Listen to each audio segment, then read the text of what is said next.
Once your eyes were the master muse to all my songs. Cobalt and sea, come back to me. I'll never do you wrong. Winter would come and nothing would move. Summer's undone, with all did I choose. Cobalt and sea, come back to me.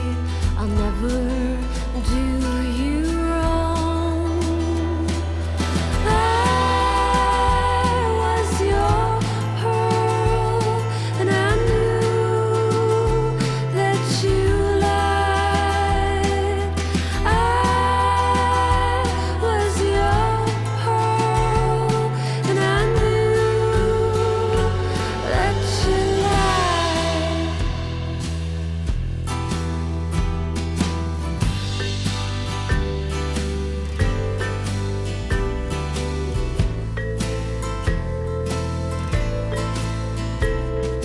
Lately, all I want is you. Sometimes I believe I do. 50 strings of yarn and glue, puppet masters see me through. Lately, all I want is you. Puppet masters see me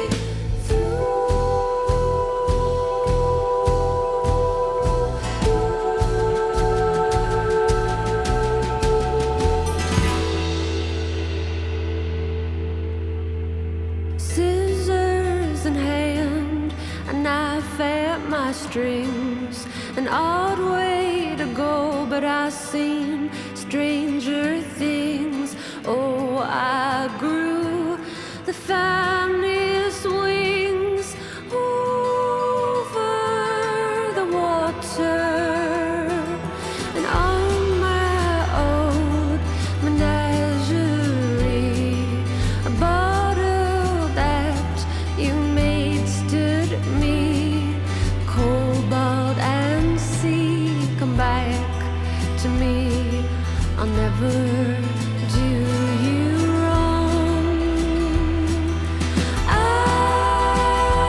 was your pearl, and I knew that you lied. I was your pearl, and I knew that you lied.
Hello. What's up, everybody? Hold on. Something's off. Screen, mic, chair. I don't know. Everything seems alright. JR, Rasta, Nibiru, Asterisk, Cassie, Enkthar, Natus, Warren, X, Strange Pie, Bullvine, Dead Whale, $10, Dracothea, Spiked Floors, Saladino, Yelly, Captain Dax. How's everybody doing today? Yeah, the Dracothea is correct. The song was indeed Marissa Nadler singing Puppet Master. I thought it was a very appropriate song title for today. Yesterday, actually. Yeah, great artist. Sort of, you know,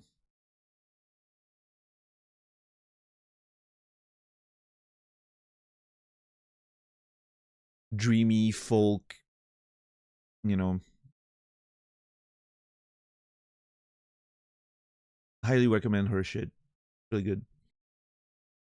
What's up, Salachi? How are you doing today? And yeah, if you guys want to suggest a song of the day, you know, it's on Discord. So please do that. Today was my own personal reserve.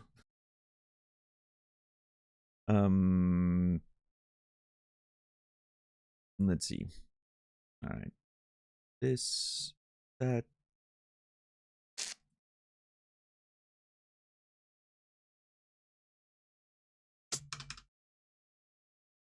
Oh boy. There we go. What's up, Aqualic, Rudra?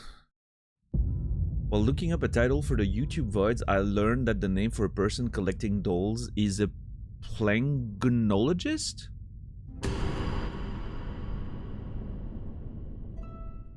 Okay. That's an interesting name. Plangonologist? I wonder what the etymology is here. Plangonology?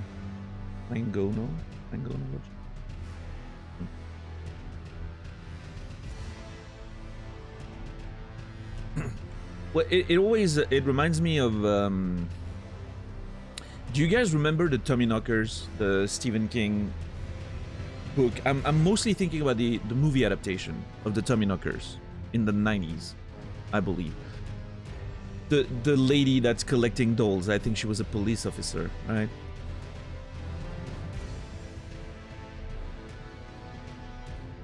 I remember some of those scenes.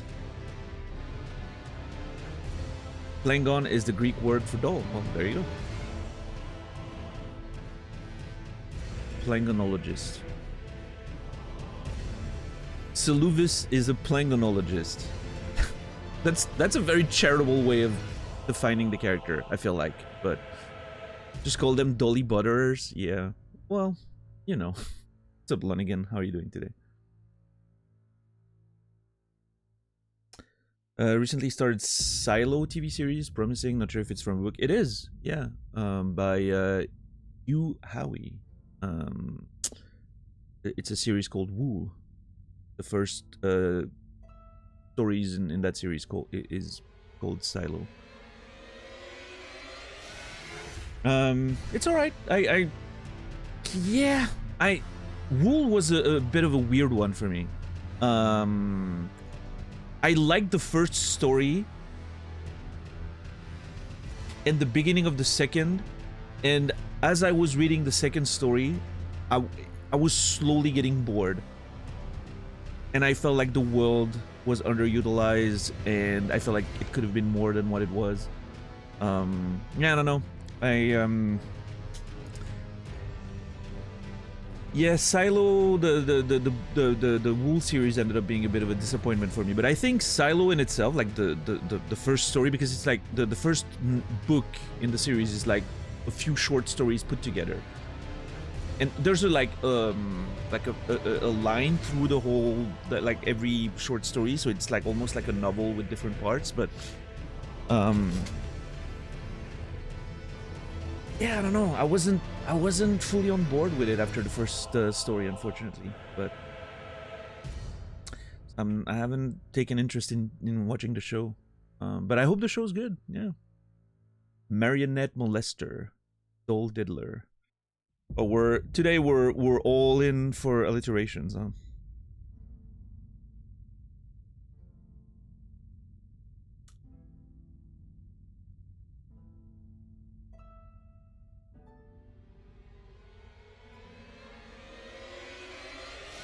I was trying to find a funny alliteration for chat, but my brain's a little slow today.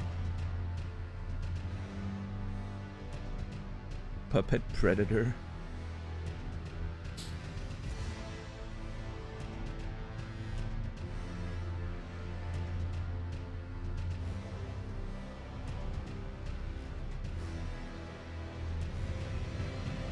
Boom, boom, boom.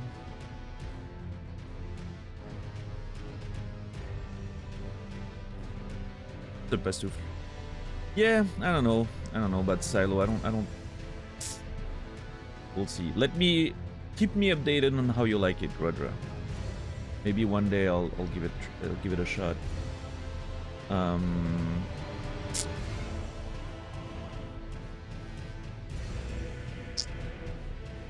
don't know. I would love a good underground bunker story. Fallout wasn't it, that's for sure. But yeah. I just looked that up, and apparently plangon is not really the exact word for doll, but the figure used in replacement of women in theaters in ancient times. Since women were not allowed in acting. Kind of fucked up, no? I mean, yeah, in retrospect, of course. It is really fucked up.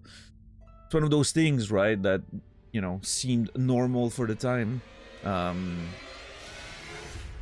But obviously, with a little bit of hindsight, we're like, wait, hold on, what? It's same, you know. Listen, want to know what's really fucked up? Do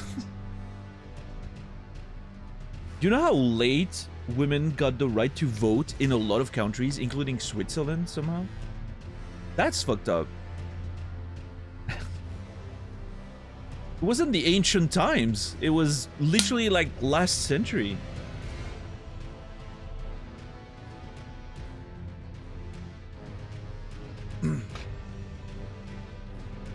Crazy. Not a show, but there's a great horror podcast that takes place in an Arctic bunker called The White Vault. Is that just a podcast, or is it based on any written material? I'm not a huge fan of listening to stories like that, but hey, I could make an exception.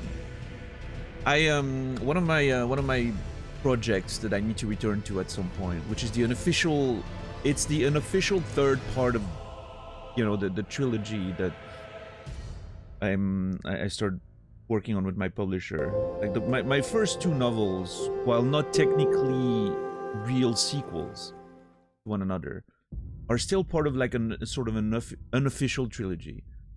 And the idea, like the first one, you know, has that monochrome yellow cover. The second one had a blue one. We expected the third one to have a red one or a green one, but probably a red one. But I never finished writing it, and it takes place in an underground bunker. So I kind of feel like reading some material on that topic and getting back to it at some point. But work, lurk, have fun. All right, Emmy. Thanks for updating me.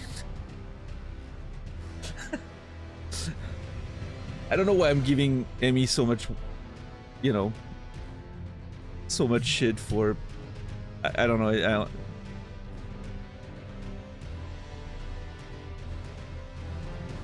I always find it a little funny when people are like, "Hey, I'm not here, but here's a fucking open tab," which I appreciate. It's a lot of support, but I always think it's kind of funny. What's up, Puka Bear? There's something like late stage. It's like late stage Twitch to me, you know.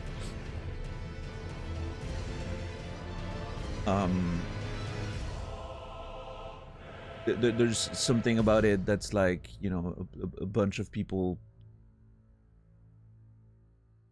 A stream's basically running on a bunch of computers with no one watching. It feels very late stage Twitch. you know.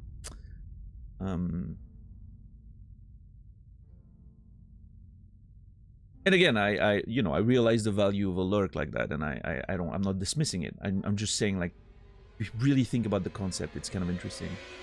And Warren, thank you for gifting a sub to MEUSB. 568 subs. Appreciate that. You will be remembered, MEUSB, as you're working. Try to not cut your hand today. Bear, how are you doing? Tixar, good to see you. Yes, Alachi, that's how I use it personally. You know. For me, a lurk is you're on the side, you're on my side, one of my two sides monitors, right? I have two side monitors plus a main one. A lurk means you're on one of them. Doesn't mean I'm paying full attention or even like actively super watching, but you're there, and I'm gonna notice if something happens. Probably, you know, that's what it means to me, right? But I understand, you know, people have different understanding of it these days. It's an acknowledgement of support. A lot of times I do it when I'm listening but not chatting. Yeah, but that I feel like that's different, Nibiru. And again, I'm not giving any actual shit, you know. I always find it kind of interesting. What's up, Nurse Dean?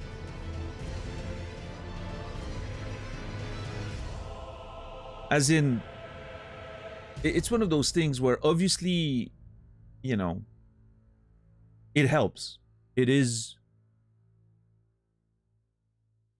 measurable support, right? Getting a +1 because someone has your tab open literally helps you. It makes you more visible on Twitch, pushes you on the algorithms, you know, makes the numbers look good, which can have very positive effect if you're looking for like sponsorships and shit, which I'm not, but you know, it's definitely a positive effect. And like psychologically, right? Number big, like that, you know, like the primal brain of the streamer likes seeing big numbers.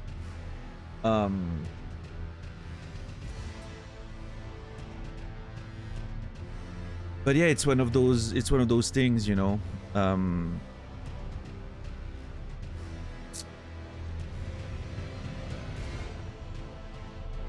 That as a streamer you kind of start thinking about, right? Like how many of the big number is actually present in any way, right? That's something you start wondering about sometimes.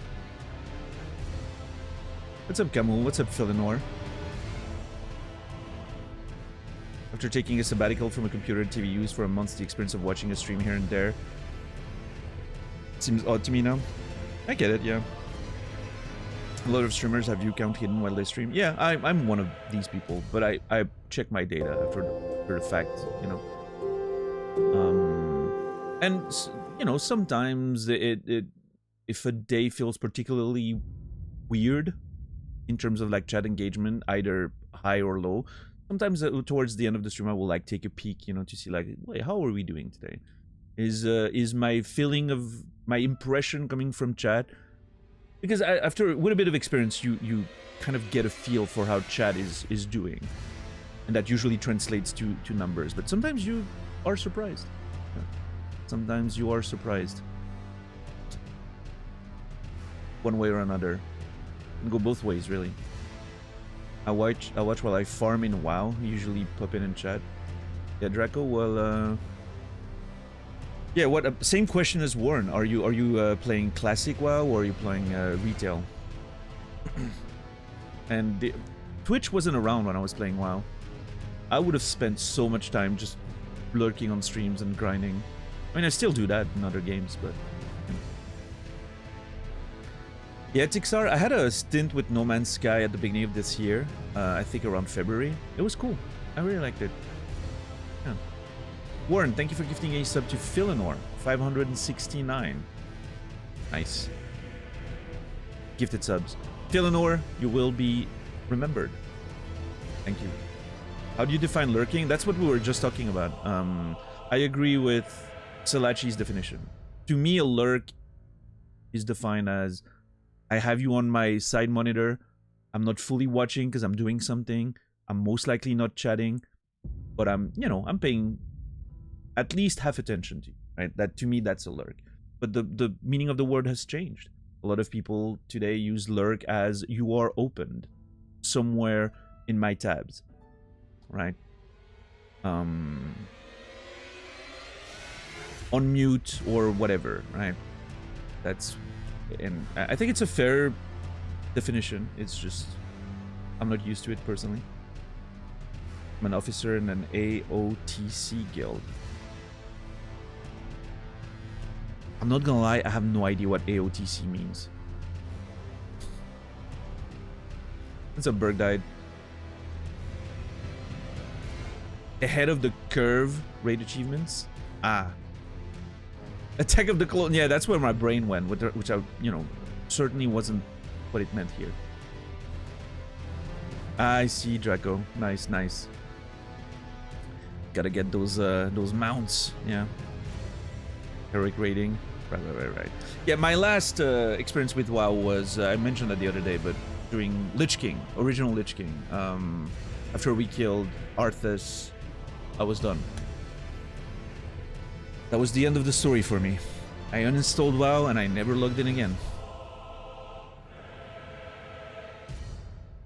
Ahead of the Curve is such an alt-rock band name. That's true. Yeah, of course, Nurstein.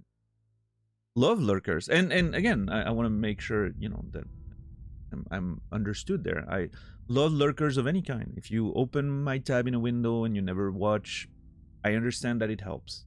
And I appreciate it.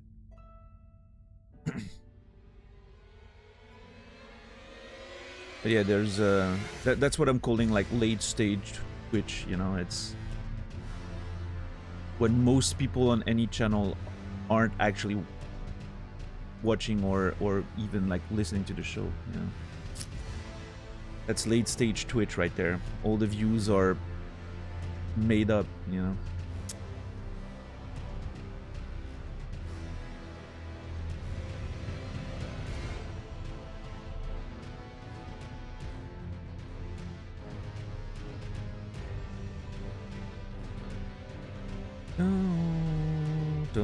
I associate lurkers with Brood War Zerg units. They're in StarCraft 2 too now.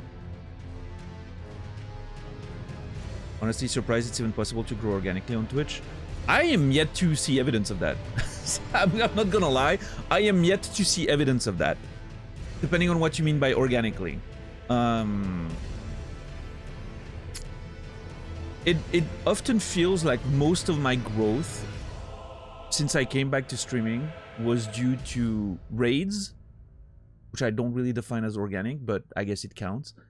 And surprisingly enough, a lot of my followers came from completely unrelated to me. Someone else makes compilation videos of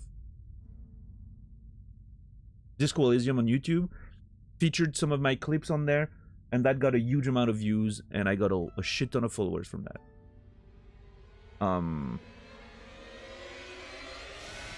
I don't know.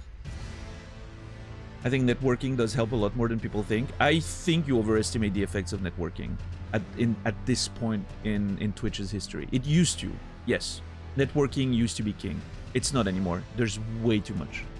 There's way too many people streaming. There's way too much. It only works if you somehow become, like, hit it off and become good friends with a huge streamer. But here's the trick. Most huge streamers at this point already have enough friends. And they're gonna support their own friends to, you know, get in on the money. And, you know, networking doesn't help very much anymore. I think it's a huge amount of work for extremely little reward at this point, networking. And there's something dishonest about it too. I hate that. I hate the idea of networking just for growth. I want to just hang out in communities that I enjoy. But none of that is going to lead to anything. I'm not saying you can't get like a couple of viewers here and there. I'm sure some of you guys watch Naz because I rated him. And some of you watch me because, you know, you've seen me in Naz or Naz talked about me at some point. I'm sure that is a thing, right? But that's extremely minimal. And Naz and I, you know, have known each other and talked about each other's stuff for years. And the effects are very minimal. What's up, Kuma?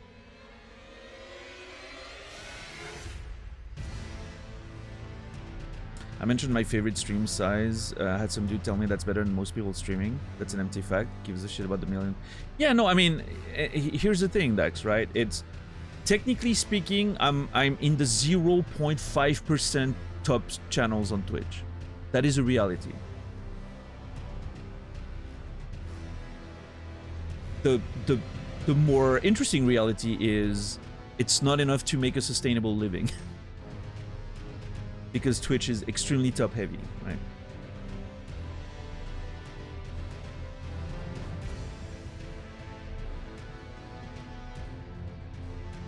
Or you could publish a best-selling novel. That should work. Oh yeah, no, I can just decide to publish a best-selling novel, of course. Hey, my novels did fine. But once again, it's a very top-heavy industry as well, so...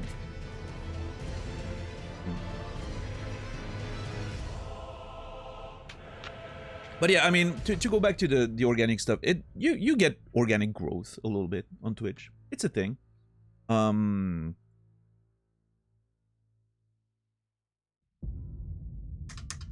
It just, I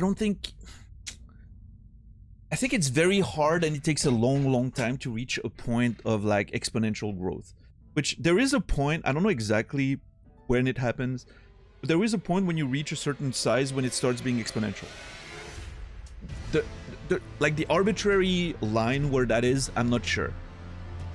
What it mostly means is you're big enough to position yourself on new game releases. That's when the exponential growth happens. It's definitely in the few hundreds, right? I think once you get to like 400 or 500, you can start like positioning yourself on new releases and benefit exponentially from it. And that's when the growth typically starts to like, you know, take off and all that. Again, you know, different experiences for everyone, but the fact is, in today's Twitch world, most streamer that you will see grow over short periods of time, or you know, like relatively short time frames, like a year or so, most of them use viewbots, and nobody knows. But most of them do. They don't use huge amount, like they don't use suspicious amounts of viewbots, but they use viewbots just to push themselves to the next step every time. Just a little bit to add to the padding of the you know, the view count, just to get to the next step, and then get to the next step, and then get to the next step, right? And it's unfortunately rampant in the industry, and it's turning the whole thing into that's the only way you can actually organically grow, right? As in you're not friends with a huge streamer, or you don't have like a, you know, a breakthrough on whatever platform, and that bleeds into your Twitch, right? What's up, Bollywood? What's up, Goose?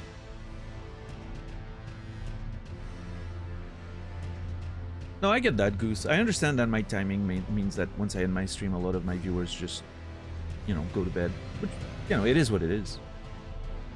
Found you through a random Twitch recommendation. Yeah, those can be pretty decent. I also find a lot of channels through those recommendations.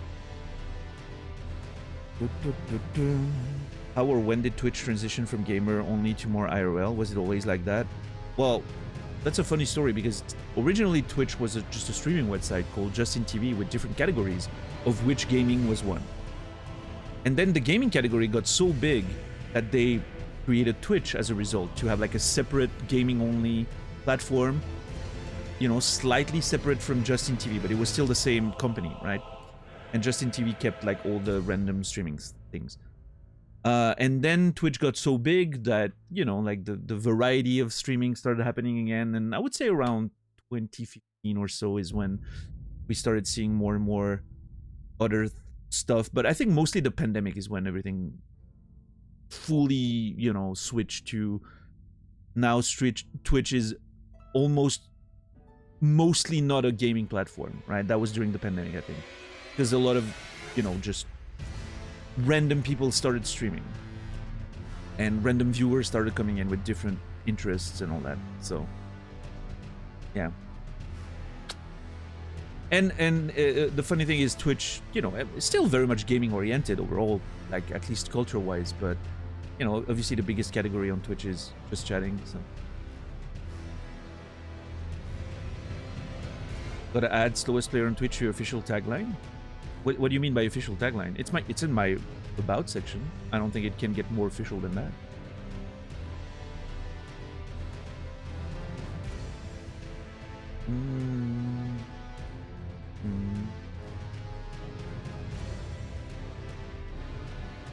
Yeah, Kuma.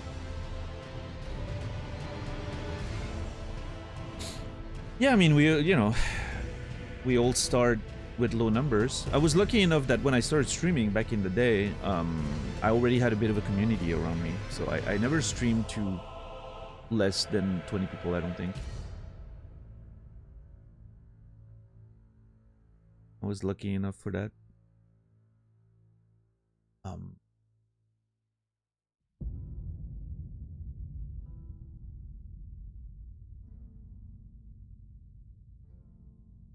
But yeah, I wonder, you know, I wonder what happens in the background of those channels. Cool. What's up, Granada? How are you doing?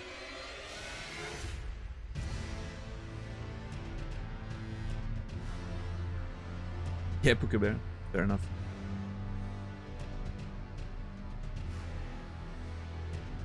Sure, Tixar, yeah. But I feel like that also happened more back in the day. Like, again, when I started streaming, you know, not my very first beginnings, like in 2010, 2011, but when I started streaming variety on Twitch in 2013, when I really wanted to take this seriously the first time, it was still possible to find a niche game and grow pretty big. It was a different time, right? And for me, one of those games was This War of Mine. This War of Mine was huge for me. A lot of bigger streamers played it on release, but they quickly moved to something else, and I stuck with it for a few months, doing challenge runs and such. My numbers were insane during that game. Back in the day, you know?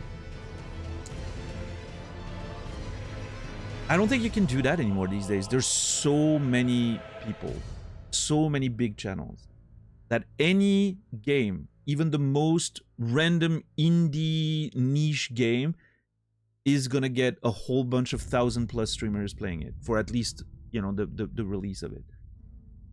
And as opposed to back in the day, there's also an acceleration of how many new games come out and the shorter attention of people and all that. So once the bigger streamers move from a game, typically the viewer base moves with them, and then they're gone to something else, right? Because a new game has come out or the next niche game is already released, and you know, it's a very different, very, very different landscape than it was back then. Significant bunch of streamers get pretty high numbers, number of viewers playing challenge runs of Elden Ring. It never gets. Okay, what do we? I think there's a lot in that. There's a lot to unpack in that, Tixar. What do you mean high numbers of viewers? How long have they been playing those games before those numbers came in? What is the context of them, you know, getting that sort of attention, etc., etc.? To me, it's like the hitless craze, right? Doing hitless, even like 3 years ago or 4 years ago, was likely to get you quite a bit of attention when the thing blew up. After Hub did it, and then Squilla did it, and you know, like a lot of people got in there. There's people who followed into that sort of, you know, followed after those first few pioneers. I'm thinking of Aggie. I'm thinking of you know, what's his name? Bearded guy. Northern Europe. You know who I'm talking about. Anyway, or Miss Mika for doing like people who are doing like super unique stuff in that you know, sort of context, and those will get quite a bit of attention. Yeah, Gino, thank you. But like now, 2025, getting into hitless running in Elden Ring is gonna get you basically no growth. A little bit, but you know. It's not enough to blow up like it used to, like even like 3 to 4 years ago. Things move very fast on this platform. What's up, Mikael? What's up, Jespo? What's up, White Wolf? What's up, Senaya?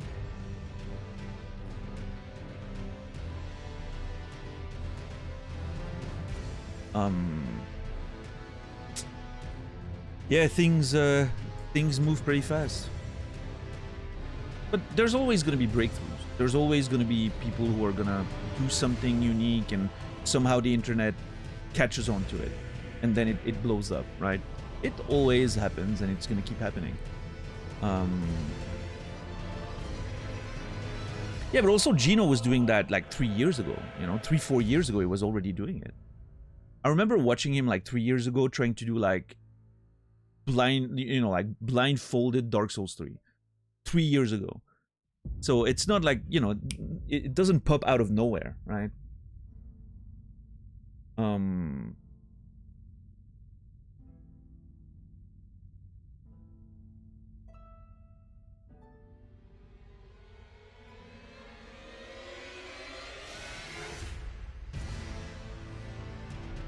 Yeah, I don't know. It's I hope you realize you fall into that people will catch up to this unique thing category. Here's the thing though. I do think I'm doing something quite unique, and I do think I play games in a way not many people do on this platform. I realize that. I also realize the things that I'm doing and the way I'm doing it is not something that catches like fire. It's a very slow burn. It's like a steak cooking on a very hot car hood, right?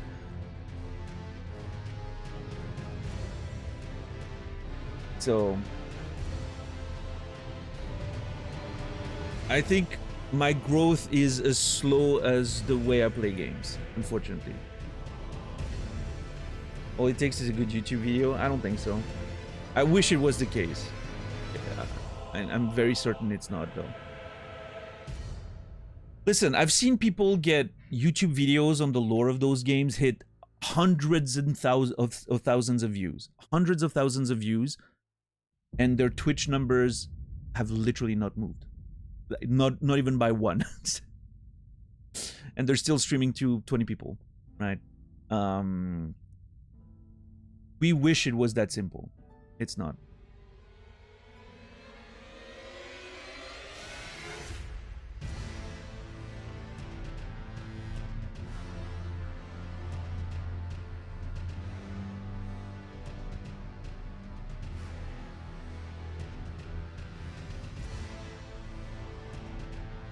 Yeah, Korelik.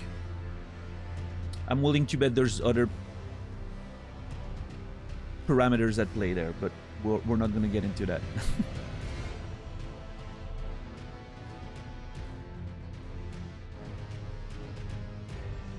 What's up, Rico? How are you doing?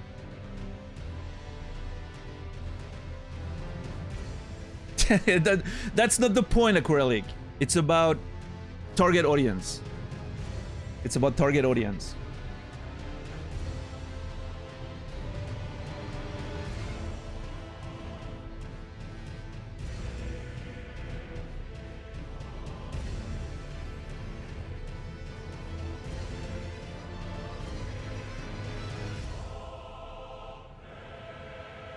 Boom.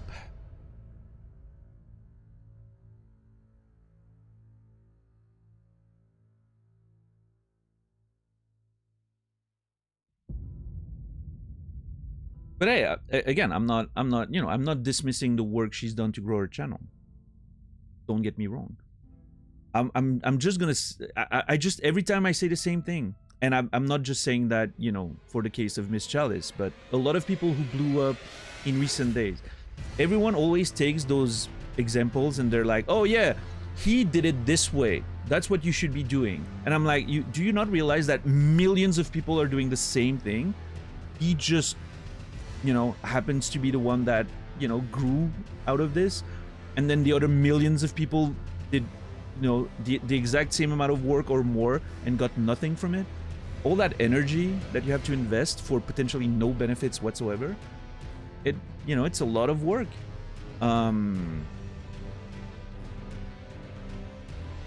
And at the same time, you see people who do none of that work and still blow up on Twitch for whatever reason. You know, it's so intangible. There's no real explanation for it. Sometimes it is what it is, you know?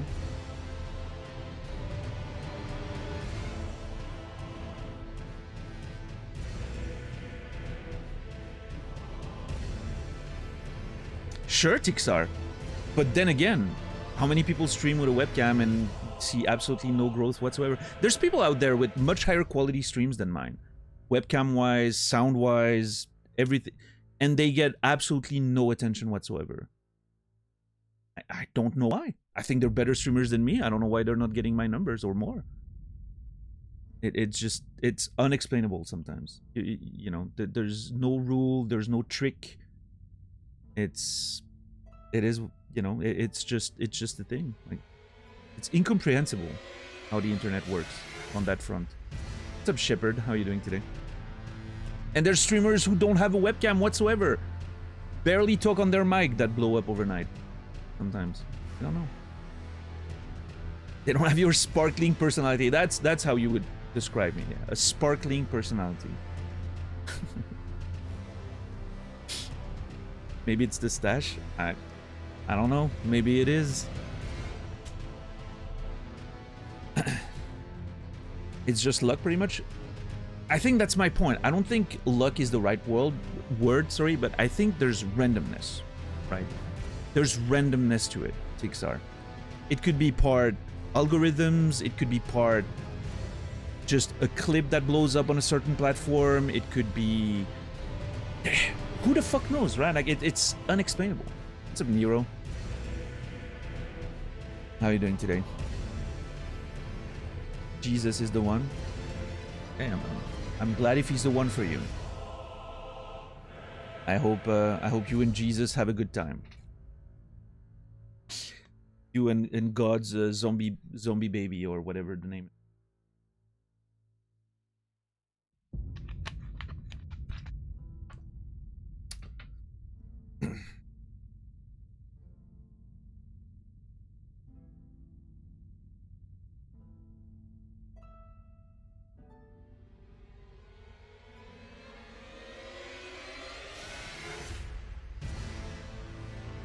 So many factors, it's impossible to pinpoint. That's true.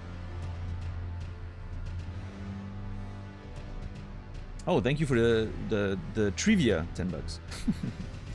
Appreciate that.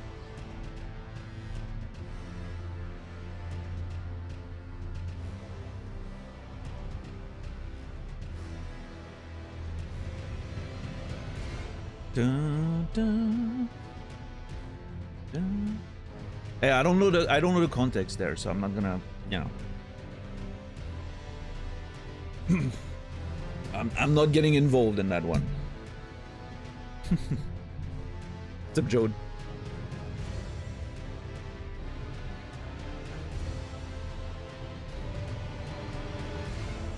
The only thing you can do is increase probability? To a certain extent, yeah, I agree.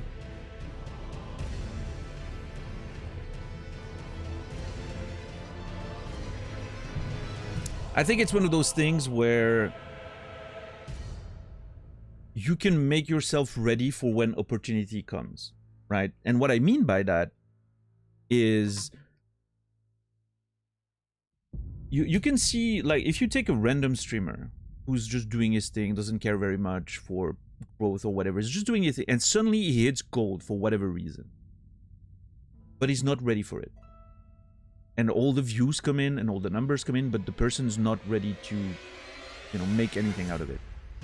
And then it goes to waste, right? As opposed to if you do the work and you're ready for that eventuality, you have a plan, you have a whole thing, you know, and then suddenly a very simple example, like on a reduced scale for that, is raids, right?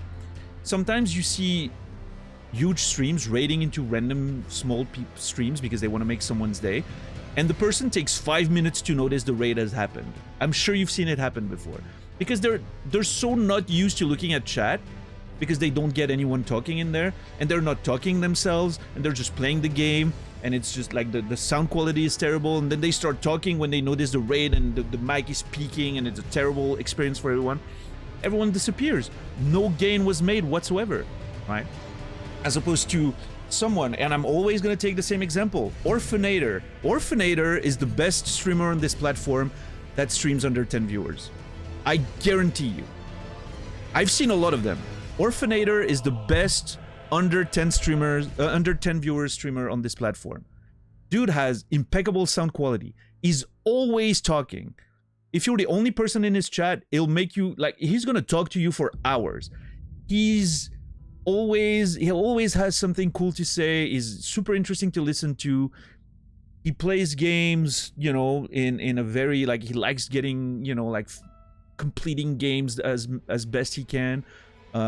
He's not super slow or anything. Like, he's not, you know, he doesn't play like I do, you know, in that sense. But he likes, like, completing games, like properly completing games. And he's just a cool dude. Good cam quality, good sound quality. This dude gets raided, he's running with it. I'm sure every time he gets raided, a few people are gonna hit that follow button and he's gonna grow from it, right? But even then, you know, he fails to get organic growth because the platform's not built for that anymore. Which is unfortunate, you know? Yeah, thank you for the shout out to Orphanator. Love the guy. He may even be alive right now, for all I know. No, he's not, but... Oh, great guy. He's always on my recommendation list, for sure. So yeah, I mean, you know, that's what I mean by being ready for opportunity, right?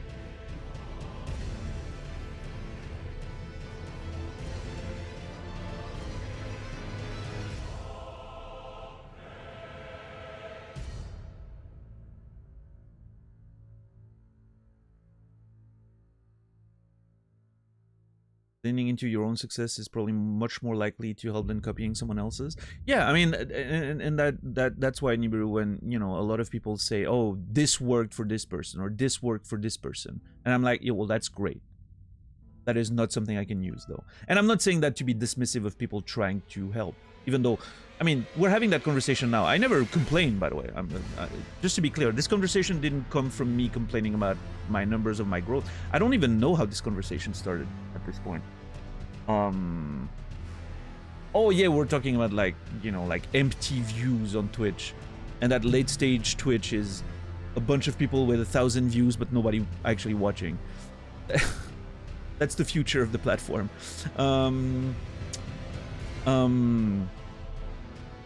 Yeah, I mean, I have no, you know, for someone who's not cheating the system with view bots or anything, I think I'm doing fine.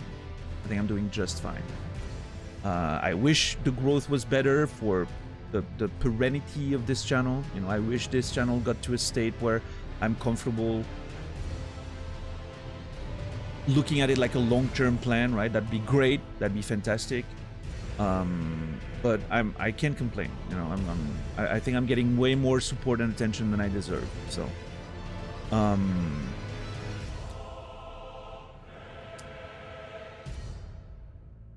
but yeah, I do think that, you know, there's a lot of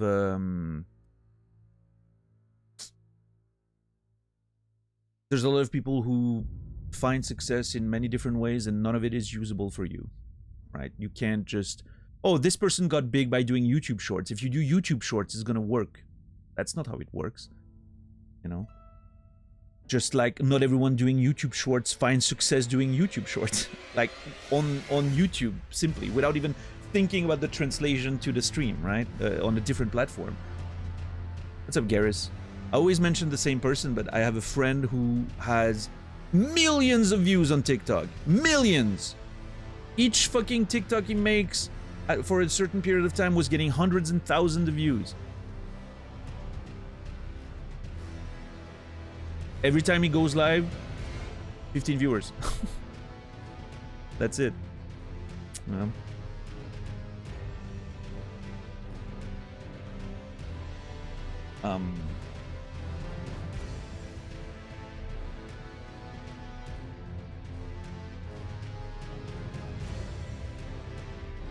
What's up, GX? How are you doing? Yeah, $10.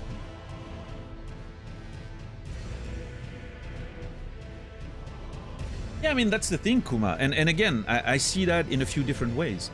First of all, there's like the passion of what you do. You are really into streaming, you want to do things well. I understand that, I get it. I think that makes a lot of sense. You just want to do things well because you enjoy and you care about it, right?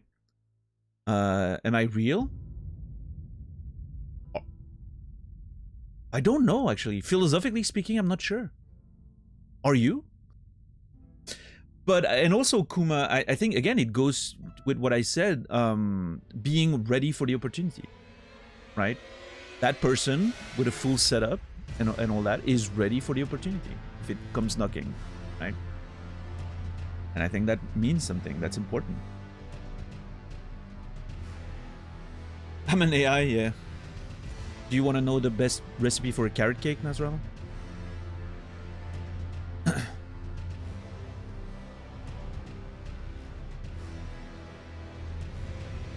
Oh, that's not it, Asterisk. We're talking about shorts on YouTube, which is exactly like TikTok. It's endless scrolling. And that's what people mention as a big key to get a lot of viewers lately. It's the big craze, like, oh, you should do YouTube shorts. Because one fucking streamer got big thanks to YouTube shorts. And when that happens, everyone was like, oh, you should do YouTube shorts, it worked for that guy. Well, yeah.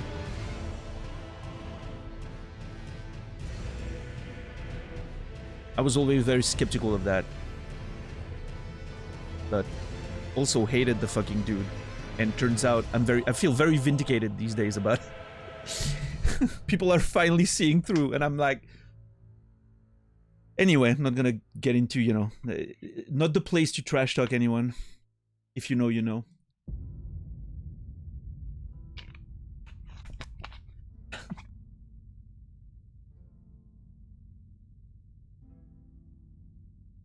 What's up, Infamous? I think he once famously sang, "Is this real life or is this fantasy?" Good one, Sanea. Love that. Oh yeah, Caelid. It's a long story. I had to, you know, I had to keep my fist in my pocket when his name first started coming out, you know. And people were mentioning him in my chat, like, oh, you should do like this guy, it works so well for him. And I was like, yeah, let's not do things like this guy, maybe. But I didn't, you know, I'm not here to call people out, so I was like, yeah, I'm not gonna say anything. One day, I'm sure people will see. And see, they did.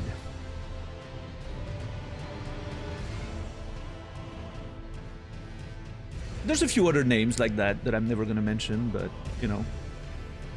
I don't wish harm to anyone. But let's just say there are some downfalls that I will probably smile if they ever happen. No.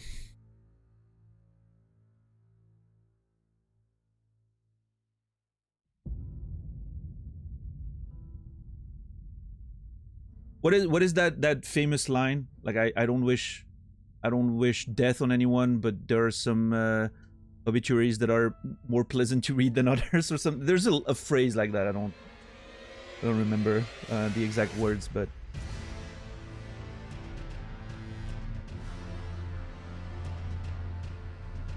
what's up, Gotra? How are you doing?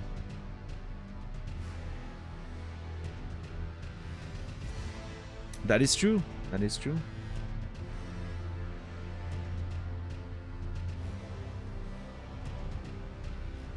Just learned about a really cool use of AI. Scientists trying to decode whale language with the help of AI. Oh, that's actually that is actually really interesting. Yeah. Yeah, Tixar, the one you mentioned is Johnny Somali. Nothing to do with what I'm talking about right now. That person's an actual, like, Johnny Somali is an actual criminal. So very different context, you know.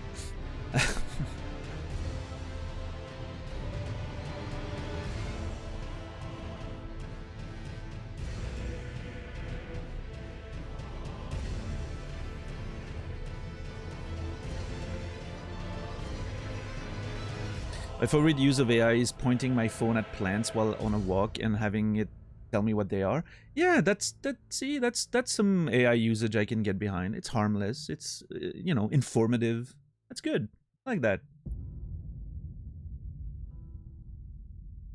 Yeah. I did the same thing with books when I was a kid. You know, we're going mushroom foraging, and I had my little book with me, and I was looking at all the mushrooms. It was so much fun. If I had AI at the time, it would have been so much easier. Yeah.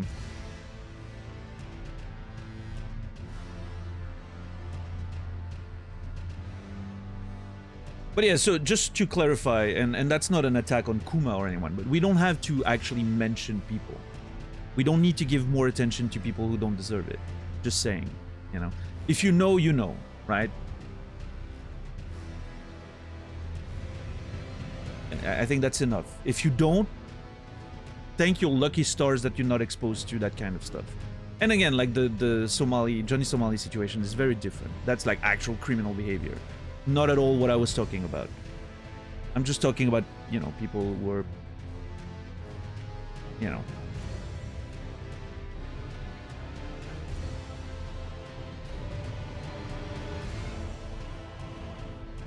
Very different context. Anyway.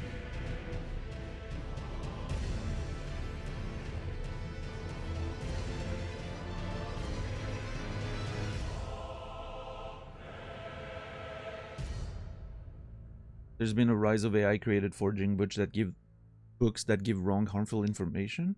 Well, I mean, yeah. I mean, AI's information has always been a little iffy, but it's definitely not getting better.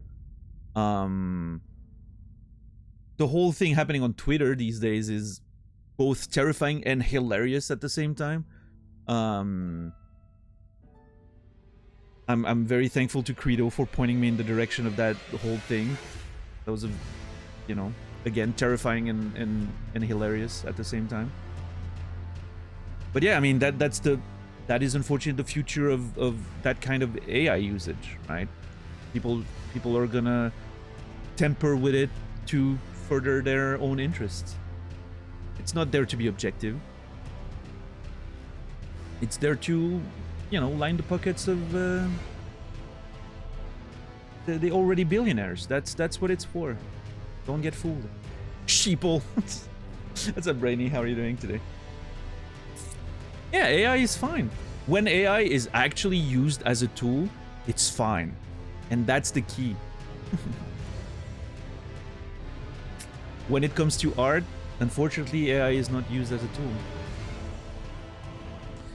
Thank you for recommending the flannel idol girl yesterday. The video was very informative. You're welcome. It's a beautiful video. We're very lucky to witness such beautiful things in life. I love K-pop now, 10 max. So do I, yeah. I'm certainly a big fan of K-pop. No idea what the fucking song sounds like, but... What's up, Credo? How are you doing today?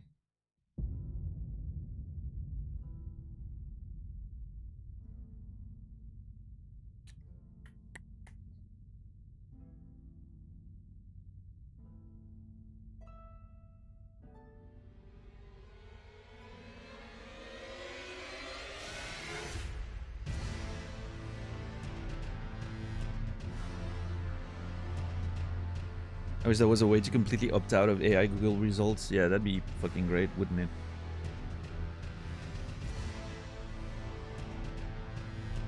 Does Grok even make money? Yeah, indirectly, I would say. For sure. I mean, anything that can influence a mass of people. I mean, I don't think...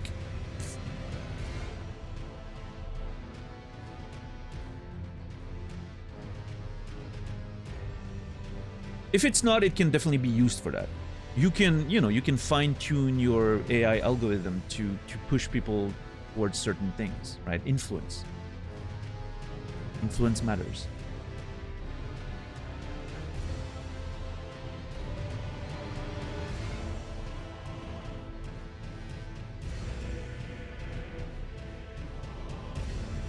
Of course, Brainy, yeah.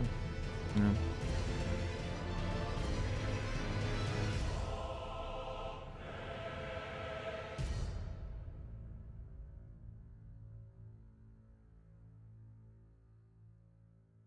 Anyway.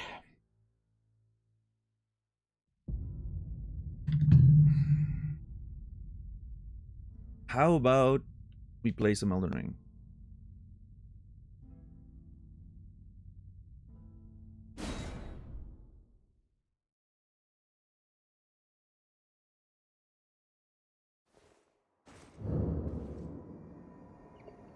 What's up, Psycho Rider? Got an extension called Bye Bye Google AI that hides the shitty AI summary thing. Oh, hell yeah. I might actually need to install that for myself. I also am not a big fan of it. Same thing with YouTube. The recent thing with YouTube that I've noticed is the first searches that come up are shorts, and I hate that. There's like a big bar of shorts before you get to the actual result of your search. Fucking annoying. Hate that shit.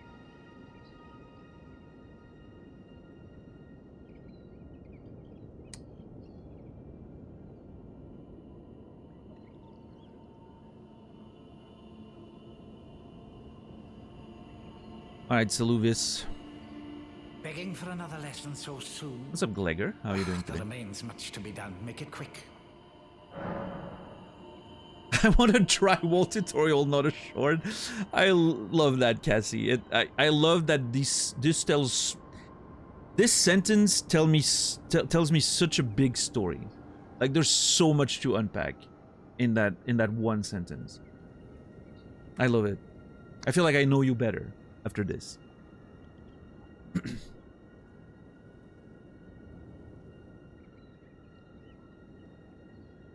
I don't know, Sinaya. Probably in the like Chrome settings or something. That's probably a Chrome setting rather than Google, right? Well, I know Google is Chrome, but you know, well, Chrome is Google.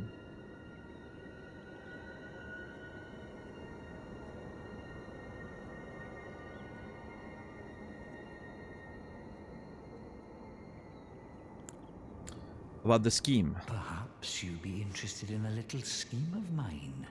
It will produce the It looks like we're finest kissing of right now. puppets, which I aspire to cherish with these very hands. A ploy to fool even Lady Rani. Little close there, Saluvis. How does that sound? Personal space, sir.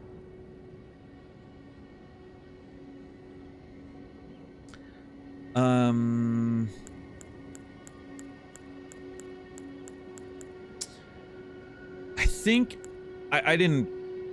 I said yesterday I was going to think about it, but I obviously didn't think about it. But like I said yesterday, I think I'm gonna go with I'm interested, because typically with a lot of those quests and storyline in Souls games, you need to sort of be a yes man, always go with it, and that's how you get the most content out of the game, right? Yeah. Switch to DuckDuckGo. Google's been getting worse for you anyway. Might as well. Yeah, fair enough.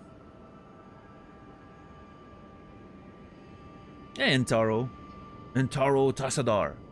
I'm not sure your name comes from that, but thank you very much for the message. I appreciate it very well. I hope you've been doing good. The name comes from that? Hell yeah. I had a feeling. Boradun. What's up, Soro? Now I want to play StarCraft 2 again. Shit. I don't need that in my life.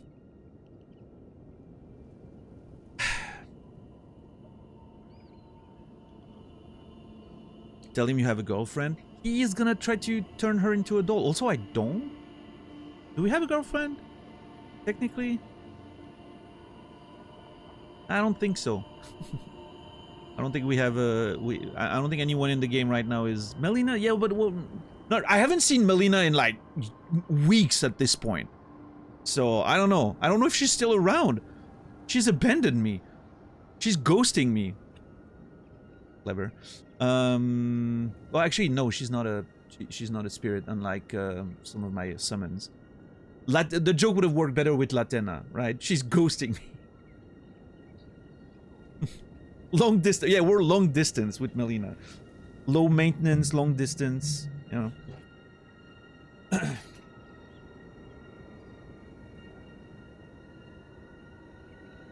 I do have my own puppet maiden, that's true, Therolina, right? Yeah.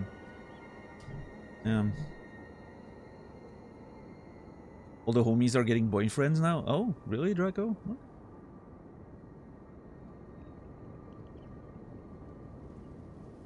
We still need to play an SC2 game. I don't think we do, Sorrow. I can tell you the results already. You're winning.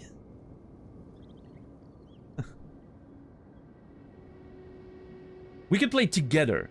2v against, 2v2s against some random assholes. That could be fun.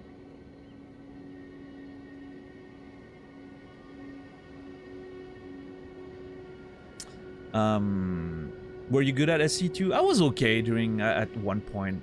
I think I peaked in Diamond or something back in like 2010, which was pretty good. Before they had like more, leagues. I was never, like master material or anything, but I was decent. I haven't played the game in like a decade though. I mean, I had a short stint like a year ago where I played like the campaign. I never played the Zerg and Protoss campaign, so I did that. And then I played like 2 games with Naz online, I think. And then we were like, you know what? We're getting too old for this. We're not good enough. So, my favorite streamers all have SC2 background. That's because most streamers started streaming because of StarCraft 2. Well, most old streamers like myself started streaming because of StarCraft 2. That was the one thing people streamed. It literally started streaming as a thing. That's not that simple, but StarCraft 2 was very instrumental in, the rise of streaming. Very instrumental. And then League of Legends, right? Those were the games that really sort of propelled streaming into what it is today. We have to acknowledge that. We're sitting on the shoulders of Perhaps multiplayer video interested games. In a little scheme of mine, which I employed. Way too old for it? You're not. I read a study just yesterday that apparently under normal circumstances, your reaction time and capacity for like stuff like doesn't go down before like 60 or something on average. So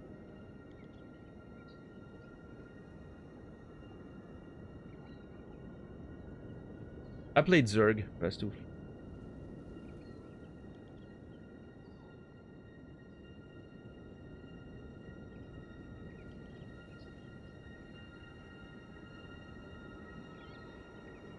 I played Protoss in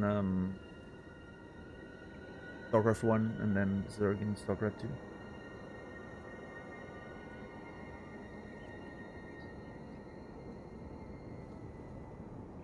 Maybe Aquarelling, maybe. Don't take this away from me. Okay, never mind, Naz. You're old, your reaction time's getting worse, you are washed. Basically, you can't do anything you think you can do anymore. I would give up. Is that better?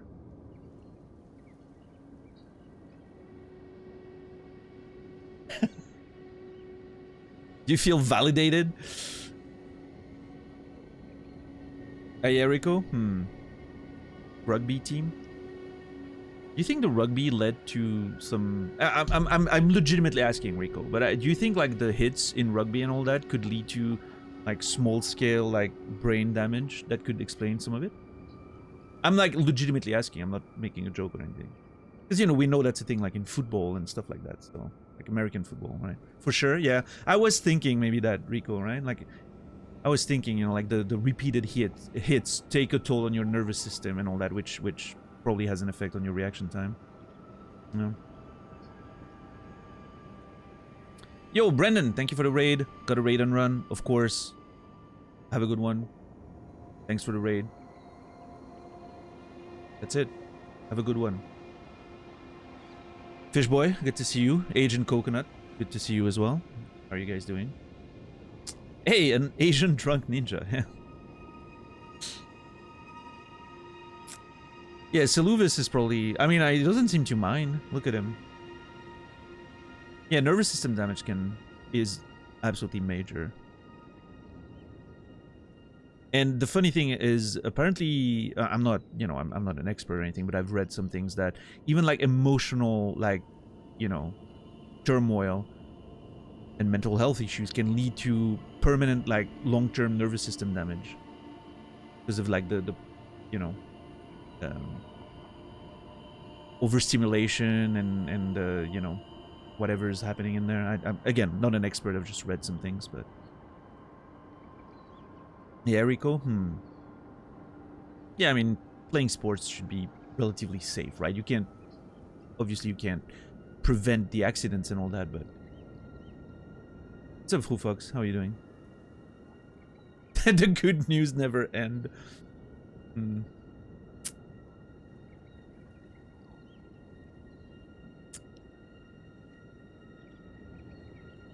So Luvis is probably regretting the lean. I bet it's killing his back. I mean, he could lean back if he wanted. He's just fine. Yeah, also, Tixar, we've always... I'm sure you know this, because you've been around for a little bit, I think. But, yeah, we've established that the chat is the voices in the head of my character. Regardless of the game that I'm playing, chat is like, I'm hearing voices. All my characters are literally hearing voices. That's a trait they all share. Long-term untreated depression can lead to dementia. Brace. Oh, jeez. Yeah, like Naz said, all keeps coming. Although, to be fair, Naz, in your case, I feel like it's treated depression. If you know, if you're... So, you should be good, right?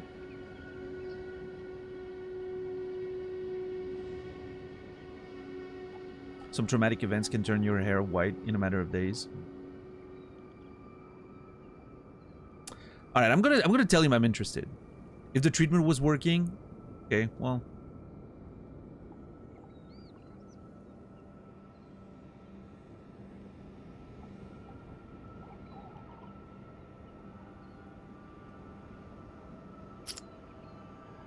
We're all gonna be just fine, everyone.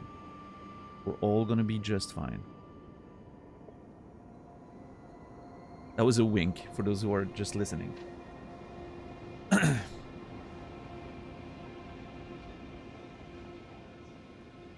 Alright, I'm gonna take a swig of water, and then I think I'm gonna tell him I'm interested. I want to see where this goes. I'm a little worried about, you know, like he mentioned something about fooling Ronnie, right? Which I'm not super on board with betraying Ronnie. If this is where this is going, but you know.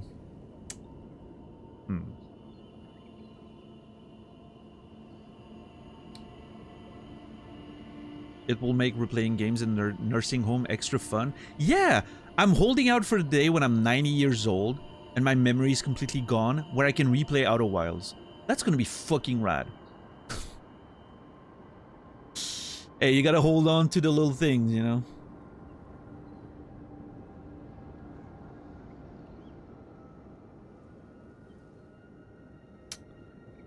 Rani's cooler than this nerd? Sure, obviously, but I still want to know where he's going with this.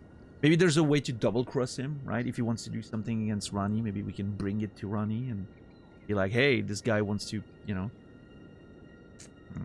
I don't know, Tixar, that's the problem, right? My great-grandma just about helped plan her surprise night. That's so cute. Oh, I love it.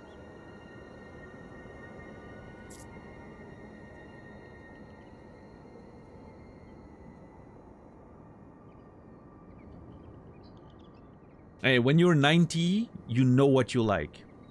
I think you should listen to her. Oh yeah, Returnal's fucking exceptional. Nurse Dean, you really need to play that game. It is... It looks harder than it is, I think. If you take your time and you really like farm those levels and you sometimes you're gonna get absolutely destroyed. Don't get me wrong. Some stages are really hard. But if you take your time, you know, you build up your character, you learn what, you know, what items you like and how to best build each run, it's gonna be fine. I don't think the game was too difficult.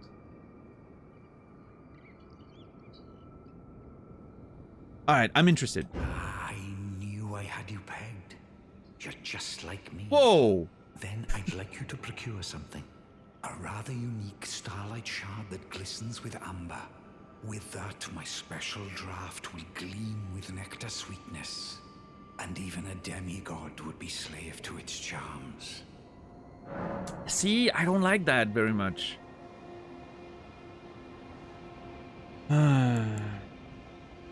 About Ember Starlight. Procure it for me. The rather unique starlight shard that glistens with amber. With that, my special draft will gleam with nectar sweetness. And even a demigod would be slave to its charms. Yeah, see, that part, I don't like that. What is he planning to do?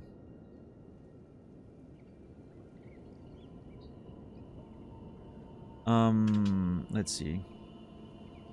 Oh, that's not what I wanted. I want my notes. I want my notes! Let's see.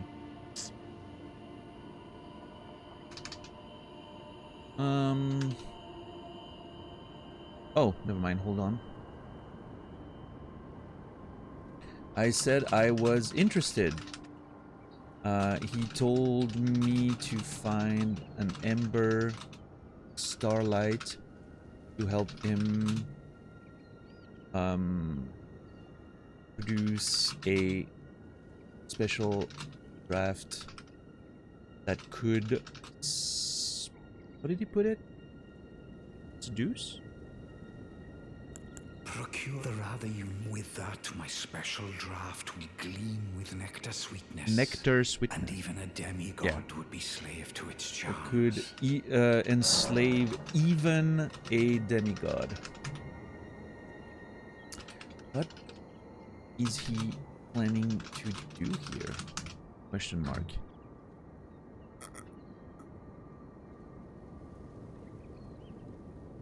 Like, is he trying to... Because he mentioned Rani, right? He mentioned deceiving Lady Rani. We know Renala was not a demigod.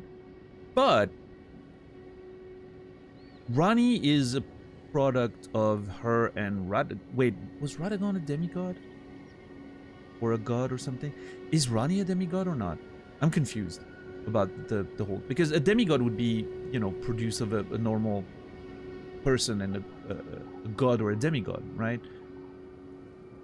Like the god blood runs into them, but one of their parents is not one. What do I know about Radagon?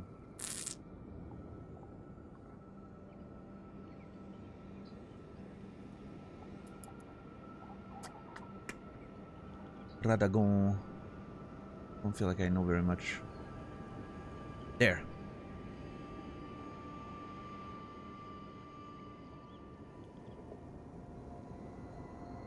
Muriel thinks it's surprising that a mere champion would become Elden Lord. Does that mean he was not a demigod himself? Okay, so we don't have any confirmation, but he may not be a demigod either. Meaning Rani isn't one.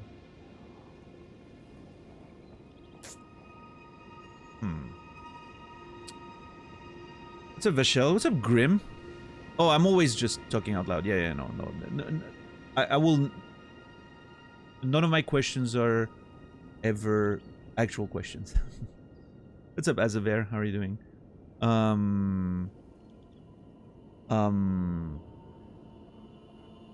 Yeah. The only questions that I'm... There's one exception, which is language stuff, right? Like, if I don't know an English word, that's not something like specific to the game, right? Just a word that I may not know. That's when chat can answer. That's the only exception.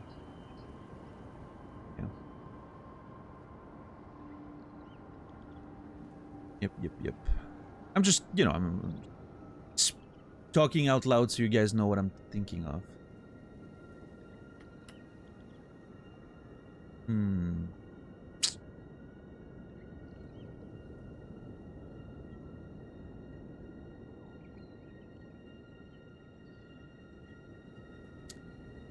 Oh, have anything...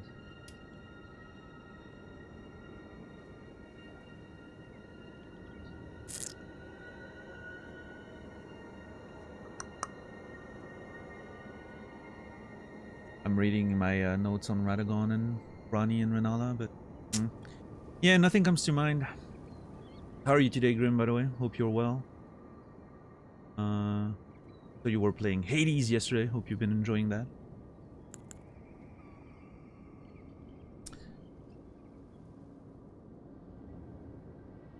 Is the delete thing still broken? Yeah, I don't know. I don't know what's up with that. It's been happening for days now. Like over a week at this point. I'm really worried. Also, I'm pretty sure more than that is just...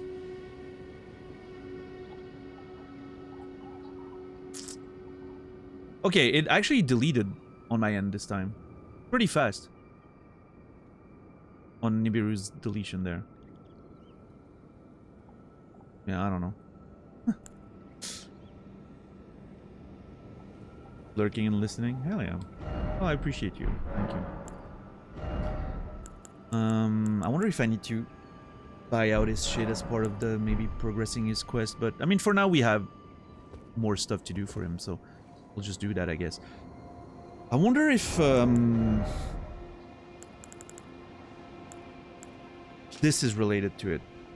Streaks of ember light, right? I wonder if that's related to the ember starlight he wants to find. Like those, obviously those words are, there's common words there. Procure the rather unique Yeah. with that and even a Ember starlight. I think maybe be an indication of where we can find it. They didn't give us anything else. What am I supposed to do now? Hold on. I had I took some notes yesterday. What's the next step of our journey here? Oh yeah, we need to go see Selin with our letter. We have a letter of introduction for Selin now.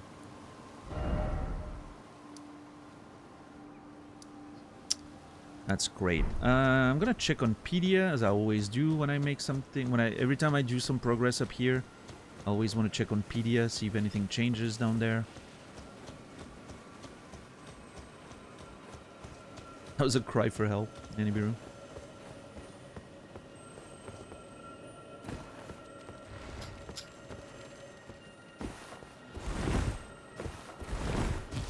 Yeah, I really don't know what's up with those Twitch's chat API right now, but it's definitely messing up, that's for sure. Can I jump this? Yeah. Pedia! I can. Okay. Nothing more. So we need to go talk to Selin. Before that, I do want to go to the round table. Let's see if maybe Gideon. It seems like Gideon and Seluvis know each other. There seems to be a past there. Let's see if maybe I can bring the Ember thing to Gideon. Maybe he can tell me something about it. Journey to the cap. Two things you maybe. Nope. Okay.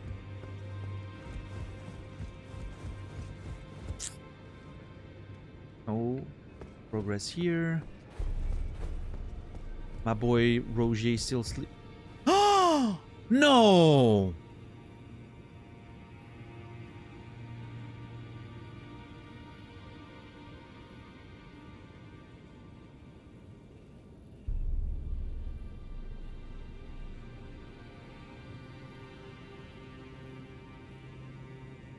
What happened?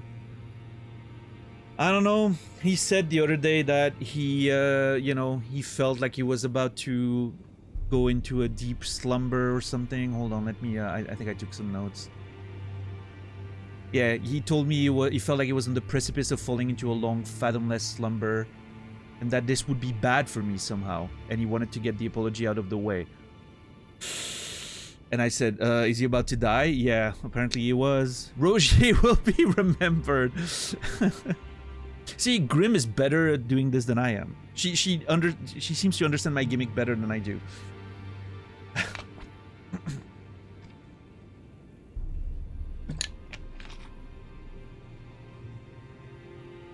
That's, you know,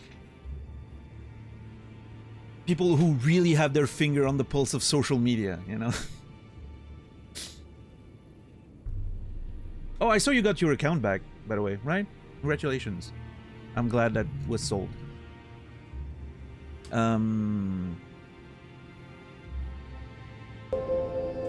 Understatement of the year, I think I took some notes. Well, you know, on that specifically. Yeah. Yeah, it happened so fast. I'm glad it worked out. Yeah, no, that's great. Fantastic. Anonymous gifter, thank you for gifting a tier 1 sub to Rogier. Anonymous gifter, thank you very much. And Rogier, you will be remembered officially now. Yeah, damn it. Damn. Now, he said, you know, it could be bad for me and he wanted to apologize beforehand.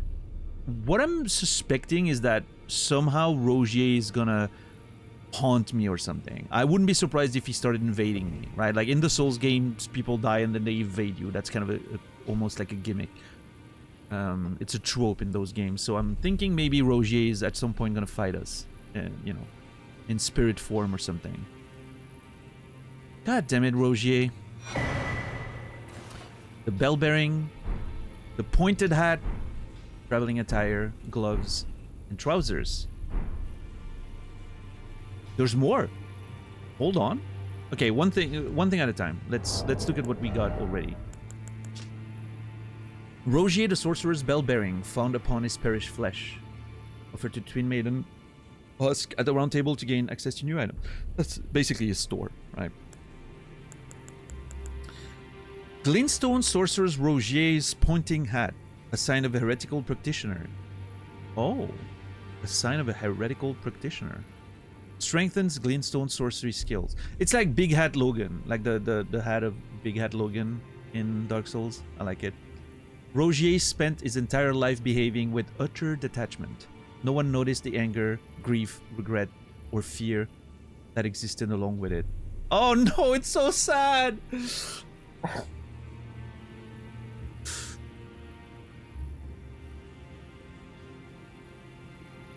Rogier was keeping it all inside. He wasn't expressing his feelings enough. Oh. I've noticed Rogier. Oh, what a tragic character. Same description, mostly. The trousers and gloves graced with an intricate aristocratic decoration. And this one strengthens sorceries as well. Nice boots, Rogier.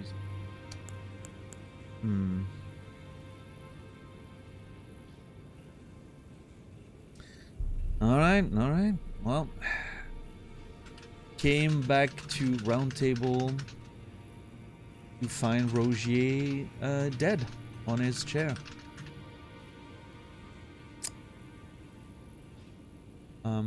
Apparently he was harboring, is that the word? Great anger, grief, regret, and fear, but never said a word about it. What now?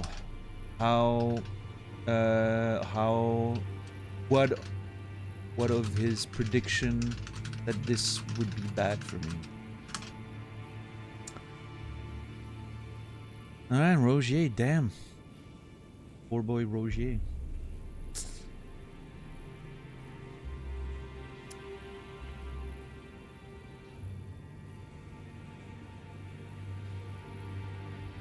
Yeah, exactly, you fucks. When people get sunglasses to hide their emotions, Rogier had a big ass hat. I respect it. What's up, Salem? Rogier in peace. Okay. Alright, okay, alright. We've jumped the shark now. Oh man, what a drip.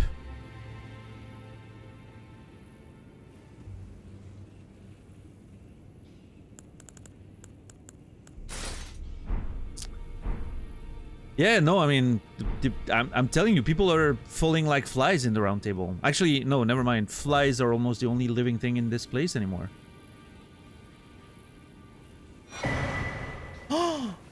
Rogier's letter.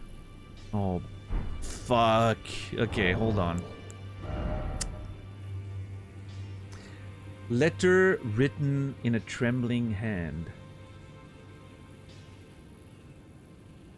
I'm scared to look at it. Letter written in a trembling hand. I forgot to tell you, but it seems D as a younger brother. I heard about that actually. I heard he lies in a deep sleep in the aqueduct beside the eternal city of Nokron. And it said he stood before the Prince of Death not far beyond that spot.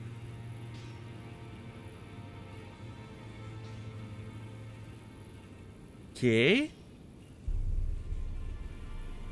It all comes together, right? We're looking for Nokron, and now we have even more to do over there. Which, by the way, I don't think we know why we're looking for Nokron, right? Like, we know we're looking for it because Ronnie asked us to. She has Blythe looking for Nokron, but we don't know the motives behind that, I don't think.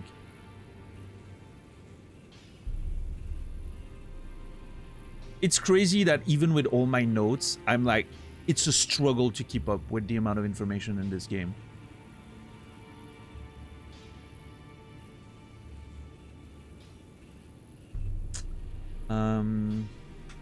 He left a letter for me, written in a trembling hand. Mentions D has a younger brother lying in a deep sleep in the aqueduct near the eternal city of Nokron.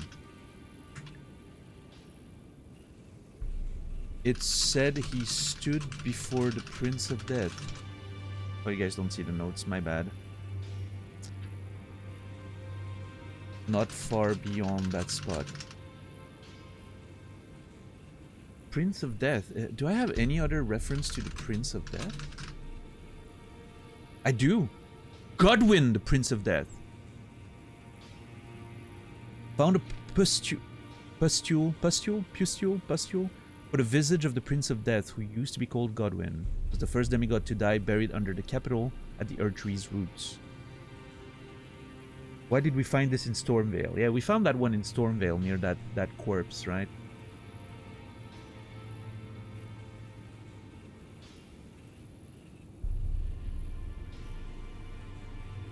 Does that mean he stood before the Prince of Death not far beyond that spot? Does that mean Godwyn is linked to Nokron somehow? Huh, that's kind of weird.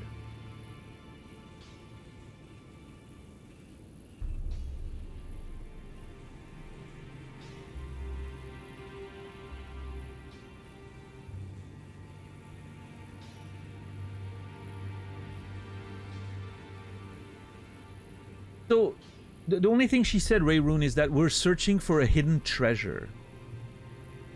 We're searching for the hidden treasure of Nokron. Which could it be...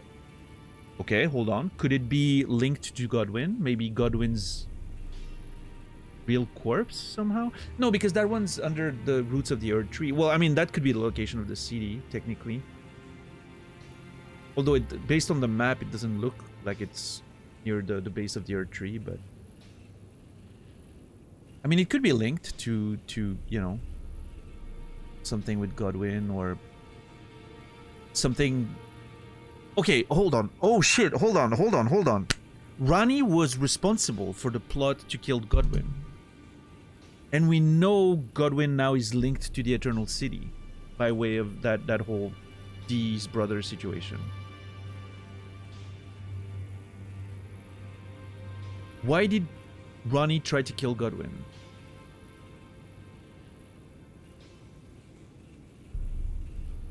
Oh my god, I'm not kidding. My brain's literally my brain is literally like, you know, I don't know if you guys experience that sometimes where you're suddenly your brain kind of goes like dial tone, you know, like, you know, heartbeat that just goes flatline. That's the word I was trying to find. The brain flatlining, like, because there's too much information, then suddenly it goes beep, and that's it. There's nothing that works anymore. It's like overheating, right? That's what just happened to me. I was like, there's too much. I can't parse the information that I'm getting. I'm gonna live that for now. I think there's a link there. Maybe there could be something about the plot to kill Godwin, and that is linked somehow to what we're trying to find in Nokron. Maybe Godwin hid something there that Ronnie was trying to find. The killing him was part of acquiring it. I don't feel like I have enough information to sort of make sense of it all yet. So I'm just not gonna, you know. Let's be reasonable for a sec.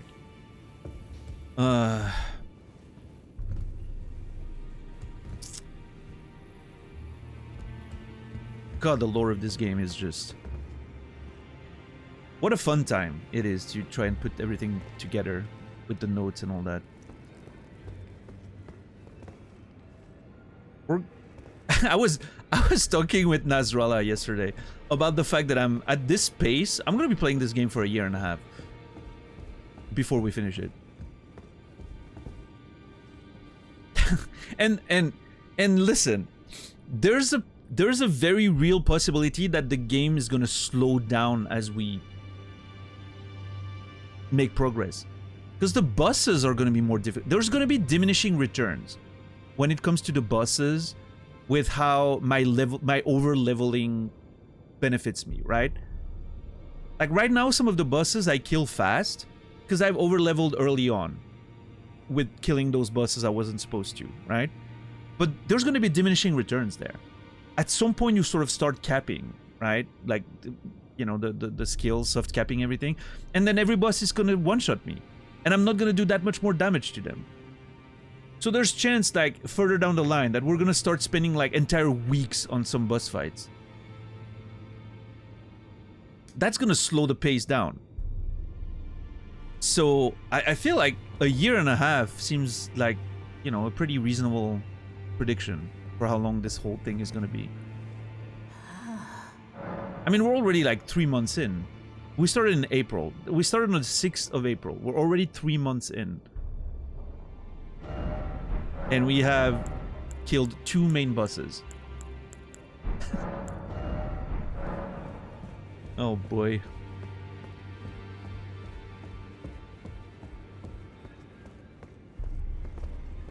And there's a whole ass DLC on top of it all.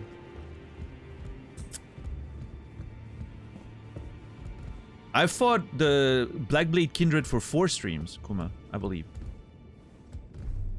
Journey to the two fingers, you may be. Yeah.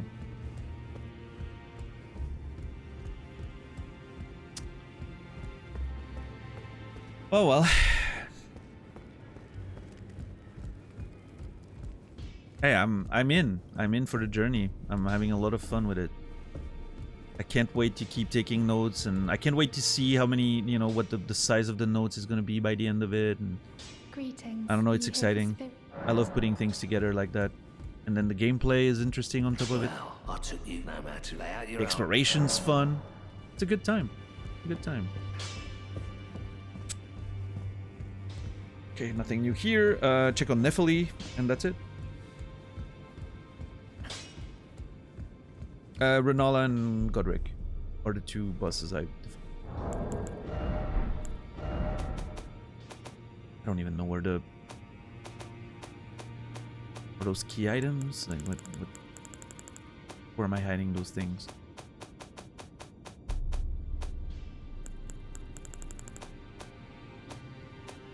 Oh, are they tools technically? Yeah, okay, because you can use them. Yeah. The grafted Godric and Renala. How long did Godric take? Not too long. A stream, I think, like a couple hours maybe. I was very over leveled when I got to Godric, because that was after the whole Caelid arc. The whole Caelid arc was like a training arc in an anime, right? Or, you know, a movie. Like, we rolled over all the enemies in Stormvale. Like, it was brutal.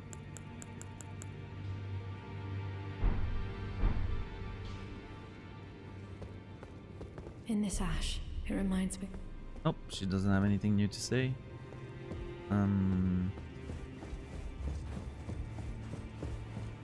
Yeah, it didn't even. I don't think it even took a couple hours. I was literally not killing him just to see his movesets and see the stuff he would say. Like I'm pretty sure I stood in front of him and blocked for a while just to see what he was doing.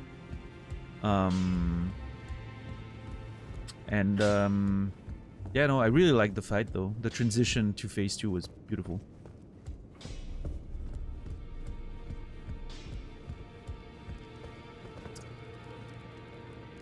What do you think of The Last of Us 2? Oh yeah, I love The Last of Us 2. I think it's one of the best video games ever made. Fantastic writing, exceptional direction, probably the best performances, like actor performances I've seen in a video game. It's a masterpiece, in my opinion. Huge fan of Last of Us 2. Last of Us 1 and 2 as a whole. I think they sort of like, to me, I kind of see it like Kill Bill, you know? It's one of those things, like the two parts together are the whole, like, I asked you, be thankful. what's the expression again? Like the total is greater than the sum of its parts or something? Yeah. Both games benefit from the existence of the other. Alright, Rogier's bell bearing. Here we go. Already bought everything he had to offer. Ugh.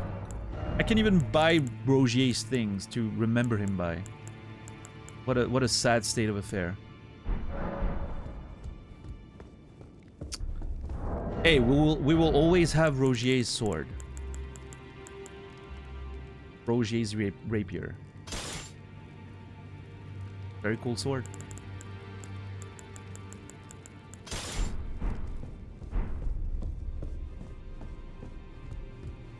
Yeah. The nicest of NPCs. I don't know about that, but he was a lad. I liked him. All right. Next step of the journey is Selen. We have a letter of introduction. Let's go say hi. I think that's it, right? We checked the teleporters.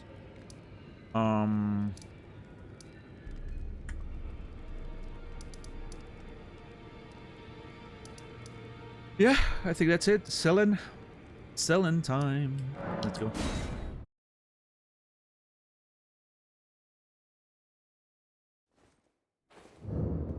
Yeah, Salem. I mean, there's difficulty settings, right? Like you can. I'm pretty sure there's like a story mode or something, which makes the game very trivial and still fun to experience the story, right?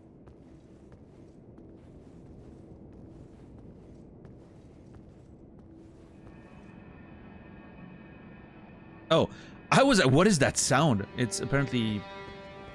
I'm getting the effects of the outside like buff or whatever's happening. Like the golden leaves or something. All right, Selen. Let's see if we can finally get somewhere with you. There you are, my apprentice. Shall we commence the lesson? Show letter of introduction.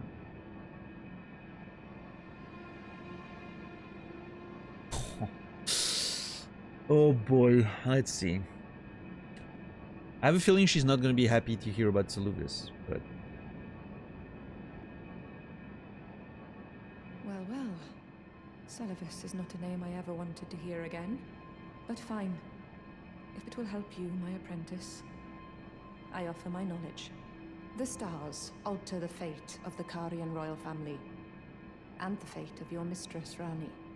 But long ago, General Radahn challenged the swirling constellations, and in a crushing victory arrested their cycles.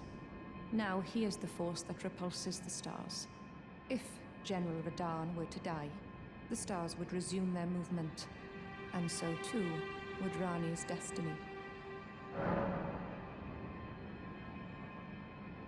That's it? I don't feel like that helped us very much.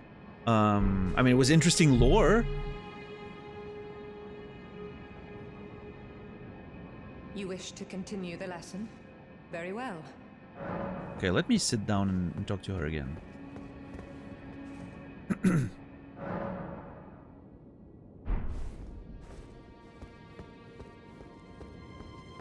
There you are. Shall we commence? No, that's it. Huh. Okay, let's listen to that again. Your mistress, Rani. I offer my knowledge. The stars. Okay, first of all, she said it wasn't a name she ever wanted to hear again, which I'm not surprised. I have a feeling Seluvis does that to a lot of people. Not leave a great impression. I'm sad that I wasn't able to mention, like, hey, the dude has a weird doll of you, by the way. Yeah, I've done that. Brought her the letter of introduction Seluvis gave me. He wasn't too pleased to hear his name again, but still offered knowledge. The stars alter the fate of the Carian royal family, and the fate of your mistress, Rani. Let's keep writing. Alter the fate of the Carian royal family, and the fate of your mistress, Rani. Oh, hold on. You guys can see the notes. I'm sorry. You guys should always be able to see the notes when I'm working on them. Apprentice, I offer my knowledge. The stars alter the fate of the Carian royal family, and the fate of your mistress, Rani. But long ago, General Radahn challenged the swirling constellations, and in a crushing victory arrested their cycles. Now he is the force that repulses the stars. If General Radahn were to die, the stars, and in a crushing She speaks victory fast. arrested their cycles. Now he is the force that repulses the stars.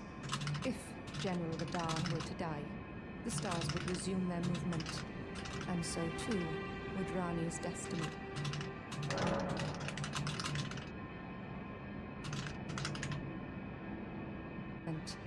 And so too would Rani's destiny.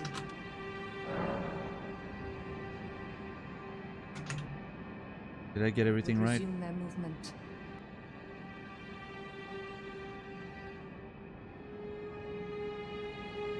Arrested their cycles. Now he is the force that repulses the stars. Yep. Good. Okay, so the stars alter the fate of the Carian royal family. That's something we know, that the Carian royal family is linked to the astrologers who are looking at the stars to see the predictions in them, the fate in them, and all that. That's how they sort of made decisions, right? And the fate of your mistress Rani, the Carian. Long ago, General Radahn challenged the swirling constellation, and in a crushing victory arrested their cycles.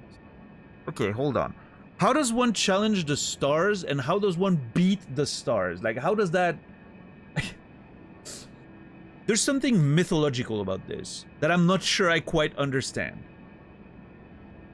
Like, how do you stop the stars? Like, what does that mean, like, practically speaking, right? Like, how do you fight the stars and stop them? It's interesting. They're half of it feels like a mythological event, right? And at the same time, maybe there's some, there's some symbolism there. Maybe that's not exactly what he did, right? That's what people perceive it as. I don't know exactly. I mean, these people are gods, right? So, I mean, they obviously have greater power than we can imagine, probably.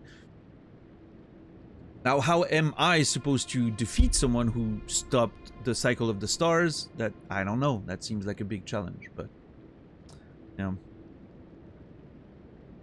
Now he is the force that repulses the stars. If General Radahn were to die, the stars would resume their movement, and so too would Rani's destiny. Okay. So what she's telling me is basically you have to kill General Radahn to resume the stars cycle, and so the future will, like, you know, you will be able to see what you have to do, and Ronnie's destiny will be able to continue. That's what I'm getting from this. I don't think we know where Rodan is. We know he's associated with Caelid, and you know, these folks were at the Redmane Castle, but there's not much more there. That's redonkulous. Okay, Nibiru. How dare you? First of all.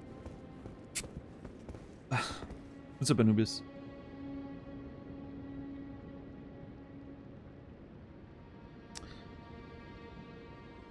Video game logic? No, I think it's just like it's mythological, right? It's one of those things that you don't know if it's something that really happened or if it's a legend, and that's the cool part about it, right? Like, think about the mythology and the stuff we hear that people have done, and you know, what is reality, what is fiction, what is legend carried for hundreds of years and hundreds of years, and the story changes and gets amplified, and or I don't know. I mean, it's a fantasy story. There's fucking gods out there that who knows what they can do. Yeah, I love it. Love it. Yeah, Philonor for sure. Yeah, I like that. No, I mean, they actually mean the stars. Like, they mean the proper stars, which is what the Carrion read fate into. They had astrologers that would look at the stars and deduce the fate and destinies out of it. So in that sense, the stars are very literal.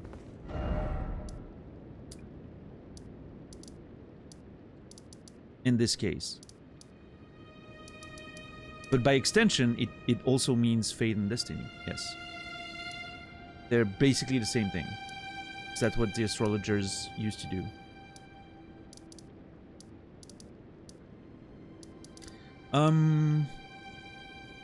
I want to go maybe try to see the others sell it. See if something changed there.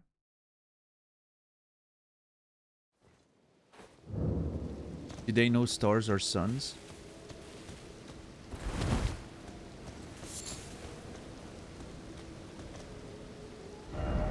That seems like a weird way to phrase it. In the sense that the sun's a star, right?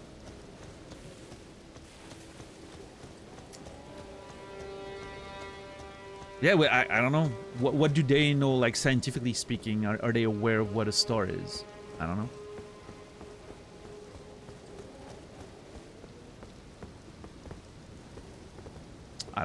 I don't think so. I don't expect them to.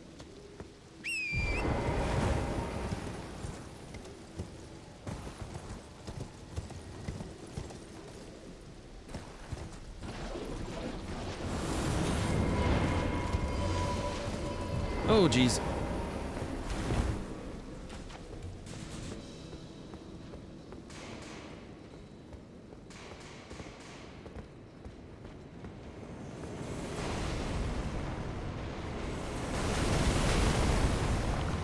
That's what he meant, I think. I don't think you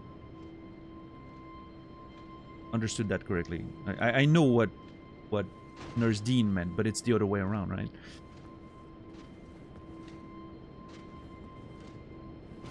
That's what I understand what he means I understand the spirits of Nurse Dean's question. I was just jokingly pointing out that it's the other way around, right?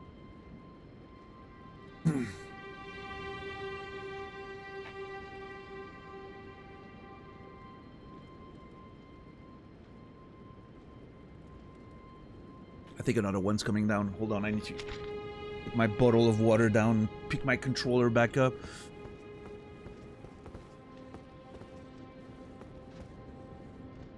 Okay, it's not coming down. Yeah, DJ, that part's so funny.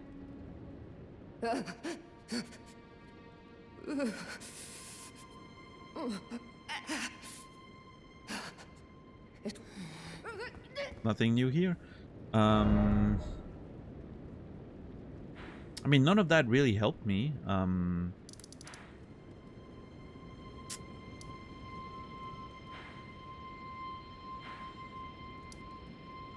What was that guy that was in the Redmane Castle? Hold on. Jaren? Where's Jaren in my notes?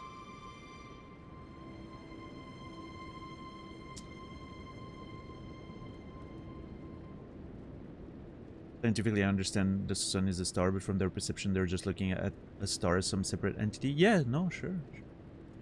I don't think... we don't know what, you know, what the scientists in Elden Ring actually know about this. We don't know what the fucking stars are in the Elden Ring world. Maybe it works differently, right? Than our world. But, yeah, typically, you know...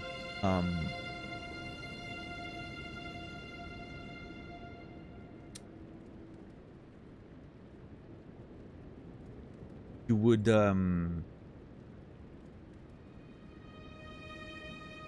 would assume they're just looking at it like they're you know, those mythological things in the sky, right? They mention constellations, so who knows what how they understand that, right?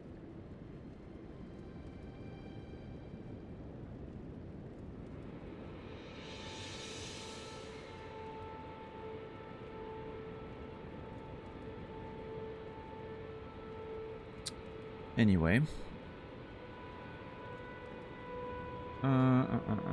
General Radon, leader of the Red Mains. Lion theme, also called the Scourge of the Stars. Well, that makes a lot of sense now. According to Gideon, is still in Caelid, although probably doesn't look like his old self. Okay, that's a hint. He was holding Celia secure.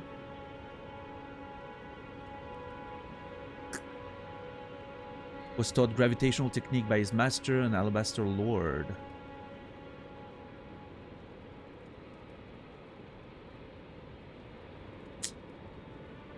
And Jaren was in Redmane Castle, but his icon's not there anymore.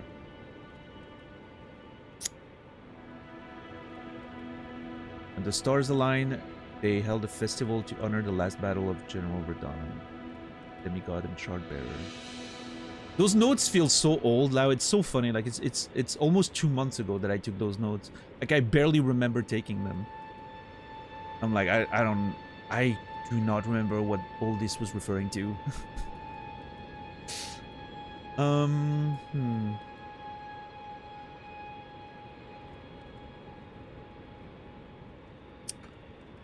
I was a different man when I was taking those notes. That's true, yeah. It was a completely different life.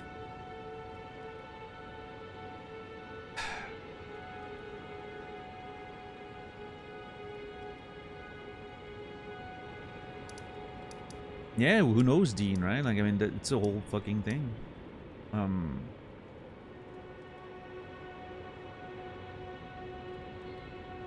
Also, the understanding of those things changes over time, right?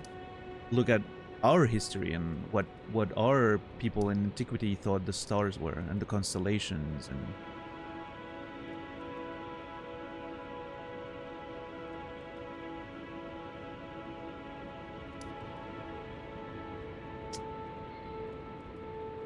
I mean, I guess I'm going back to Seluvis and see if he has anything more to say. Because, like, I mean...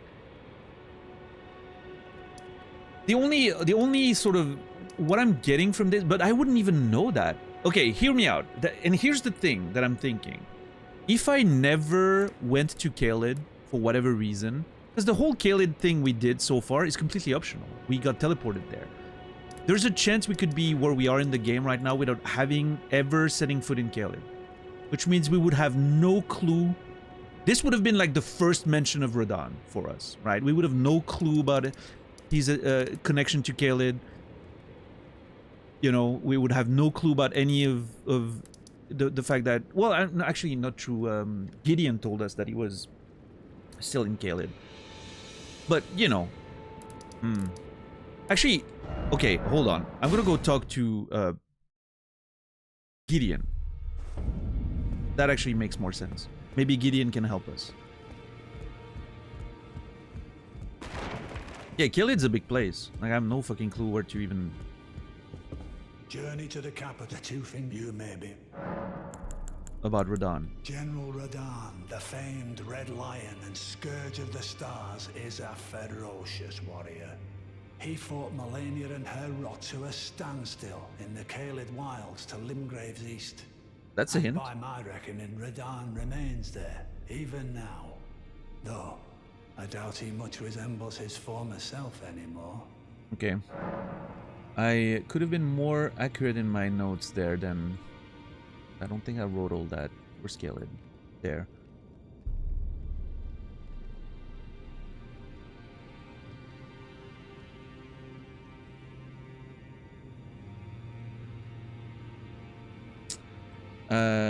In the Caelid wilds. Wait, did he say east of Limgrave? Oh shit! Hold on. General Radahn, he fought Melania and her The Caelid wilds east of Limgrave. Okay, never mind. I thought it was like it's on the east of Caelid. No. Even now, though I doubt he much resembles the Caelid wilds is the entire fucking area. Never mind. I thought we were onto something. We're not.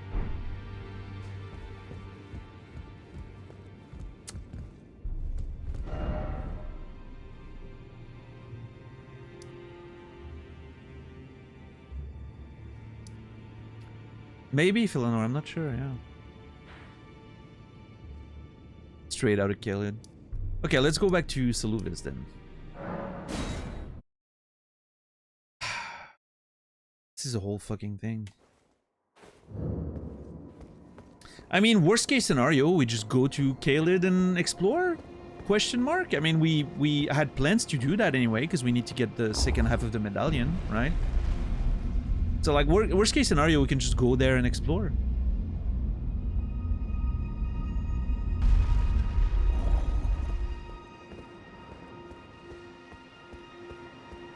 Maybe find a hint there, you know, like maybe we'll find something there that helps. Okay, she's still napping. Having a grand old nap.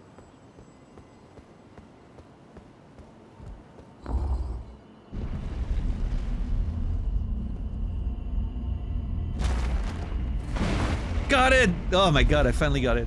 Let's go. Speedrunner. I got all the speedrunning tricks.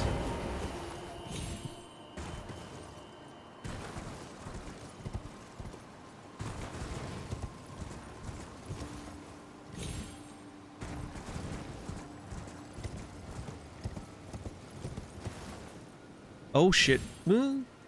Okay. Whew. But maybe that was a little high. Sir, your letter of introduction did almost nothing. How's the puppet I gave you? Just fine. A thing of exquisite craft, is it not? Sure. Procure the rather unique with that, and even a... Nope, nothing new. Fuck.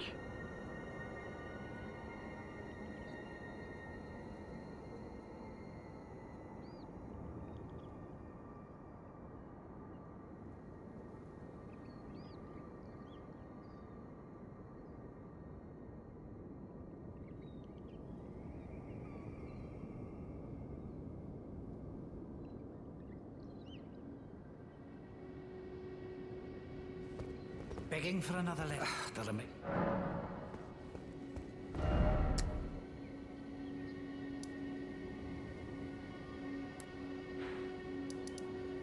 Ronnie is having a nap right now.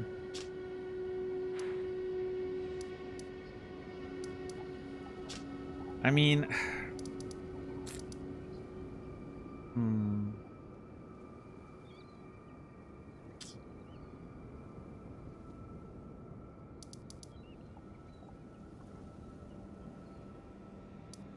I guess, okay, Blythe is the one that told us we need to talk to Saluvis, right? And pry the information out of him. So maybe talk to Blythe again now that we have done so. I'm gonna try to talk to EG on the way. We haven't talked to EG in a while. Let's talk to all of Rani's counselor and see if someone comes up with something. Greetings. I take it you've heard of No, nothing new here. It has. Okay, let's try Blythe now. I know I said I wasn't gonna fast travel a lot, but for stuff like that, I have to, right? Like it's impossible to not fast travel for that stuff. You need to go all over the place. Like it would take me literal days to, you know, walk to those places. I didn't realize how much no fast traveling would imply. I'm still holding by the rule that if I haven't like physically linked locations together, I'm gonna fast travel, right? If we get teleported somewhere, if I can make my way physically, I will. And when I'm like exploring a new area, I'm not gonna fast travel all over the place, right? I'll do some backtracking and explore and see if I missed things or whatever. But once we're doing like quests like this, where we have to go all over the world, I think fast traveling is, you know, necessary, I think.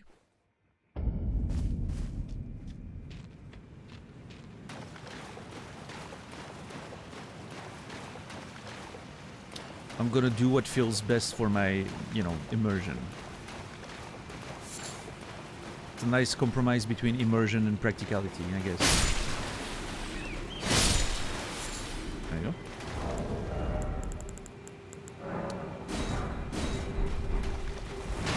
Maybe then introduce magic phones in the next FromSoft game to avoid that. Yeah, everyone should have a fucking, you know... Was it in like... I think in Final Fantasy. I think it was in Final Fantasy where... Final Fantasy VII. You had basically a mobile phone before mobile phones were really a big thing. In like 97 or whatever. To be able to communicate with your party members and switch your party around, right? I think that was a fun factor.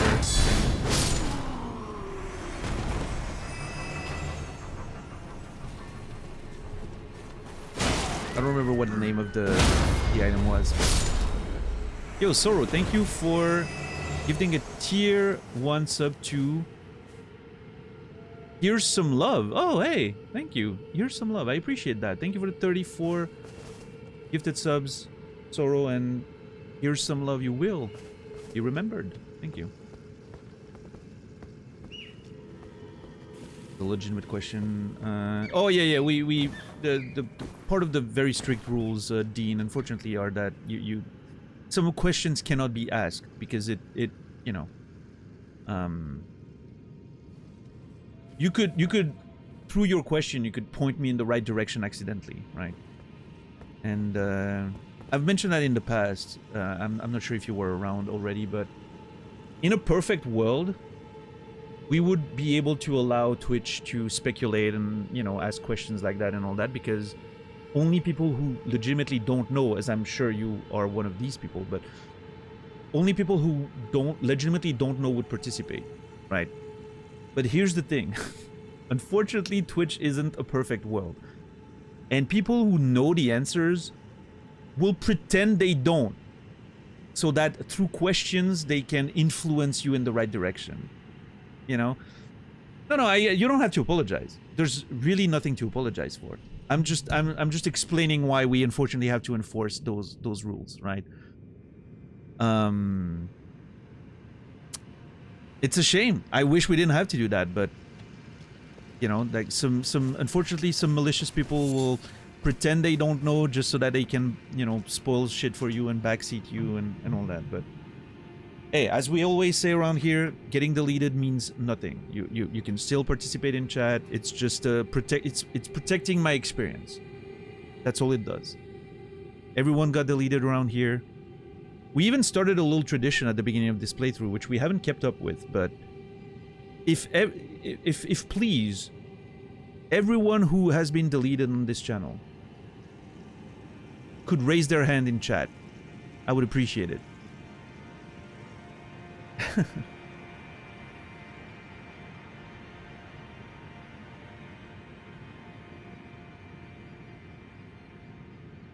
This could take a while. It always does a little bit, yeah.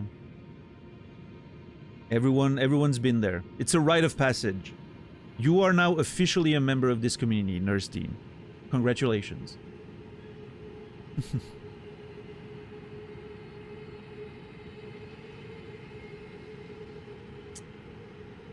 How are you, JC? Good to see you, Zimstang, Koilu. My name is Cold. How are you doing? It also protects our experience. That's true. Yeah, ultimately, protecting my experience is protecting the viewer's experience. Because, you know, you're watching the way I play because you enjoy it, probably. Hopefully. What's up, Rob? How are you doing? Street Jesus? That's a cool name. I love it. Just found you, so I have not yet. Hey, it will happen. Trust me. I'm sure it will. Yeah, we saw a buddy of yours today. Someone said Jesus is the one or something. I'm sure it was about you. That's true, DJ. The more you chat, the more chances you get deleted. In fact, I don't know if that was your first deletion, Nurse Dean, but it's impressive that you've been around so long and haven't been deleted. Thank you for, you know, respecting the rules of the channel so much. Hell yeah, it killed. I'm glad you had fun with it. I'm looking forward to eventually getting there myself.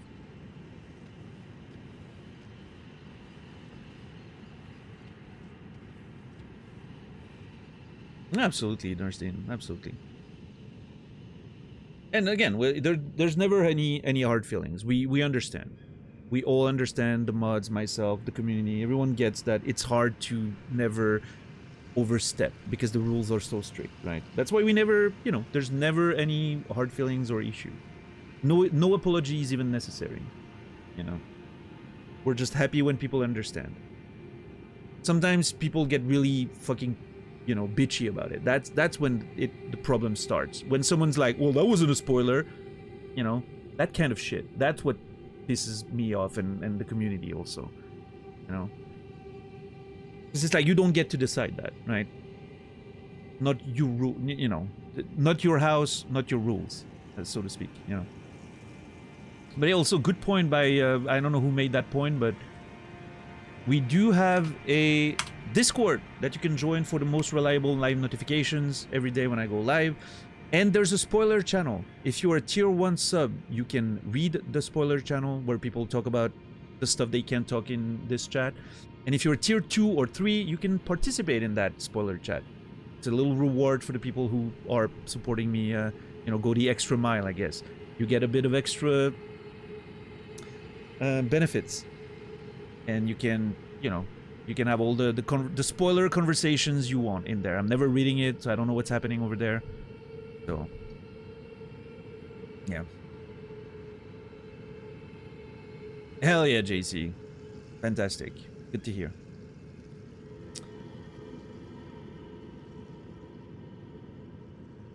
Tax. That's true. When has a joke spoiler ever been funny? It happened once. Probably in 2010. When it was first made on a stream. When the first time someone made a joke spoiler on the stream, it probably was funny. I think the diminishing returns hit pretty hard after that, but hey, it's always gonna be someone's first time, right? You're one of the lucky 10,000s of today if you have never heard a joke spoiler and it made you laugh, right? We should celebrate that. Also, never joke spoil on my channel, please. Alright, big boy. God, this man's so tall. Let's, he's making me feel self-conscious.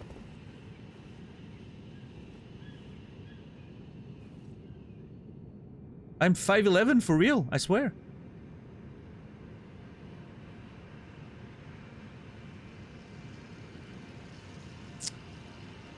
Oh, I think we're talking about Zai's spoiler about Goku showing up in Elden Ring, which, you know. What's up, Mr. Wraith? How are you doing today? Let's talk to Lythe. Ah, well met. What news? Oh, interesting that I have a choice here. tell Sellen's story or don't say anything? Obviously I'm gonna tell, but interesting that we have a choice.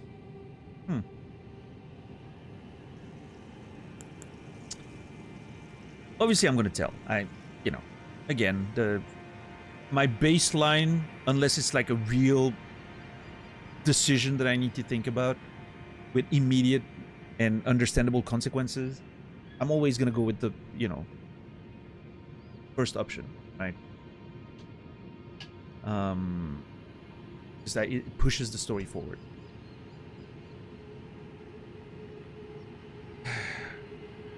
What's up, Mr. Wraith? Mustache? Yep. What about it? Yep, mustache. That is a mustache. You're correct. Yep. It's actually the streamer's mustache. I'm just the rest of it is a flesh golem controlled by the stash.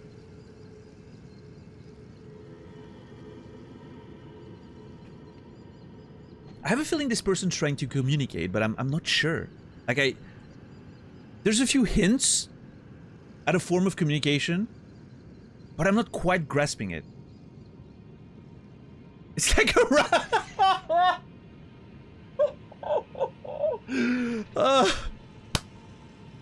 Salachi, if you weren't subbed already, I would have gifted you a sub for that one.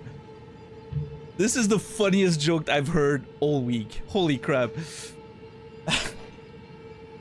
I'll allow it. Hey. Well, welcome in, Mr. Wraith. I hope you're doing well today. What's up, Cyrus? How are you doing? It would be funny if the decisions were timed and you only had a few seconds to choose. Oh, you should watch me play Life is Strange or Until Dawn, ELEC. Until Dawn, I was pausing during time choices and thinking about them for hours. It was so funny.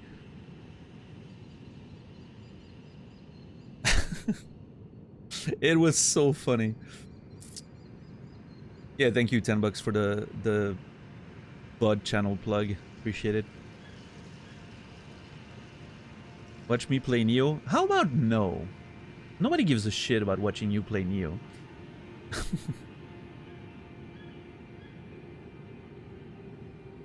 Are you actually streaming right now? Let me check that. Oh boy. That's gonna be good.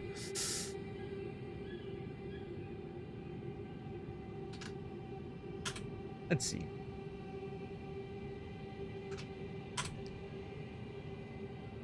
No, you're not even streaming right now. Why are you fucking self-promoting if you're not even streaming right now?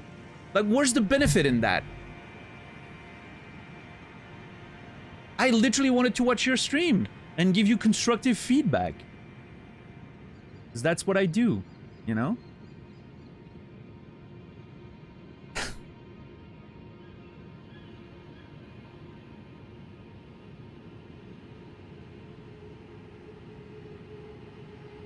I'll stream? Well, hey, good luck with that, Mr. Wraith. Here's my first advice to you. Don't talk about your stream in other people's streams, unless you're invited to do so. That's number one. That one was free. For the rest, you're gonna have to pay. I'm sorry. Never disrespect. I'm not disrespecting Neo, I'm disrespecting you. How do you not get this? Oh, actually, no, that checks out.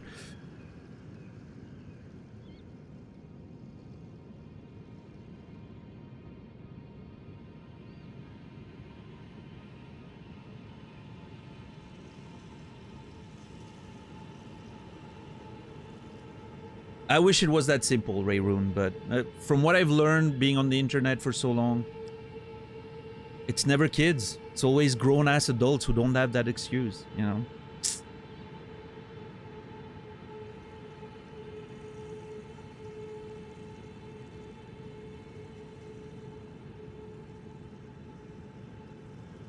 A bot would have good grammar. What's up, Musty Mirage? We don't have a bot, Mirage, but if you check under the video, you can see the Discord link. Or, thank you, $10. Appreciate that. $10 is my own personal bot. And I say that with a lot of pride and love.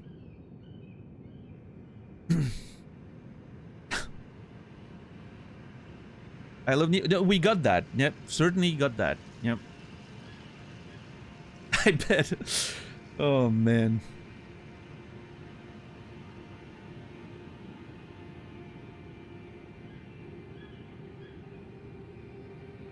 I actually replied when Musty Mirage did the command when you were offline. That's fucking amazing. I will die on this. And you don't have to die, please. Nobody's fighting you on this. Some people like Neo, some people don't like Neo. You know, this is a whole thing. You don't have to die on any heal whatsoever. No, I get you, Strange Pie. Don't worry. Yeah, like Mr. Wraith is shadow boxing on the heel of Neo being a good game right now. And not even good shadow boxing, like Ronda Rousey style shadow boxing. If you know, you know.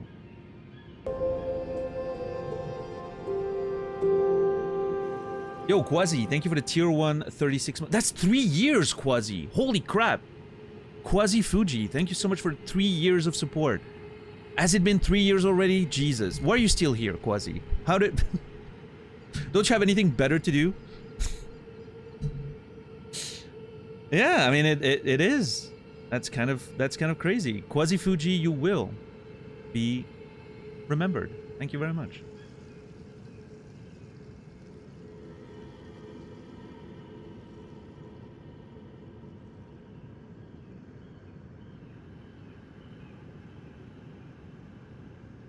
The Stranger Pier.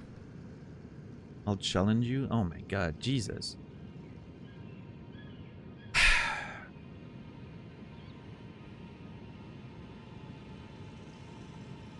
Mr. Wraith. Unfortunately, you know, there comes a time in every man's life where you have to ask yourself the question, is this worth it? And sometimes, you know, we get trolls, or we get people that are basically fucking human bots, and you know, sometimes we get a lot of fun out of it. Today is unfortunately not one of those days. Mr. Wraith, you will not be remembered. What's up, Fermented Loaf? How are you doing today?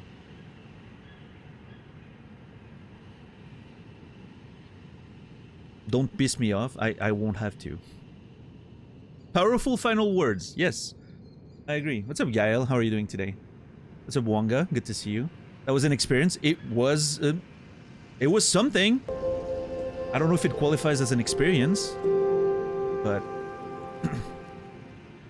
Kagaij, good to see you. Thank you for the tier 1 22 months. I appreciate you, Kagaij. Thank you so very much for the resub, and you will be remembered. Seems like Stranger Pier won this fight. I think so too, yeah. Didn't even have to throw a punch. Look at that. No, see, it's one of those things. Like, if you're interacting with me and you're trolling me, I'm okay with that. I can get that going for a long time. Once you start, you know, turning your attention towards like members of the community, that's where I draw the line. Like, you know, there's like an implicit contract. We're, you know, having a thing.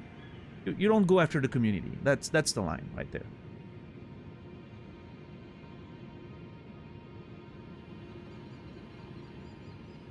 What's up, Flamcushion? Thank you for the Prime Gaming 4 months. I appreciate that. Flamcushion, you will be remembered. Less money for Jeff, more money for me, yada yada. I appreciate the Prime. Unban request. Oh, please. If you can, do share.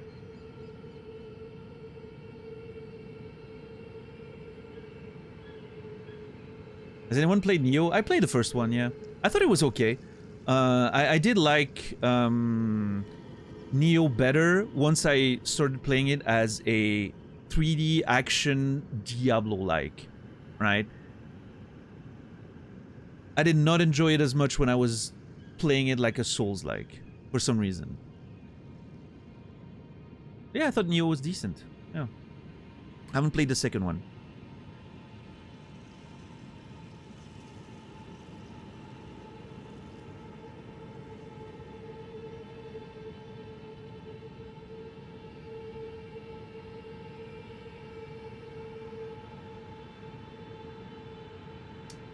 It just said sorry. Aww. Oh, there you go. Remorse. Maybe a hint of accountability. Love to see it. It's not gonna change anything, but you know. Well met. What news? And on this note, I will now forget this person ever existed. Let's talk to Blythe about Selen's story.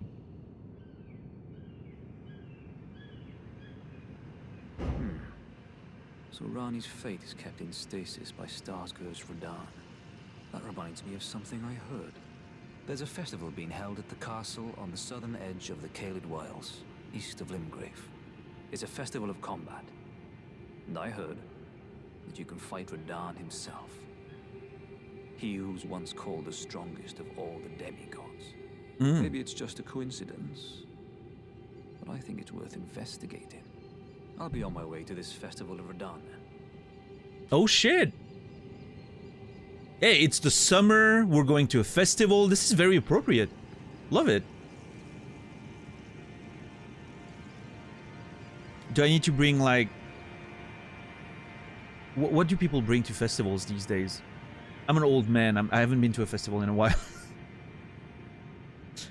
Like glowy bracelets? Drugs! Okay, of course. I love that I didn't think of drugs. I wasn't very much of a... You know, I never really took drugs. Even in my festival days. So that it actually makes sense that I didn't think about it. What's up, Businala? How are you doing today? Elden Fest! That's so funny.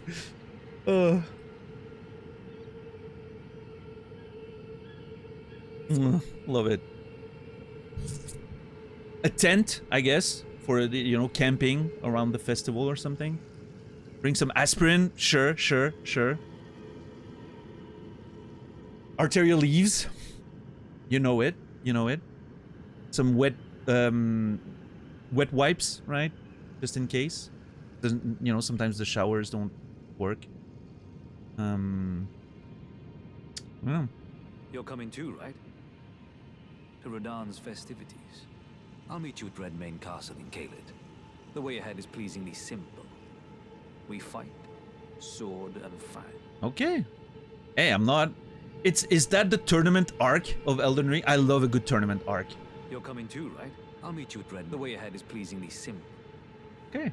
I love a good tournament arc.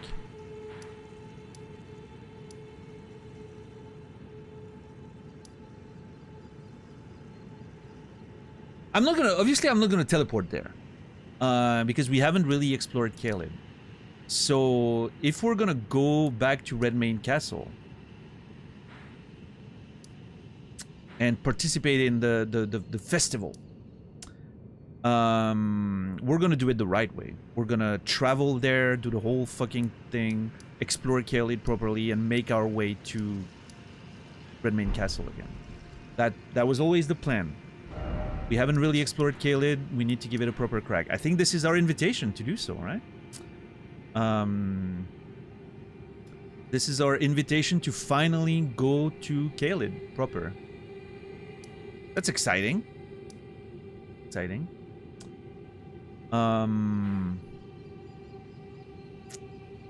Yeah. The Elden Fest arc begins. I'm intrigued. I'm excited. I love a good tournament arc. It's always nice.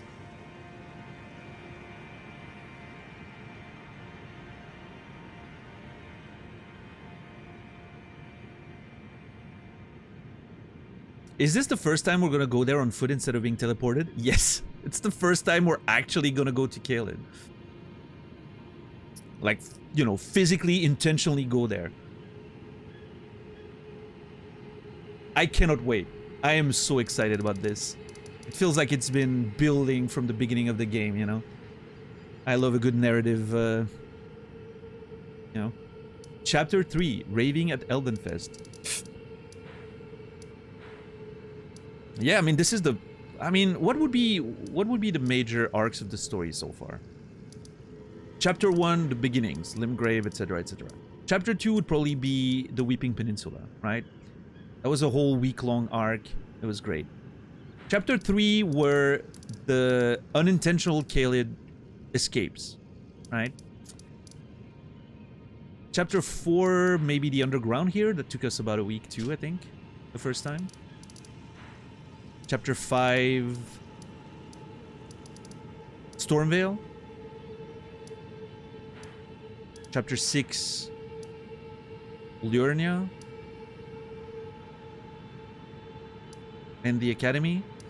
Chapter 7... Carrion Manor and all the stuff we're learning now. I don't know. It's hard to actually define like clear, you know, chapters, but...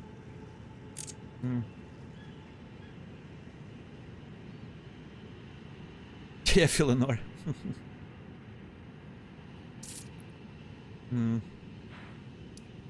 Yeah, man. It's so funny to me to think back to the Weeping Peninsula. That was over like 2 months ago. I barely remember this place. And we spent a week there. It's crazy. What's up, based Denton? I would think that this is another account of the same person, because, you know. But then again, so many people have that as their first message on this channel that it's not really an indication. What's your opinion on Neo? Oh, what's up, Jonesyfer? How are you doing?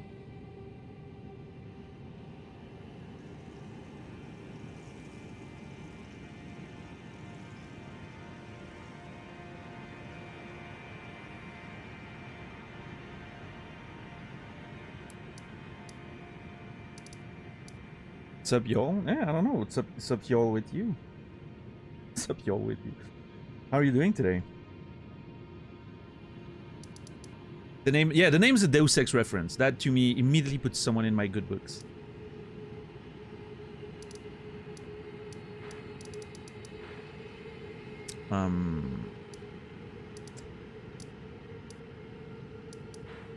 All right, before we embark on the journey to Caelid, we have some cleaning up to do.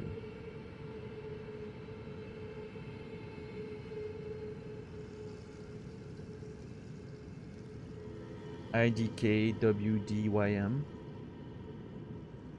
Sir, there are words in the English language.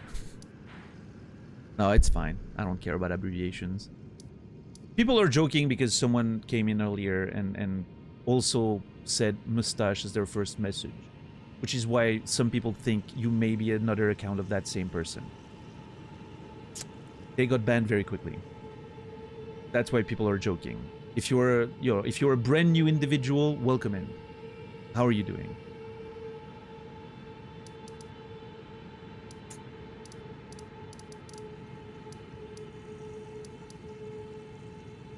Also, let's, as a community, let's not jump on new people on baseless suspicions. I don't think that's a great idea.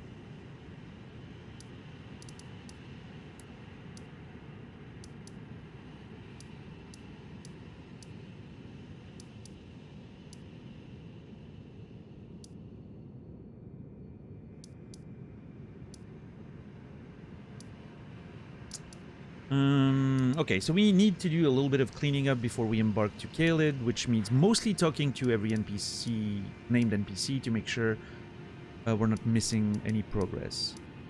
Let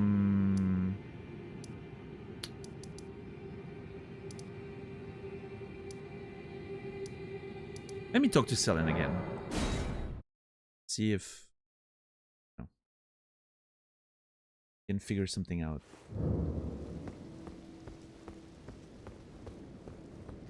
There you are. Shall we commence the lesson? Nope, nothing new here. Okay. I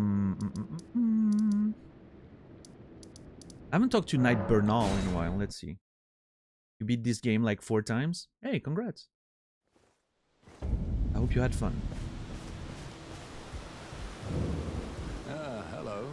Here to learn. Bernal doesn't have anything to say. Oh, we haven't talked to Caelid in a while. Let's see what Caelid has to say.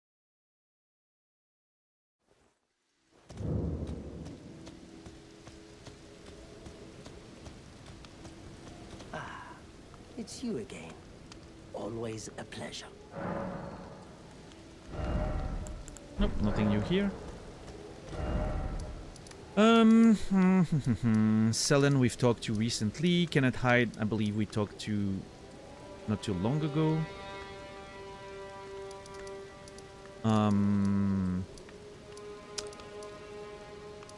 We haven't talked to Gostock in a while. Let's see. I'm speedrunning right now. I've never been that fast in the game. Okay, I love that Gostock is still stomping the corpse of Godric. Dude, it's been weeks. It's been weeks. You gotta let go at some point. Now, I suppose I'm free. I can do whatever takes my fancy. Can I, mate? It's his new hobby. Yeah, he goes to sleep at night and then he comes back and starts stomping again.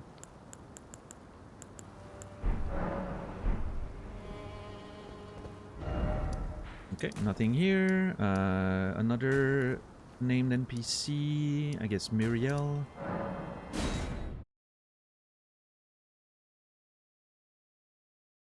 Has no one to rob. Yeah, I mean, there's probably not a lot of... I mean, or if there are people attacking the castle still, he's not, you know...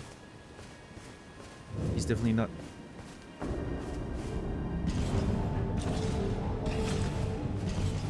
Oh, fuck! I was like, where's the fucking turtle?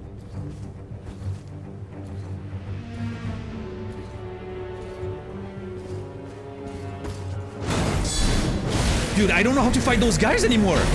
I legitimately don't remember. It's been so long.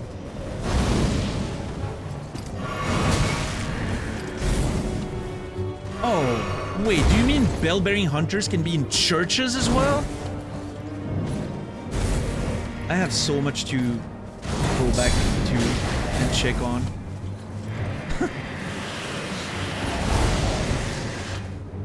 I don't remember how to fight them. I remember there's like a loop with the shield.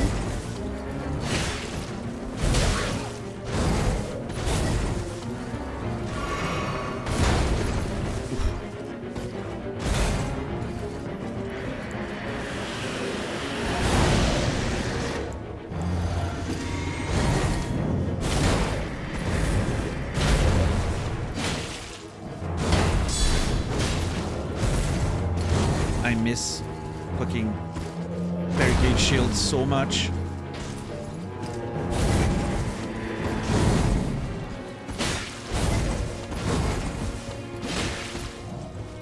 Yeah, that's the one. 2 pokes, I think it was. Yeah. Shit, too early. Yeah.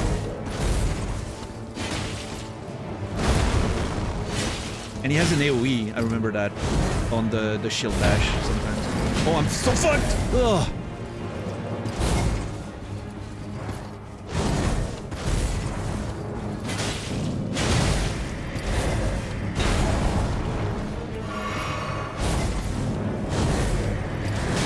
Shit. Heal. Heal. Too greedy! Oh my god!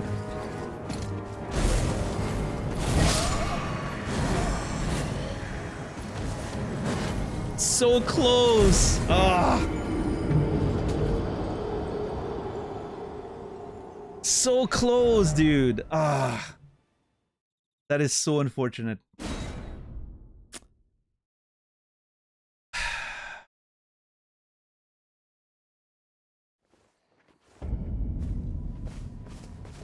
How did I figure out that Gostock was selling from people attacking the castle? I mean, he's selling shit. Like thieves' outfits and all that. But, you know, thieves trying to pillage the castle and then getting killed and then Gostock steals from them. I've also seen him. At one point, he was on top of, like, an elevator. And he was, like, pillaging on a body. Yeah. So, there were hints, you know. Let me catch up on chat there. I was obviously focusing on the fight. What's the most useless attribute to spend runes on? I have no clue. I don't know. I don't know anything about, you know, I don't know more than you do about the game. You probably know more if you finished the game 4 times.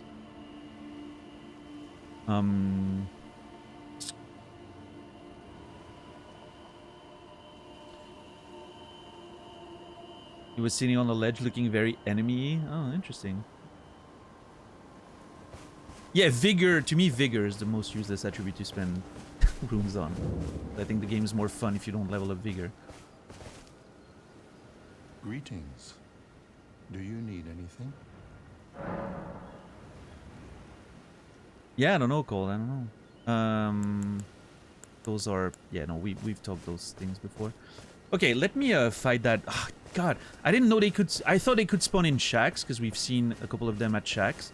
I didn't know they could spawn in churches. Now I need to try other churches at night, see if I can find more of them. I'm not going to do that now, but we'll eventually have to. Let me mark the churches I need to check for hunters.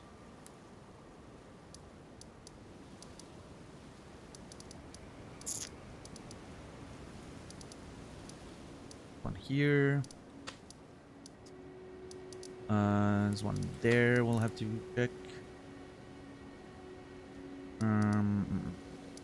More churches. Yeah, maybe. This one. This one. What's up, Awen dear? Is your goal to experience everything in this game when you first run through? Is that realistic? I wouldn't say necessarily everything. My goal is to have a good time, and I like to figure out the lore. I like to...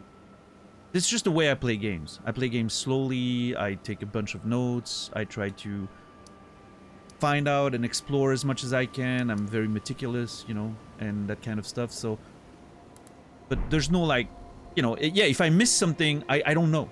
I won't know, right? So that's going to be my story, right? My adventure. If I miss something, I will never know. And that's it. That's the way I want it. But I typically tend to find a lot of things because of the way I play games. Like a lot of people watching me tend to be like, oh, I've played the game that many times and I've never noticed this. You know, that's something I hear a lot. If you haven't seen my notes, that's what they look like right now. Hold on. Yeah, we have like 689 entries, close to 15,000 words of notes about the world, the character, concepts, factions, locations, different regions, notes, you know, like separated by regions and all that. As you can tell, we've spent a lot of time in Liurnia, and I've started taking like really extensive notes there. We still need to go back to Caelid, Dragon Barrel, the Round Table Hold, obviously a whole bunch of characters there, random theories and questions, like it's a whole thing, right? So yeah, that helps me, you know, figure out a lot of stuff, I guess. So there you go.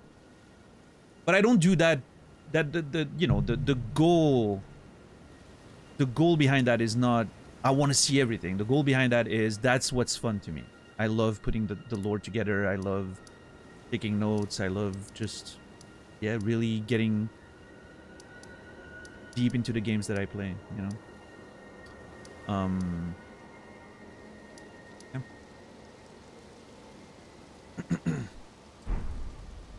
All right, let's switch to nighttime and fight that nerd again. Hopefully we win this time.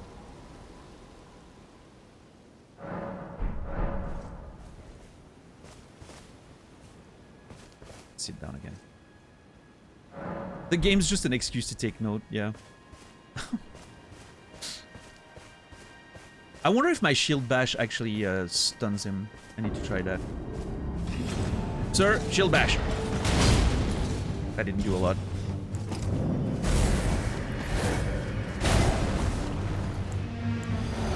What's the point of the game? Every game's meant to have fun. Yeah, I mean, I think there's, you know, I understand the question in the sense that people have different definitions of fun and different ways to approach games, right?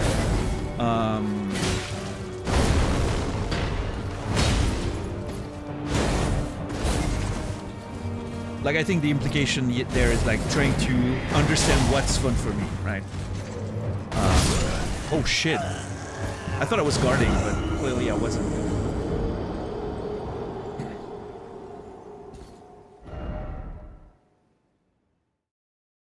Side of Grace seems like a better respawn because I need to change the time anyway. I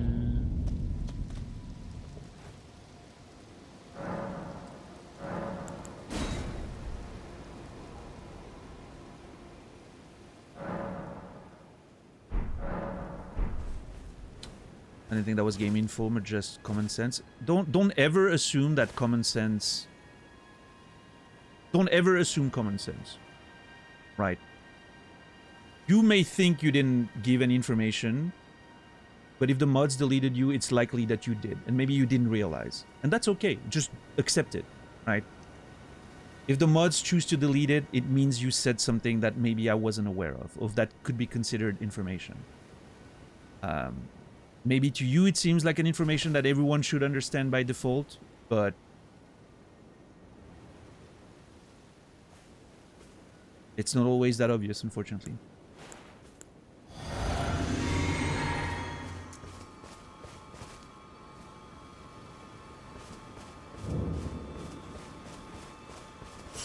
How are you, Credo, today? Did I say hi to you, Credo? I don't remember you coming in. I hope you're well. Ah, shit! I forgot to sit down again. God damn it.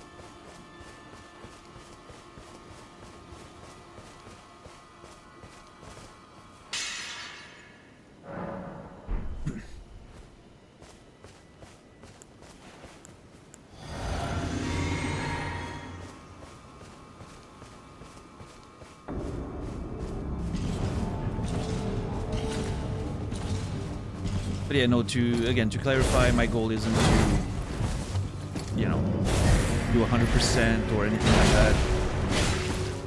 I just want to see as much as I can, just as a side effect, right?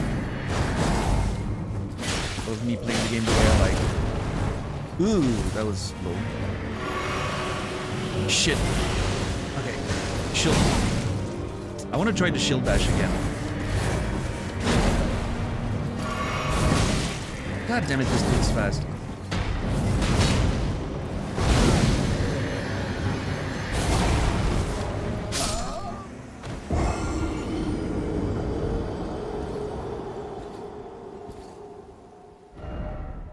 Side of Grace visited. I didn't actually give... Oh, well, there goes the rest of it. I think you're going down the wrong path, Draco. And I'm gonna, you know, I'm gonna re-explain that in words that maybe you can understand. You don't get to decide the rules of the channel. I'm gonna go, the mods are overzealous. They're not. They're doing what I asked them to do. I'm overzealous. If you can't accept that, don't let the door hit you on the way out. You clearly aren't a good fit for here. I'm glad you recognize that.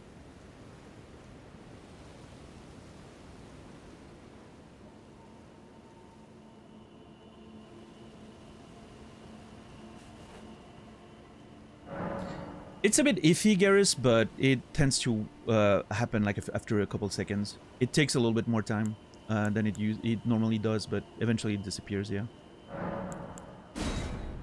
It's just a deletion, I know, Shepard, but some people's ego get in their own way, you know, it is unfortunately a thing.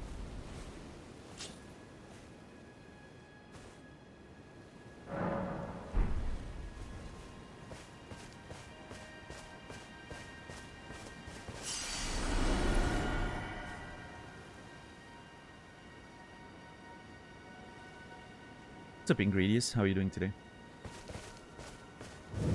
Man, I like Shield Bash, but I really miss Barricade Shield all the time. Every time I'm like, I want to press Barricade Shield to get better defense. And it's always messing with me. I do love Shield Bash. I think it's not very useful against stronger enemies, though. Yeah, I'll keep it. Whatever.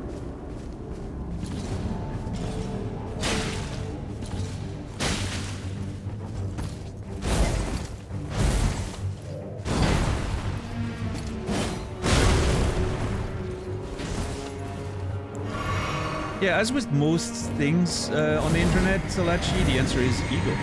It always is.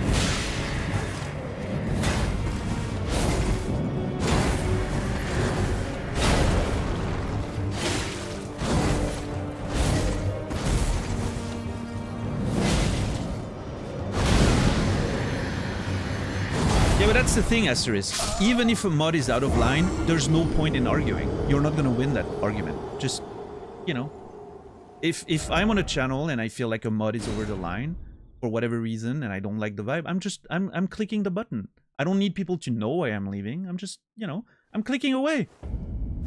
Any reasonable person would do that. You don't have to vibe with every community. It's fine, but you don't get to try to change the culture of a community for your own personal needs, right? That's the point. It's okay if you don't feel the vibe. Don't make it everyone else's problem.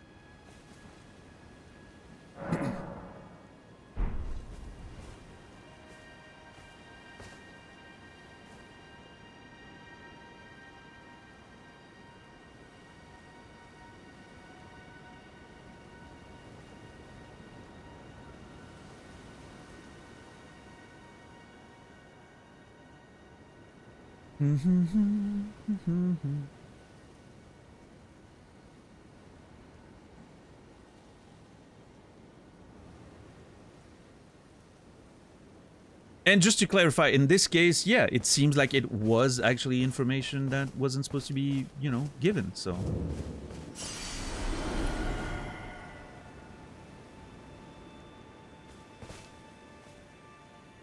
And I understand not everyone's gonna agree on the definition of spoilers. That's fine. You know, not everyone has the same line.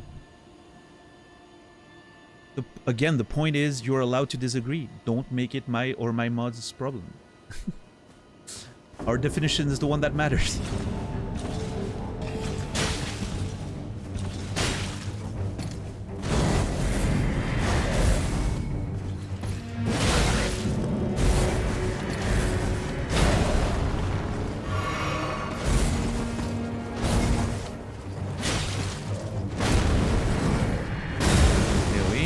Shield bash?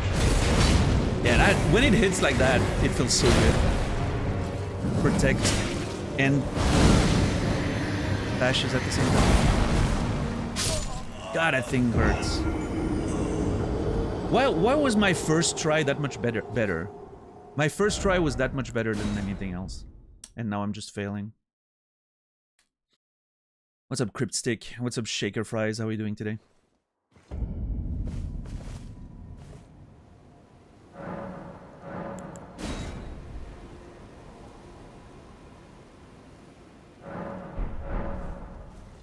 Classic first try, I guess so, yeah. I wasn't overthinking it, I was just locked in, you know, because of the surprise. And now I'm just flailing about. Reminds me of Gale a little bit. Oh yeah, I can see it.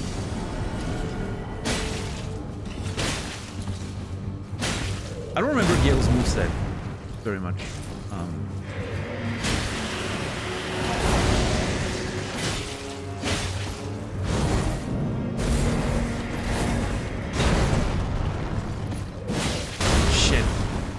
God, every time I think part of it is because I was so close to getting it. Now I'm being greedy because I want to get back to that point of being close to killing him.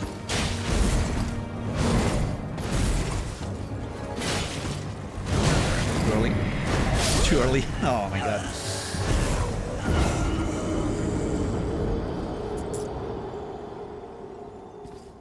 What a cool design for a character. Love it.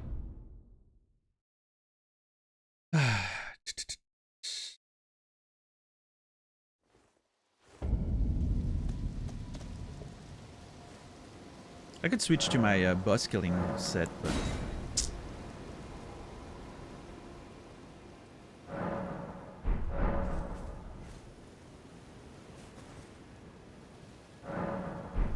yeah, Ingredients. That's funny. I mean, they're, to be fair, like, well, I don't know.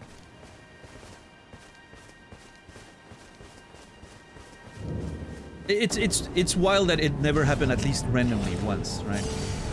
But yeah. I guess that's the beauty of a game like that. There's so much stuff that's sort of hidden, half hidden. Everyone's experience is gonna be so different. I love it.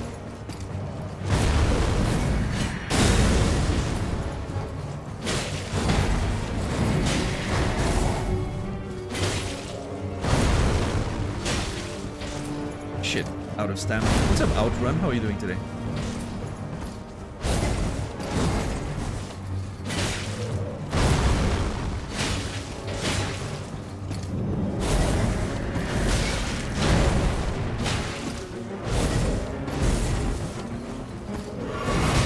Shit, fuck, I hate that. Holy fuck, dude! Get your I was about to say, get your sword back, and then he did. And it killed me.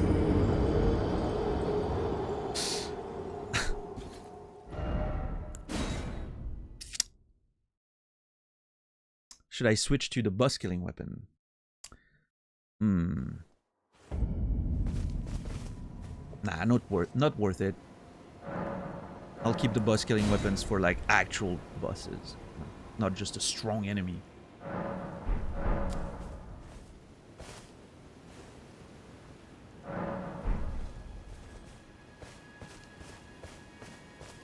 Yeah, I mean the aesthetic. That's true, Salachi. The aesthetic of like the duel with the double thing would be great, especially if I put some magic ointment on it, right?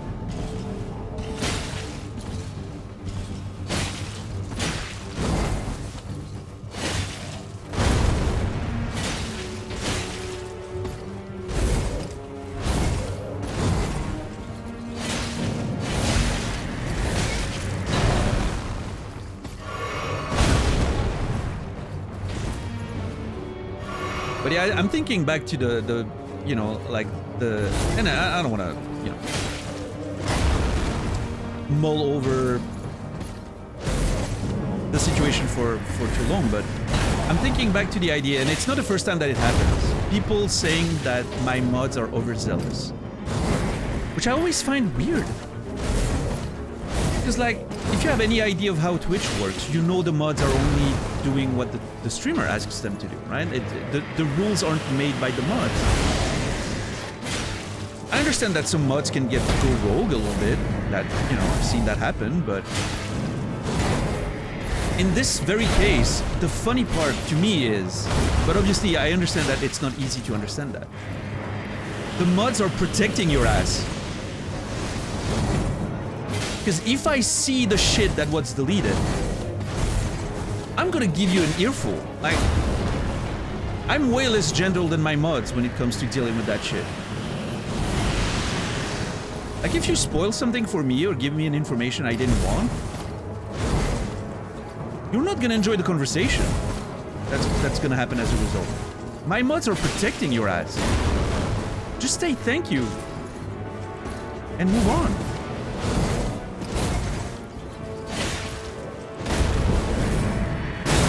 Shit. I'm so dead. I'm so dead. Oh my god, I'm not dead.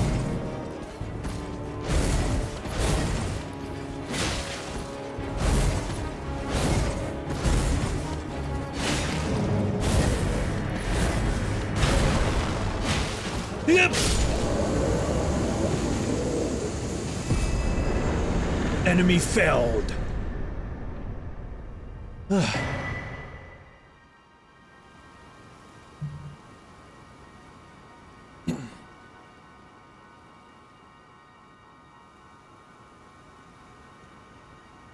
Yeah, thank you for the A pluses.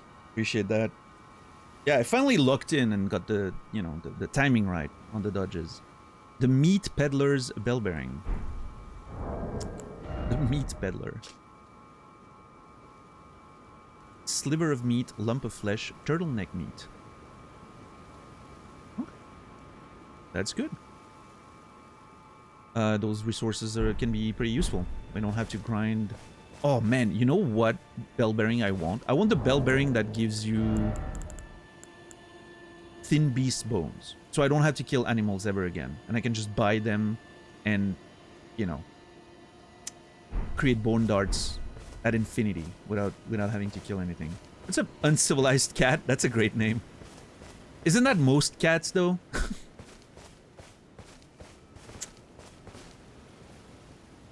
Who walks around selling meat? I mean, I would think in the older days maybe they did. Probably, right? They had the little carts and everything. Maybe? Yeah, meat peddlers. I don't know. I'm not an expert on like medieval history and all that, but dried meats, yeah. What's up, outlaw? I know a lot of cats, they're definitely not civilized creatures. Yeah, some of them might seem like they're civilized, but, you know.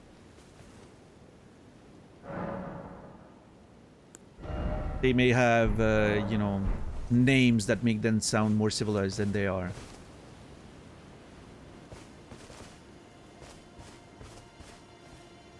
They're actually little evil creatures. Love cats.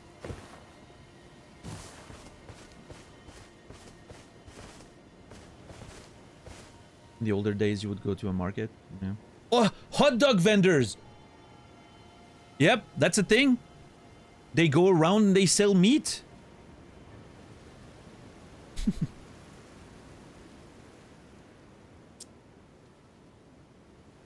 That doesn't count? Oh, well, okay. Taco vendors, kebab, yeah, food trucks, you know. I actually met someone called Civilized Cat in a Twitch stream once. Dude, we need to get Civilized Cat in here. It would be a meeting for the ages. We actually, you know.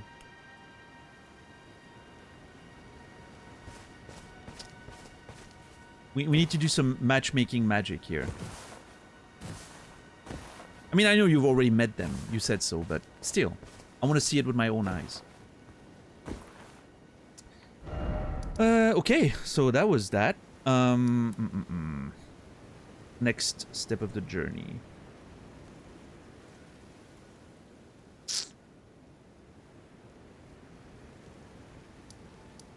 Have I talked to them again since I've... Let's make sure.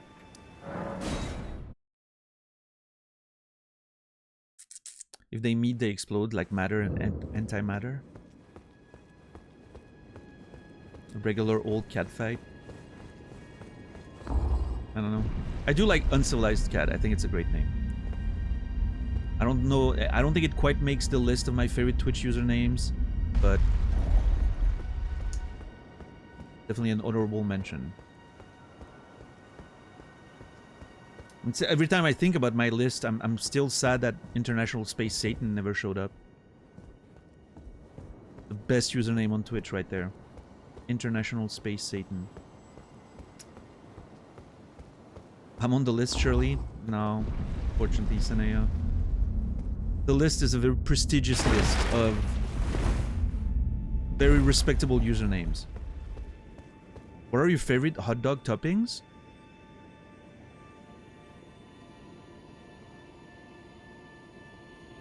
A sausage and mustard. That's it. Maybe some cheese.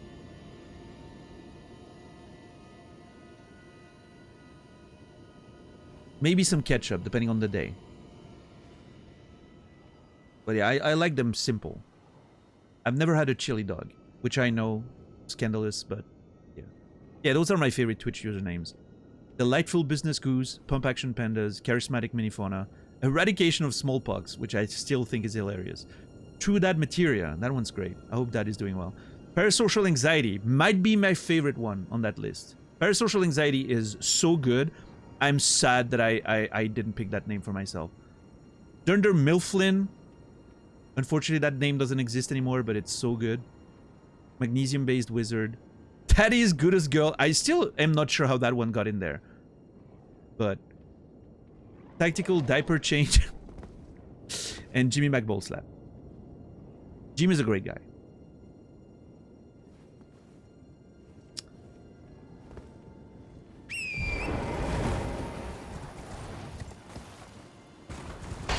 We love Jimmy, yeah.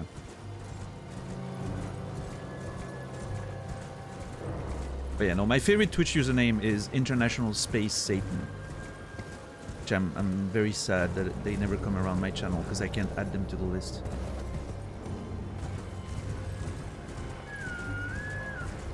But you know, I need to try a I need to try a chili dog one day. It sounds good in theory. I like Grandpa's Lemon Party. Oh yeah, that one's good on Naz's channel, Grandpa's Lemon Party. I kind of wish they showed up here as well. Begging for another lesson so soon. There remains much to be done. Make it quick. Grandpa's Lemon Party is so funny. Oh man. I'm a terrible person. I grew up on the internet. Procure it for me. The rather with that, my special. What's up, Boomstika? How are you doing today? Warren, thank you for gifting a sub to International Space Satan. 570 gifted subs. Thank you so much. International Space Satan, please come around one day. I do want to talk to you. I want to add you to the list. You will be remembered.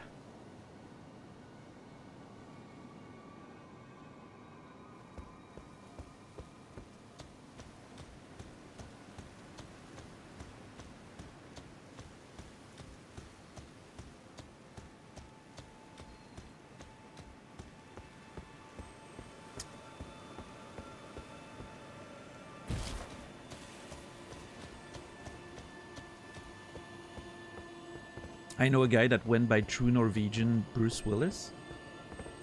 Interesting name.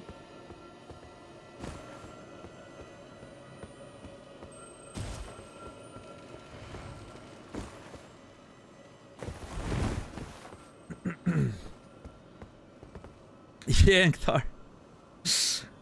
Yeah. If you don't know what Lemon Party is, please do not Google it. Save yourself the, you know... It's very bad, like pornographic bad. So don't look at it. But yeah, everyone on the internet back in the old days knew what Lemon Party was. Just a fun time. Yeah. Hey, good for them. I wish I didn't have to see it, but good for them.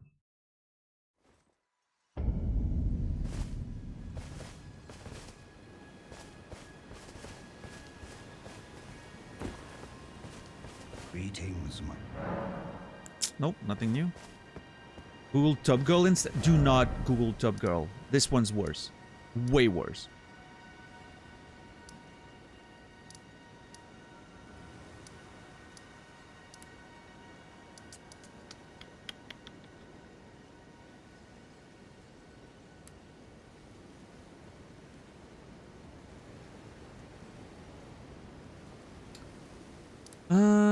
You know what? I want to go see Avare, and what I can also cross off the church thing at the same time.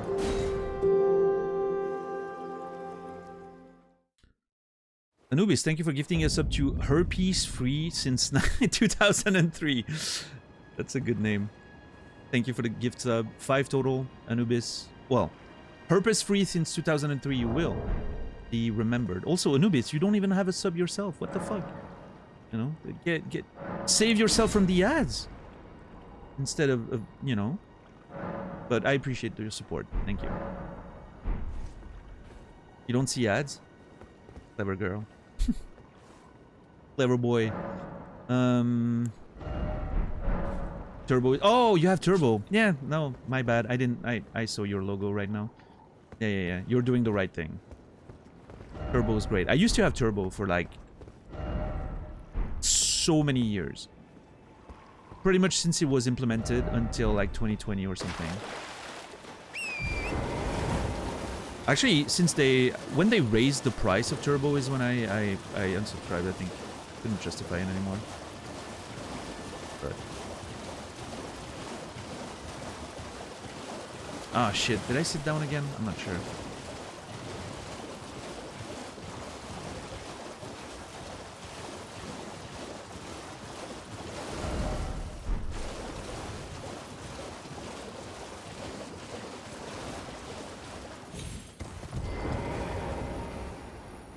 There you go. What does Turbo do? You don't see ads anywhere on the platform. And it still supports the streamer as if you saw the ads. I don't know exactly how it works, but I do get money like specifically marked as Turbo in my revenue. Like Turbo revenue. So that's great. Love it. And there's a few other features that it gives, but You can like change your name color or whatever. Like to a unique color. You can like customize your color. Be sure to try. I'm quite. Okay, this guy doesn't have anything new to say, and we can mark that one off as a no bell bearing. Did I try this one? For the bell bearing hunter? I think I did.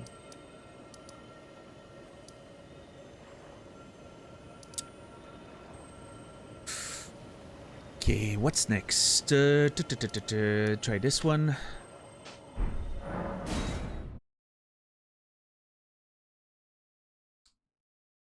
Like YouTube Premium, yeah.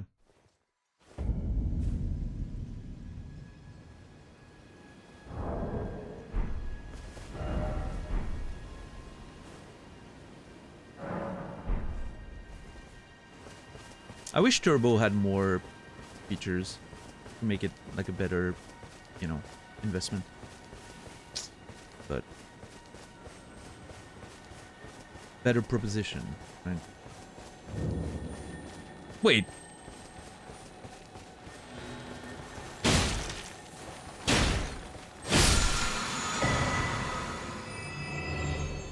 What the fuck? Thops's barrier as a belt, as an ash of war? Erect a magical force field while swinging. Erect while swinging is a crazy choice of language. Erect a magical force field while swinging the shield to deflect sorceries and incantations. Can also be used in the same way as a regular parry.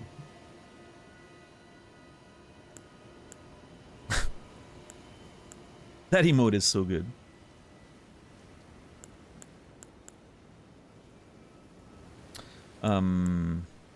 Okay, so Thubbs left us a little gift here after he was gone, but still no bell-bearing hunter here. Okay, good. We're making progress, guys. Let's keep going. Bernal, we checked on him. Checked on Caelid. Checked on the other nerds.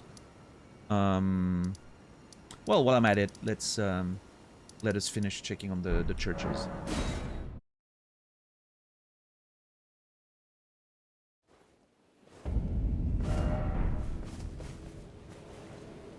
I'm gonna quickly open my window, by the way, I forgot to do so. It is window time. Should have been for half an hour. I'll be gone 30 seconds, and then I'll be back. Then we'll finish, you know, cleaning up behind us, and then we'll go to Caelid. Officially starting the Caelid journey, the Elden Fest arc of the story. I'm so excited. I'll be back in 30 seconds. Don't go anywhere.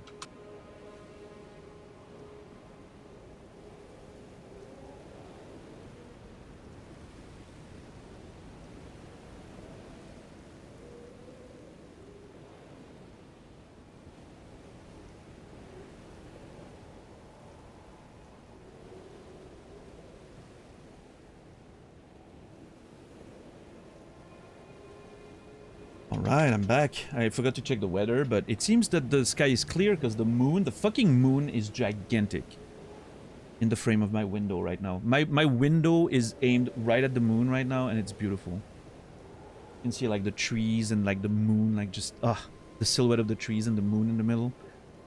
So beautiful. Okay, so no rain tonight. It's gonna get pretty cold though. 10 degrees.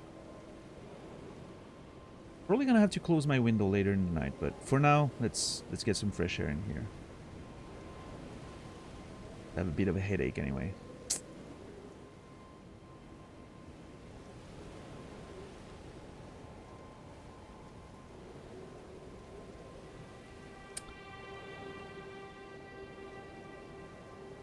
"26 seconds? Hell yeah.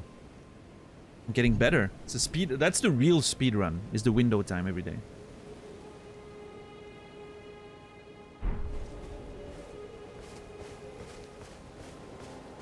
Full moon's tomorrow.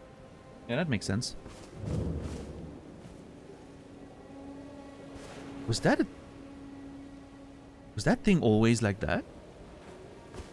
I don't remember. It's literally, this place is one of the first places we've explored in Elden Ring, like legitimately. We were there on day 2, I think. Maybe even day 1?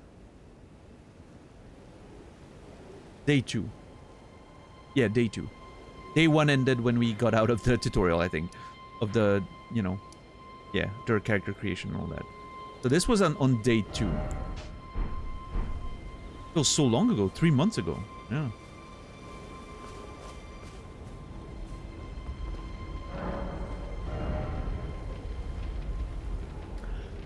Oh, I have dragon hearts. I can, oh my god, I can actually buy some of these things.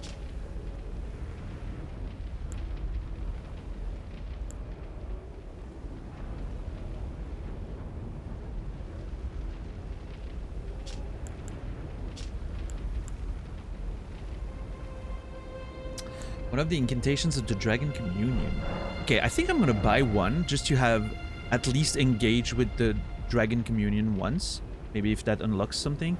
But I'm still gonna keep a Dragon Heart, just in case you can do something else with it. Which one am I getting? I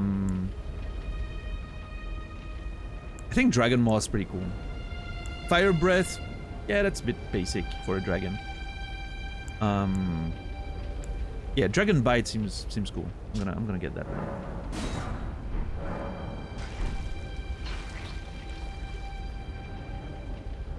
Oh, I think we ate the fucking dragon heart. I did not. Okay, listen. Yura warned us, right, that engaging in the ritual had dire consequences. So you know. What's up, Pinar? How are you doing today? We'll see where that goes, I guess. Does it have a nutty flavor? Hey, yo. Browse emote and all that, you know?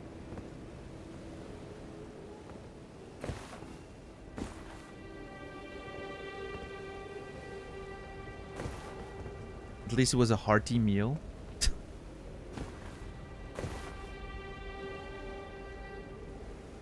Dire consequences like salmonella. Love it.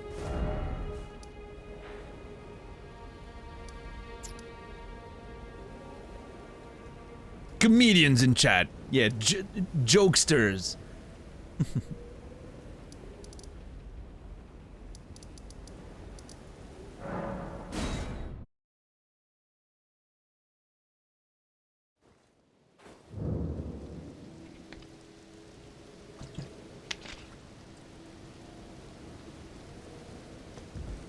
I don't think this one's gonna do anything because we're in the middle of the church already. Nope. Okay, let's check on this one. Same, probably same outcome.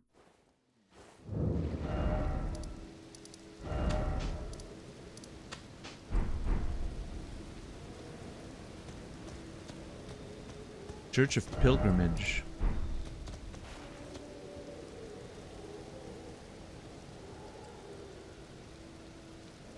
Oh, wait. I think that's a statue of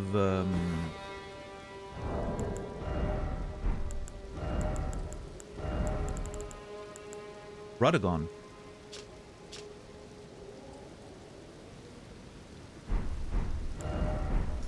I think that's a statue of Radagon.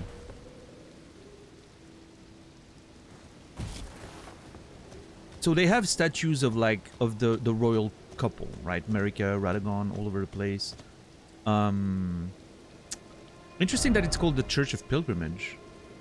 I wonder if they made a pilgrimage here as a couple when they were getting married for whatever reason. Why would they come here? What would be the point of coming here for a pilgrimage? I mean, we know the Tower of Return leads back to the capital, which makes sense, right? They would maybe use the Tower of Return to go back after their pilgrimage. Maybe that's the ultimate destination of their pilgrimage. They went through the lands between to celebrate their union or show themselves to the people as people in you know, like royals do. right? When they get married, they show themselves to the people and all that. And then use the Tower of Return to finally go back home. That actually kind of makes sense.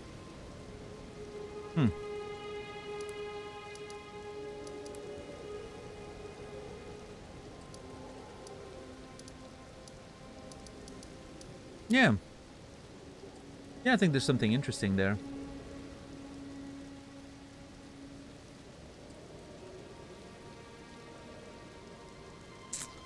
I don't want to take a note about that, I think. I don't want to take a note about that. Did I pilgrimage? Pilgrimage.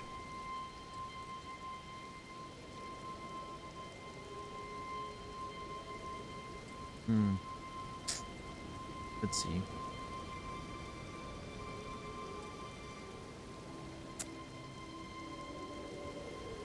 I wonder if the Church of Pilgrimage in the Weeping Peninsula could be the final destination of a journey Radagon and Marika took as a royal couple to show themselves to their people, etc. And maybe its final destination before they returned home to the Tower of Return. I like that. It's kind of it fits together neatly, right? I like it. Well, I mean, so much for Spellbearing Hunter, though. Let's do that now. It does make sense, yeah. Makes logical sense.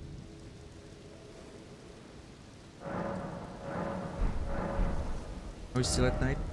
Not quite. Let me guarantee. Nightfall.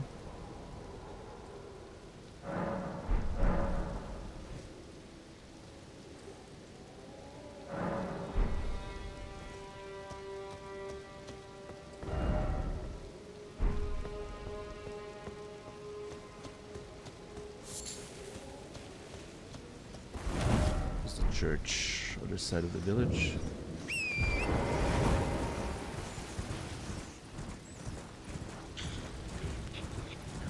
Sunrise, sunset, sunrise and sunset.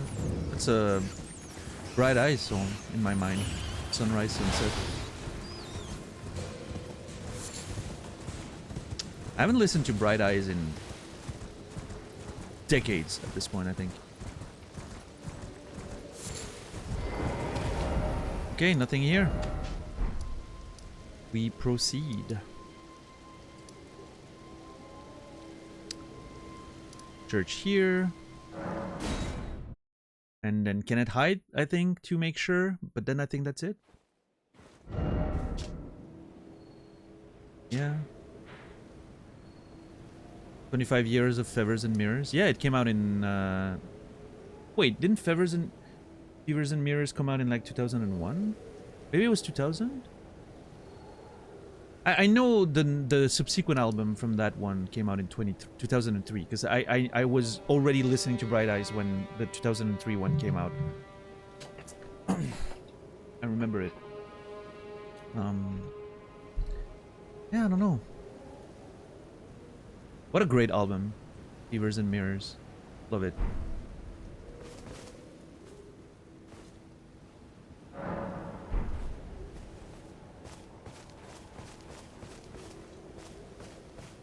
Two really good ones. Yeah, I like most of his stuff. Yeah, I like most of his stuff. Like the electronic era, I thought was pretty interesting. Very different, of course, but interesting nonetheless.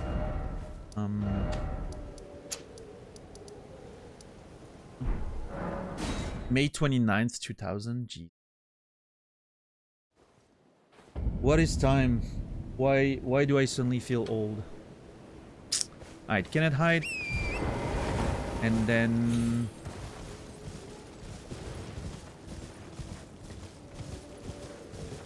Did I go back? Oh my god, I forgot. I already forgot if I went back to talk to Saluvis. This is bad. When I, you know, when I forget if I did something 10 minutes later, you know I'm gonna be a mess. So I'm in Boston in 0405. Good time to see him, I think. I must begin my sort of truth. Okay, this guy doesn't have anything new.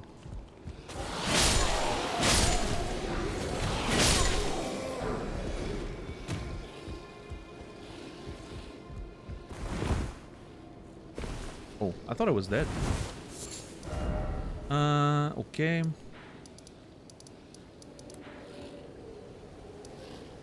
I did check on Saluvis, didn't I? Just gonna make sure. Just guarantee. Was their new album from last year any good? I don't think I've listened to them. I don't think I've listened to it. What was the name of the album? Let's see if it rings a bell.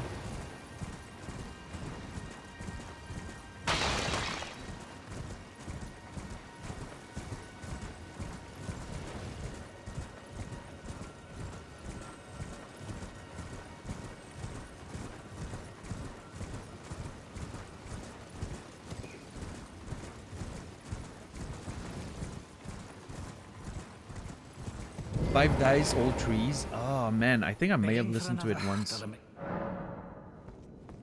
Must have not made a big impression. Okay. Lost Grace and then Caelid.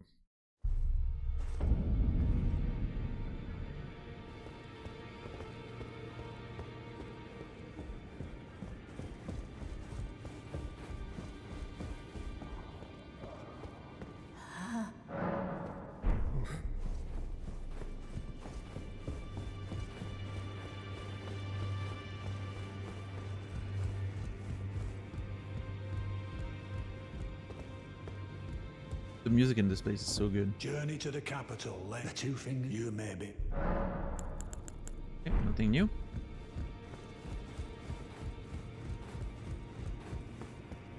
Is Rogier's body still here?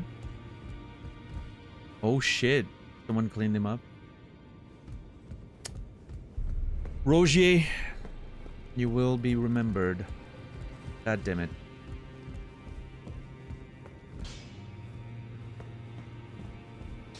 Greeting, are you here for spirit? Actually, is there any spirit that I can upgrade? Oh, I can upgrade the puppets. Oh, well, that makes sense, yeah.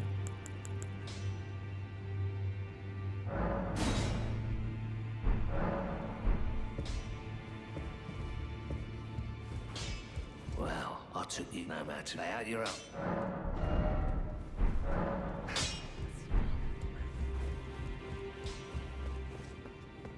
In this ash, it reminds me.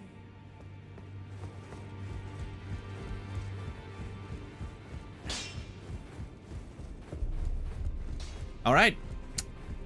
Ladies and gentlemen, this is it. This is it. The big one.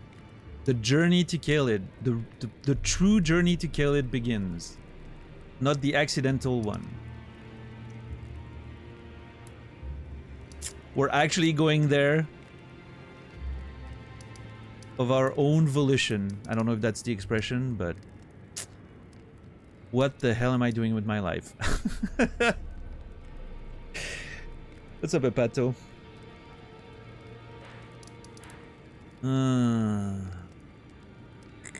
One does simply walk into Caelid. Apparently one can do that. I mean, we haven't done so yet, but... What's up, TV man? How are you doing today? I still haven't explored that part, but I think I'll do that, you know, before we get to,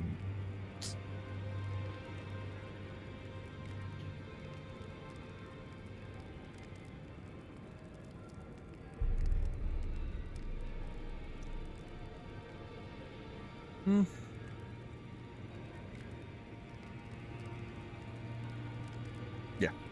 Yeah, we'll do that when we have the medallion. And then we'll go check the lift and eventually still go towards the tunnel, I think. That's the plan. Also check this upper area here. Not a lot to explore, I don't think, but... Alright.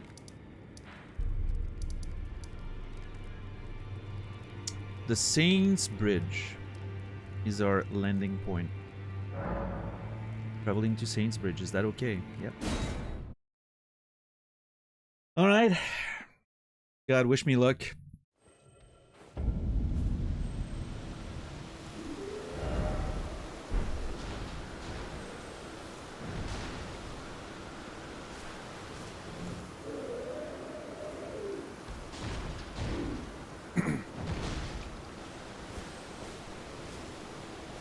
This guy's great. Have I explored this? I think I did. I put the marker here, yeah.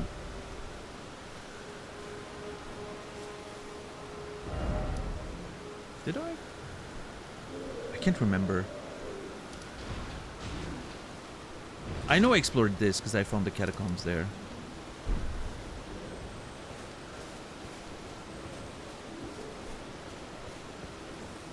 Probably did.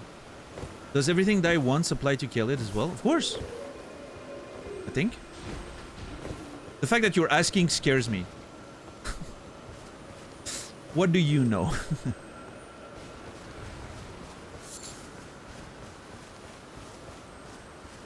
I feel like that pumpkin guy now that I have to head to work. Oh, I'm sorry about that. That sucks.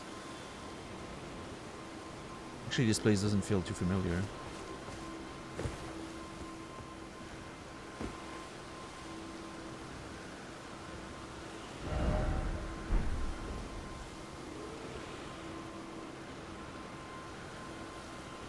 No, actually it does. I've been there. I'm pretty sure.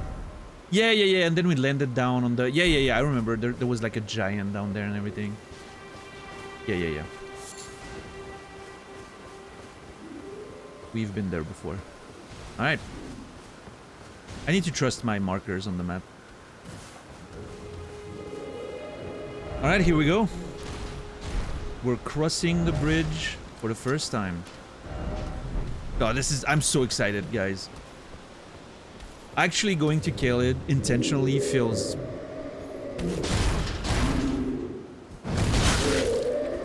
What the fuck?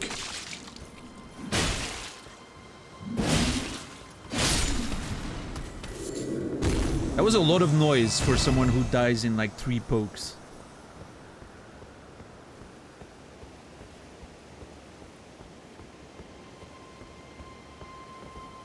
Who goes to Caelid on purpose? Me? Now, apparently.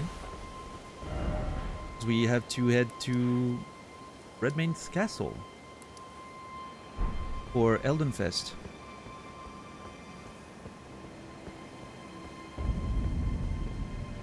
Limgrave.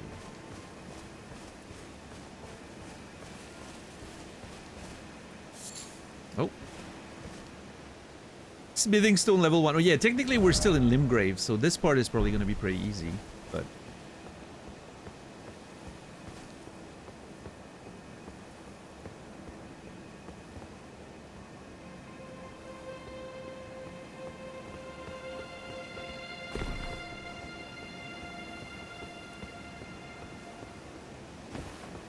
God, this looks cool.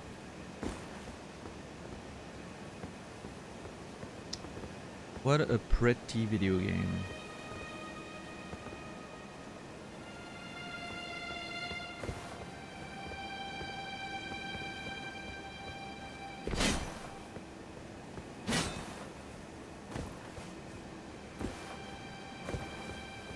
Gravity still lethal. I haven't died to gravity too much in this game. I feel like gravity, like fall damage is extremely generous in this one. Lenient, I should say.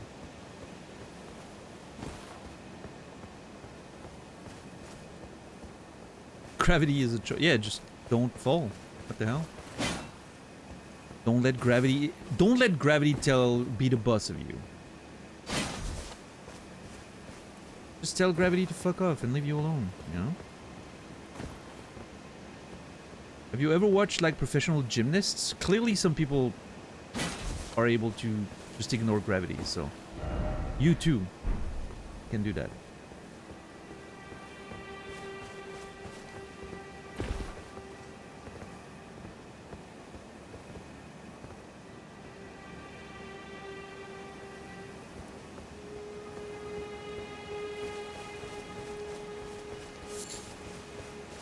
Yeah, Credo. I think the point is familiarity, right? I think it makes sense.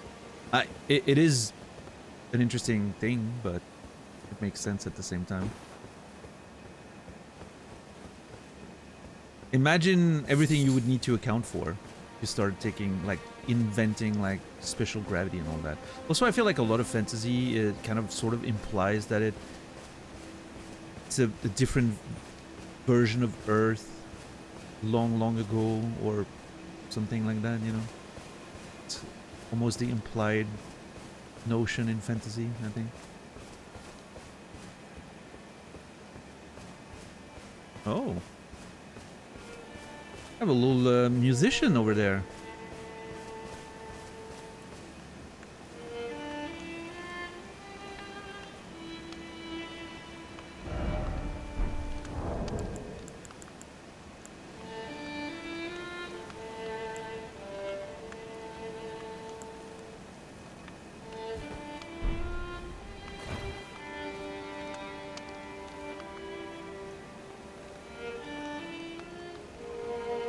What's up, Tamer? How are you doing today?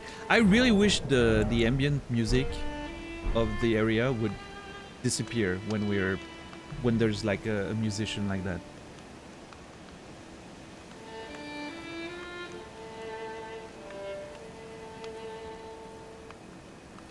I mean, it's discreet enough, I guess. The background soundtrack is not that present, and it can interact in interesting ways, I guess. But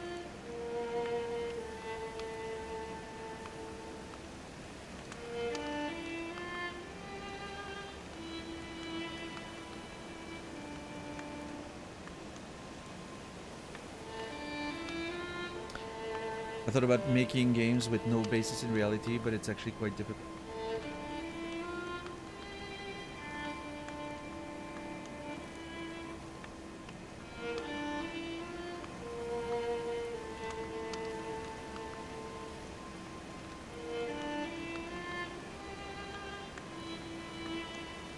Yeah, I mean, it's hard to,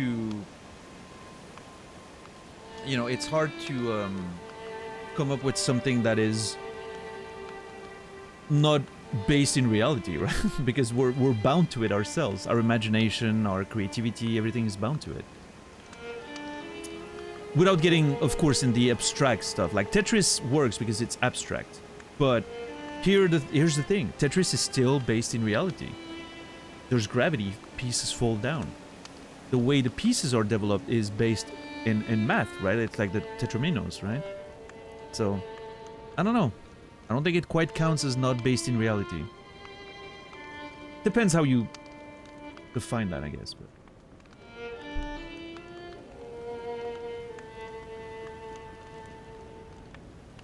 do we have a band lineup for Elden Fest?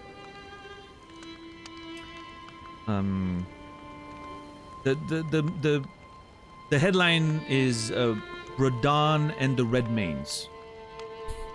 I've decided. General Rodan and the Redmanes. And the Redmane Knights. I don't know. I don't know what I'm saying. F? Not on my end, at least. Just you? Okay. The Deathbed Companions. Yeah, that's the alt rock band from, like, you know, New York style alt rock from the 2000s. The Deathbed Companions.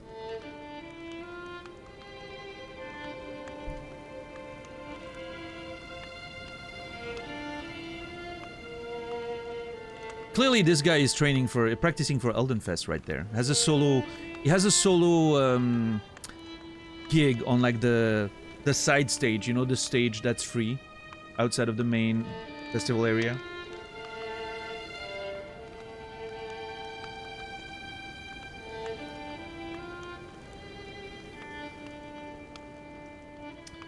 Can a mod check the Discord for the possible spoiler Photoshop? Hopefully.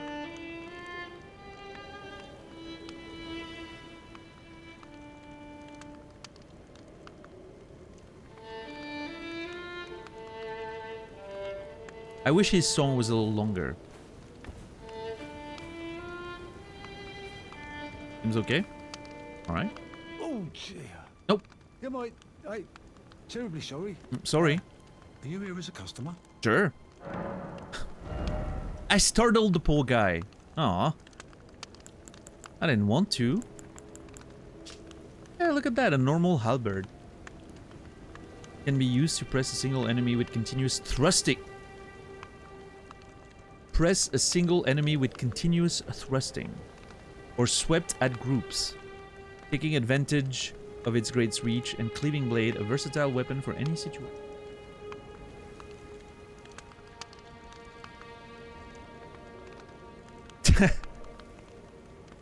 That's pretty good. Straight out of Caelid. D. Rogier Blade Master you Ronnie the Witch. Well done.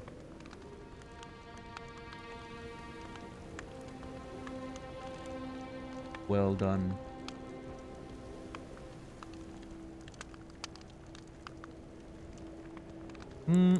A bandit mask.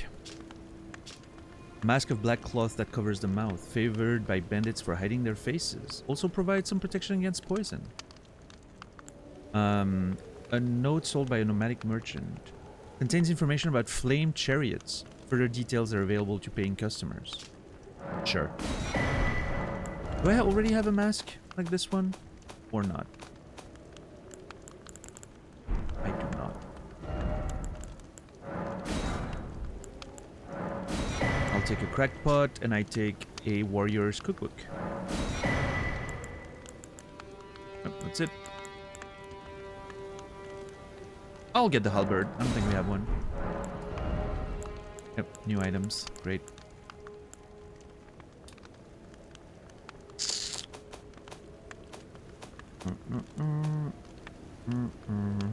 AI detected.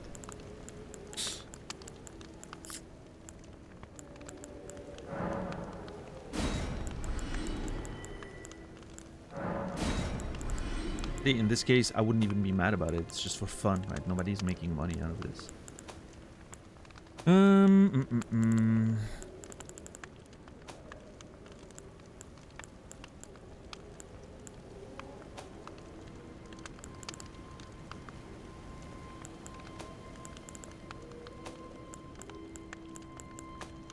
Okay, we're good. Thank you, sir. I must apologise. I'm afraid I've very little to offer. Oh, I like this guy. You need to stop being sorry, though. You know?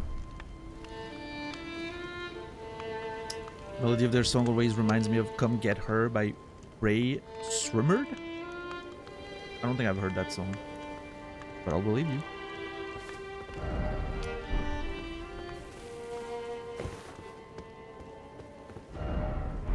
What's up, Noger? How are you doing today?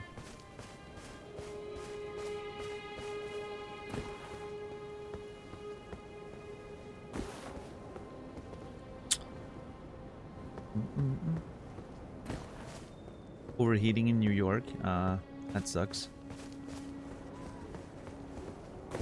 Hope it gets better soon.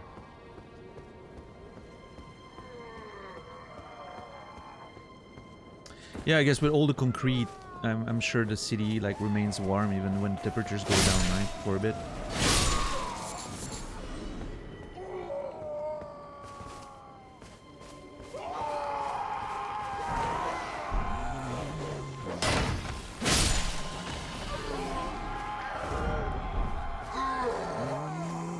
Jesus, guys, chill. You think you're the only one with problems? I have to go to Caelid. You don't, you're stuck here.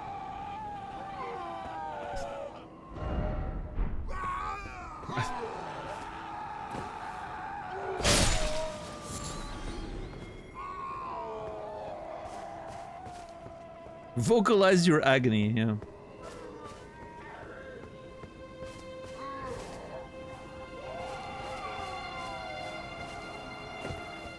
Hey, sometimes a good scream helps, you know. Stop being pain, or at least do it silently. Yes.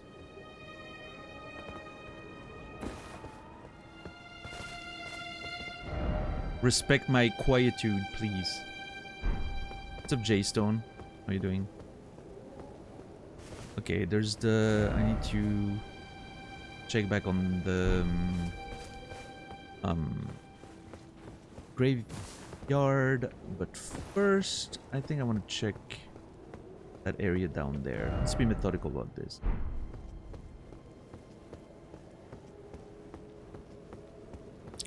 They're practicing vocals for Elden Fest. Ah, maybe so. Maybe that's the death metal or black metal band, you know, called On the Cross. Very popular band in Caelid. Yeah.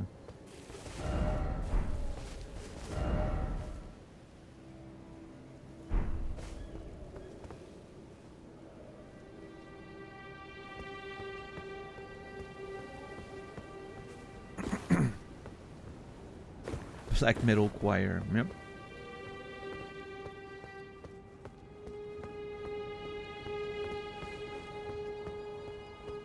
Oh, arterial leaf. Look at us. Yeah, I've been down there, I think.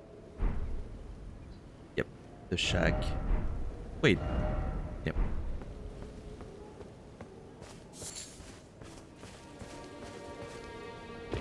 We're so lucky to find this extremely rare arterial leaf once again.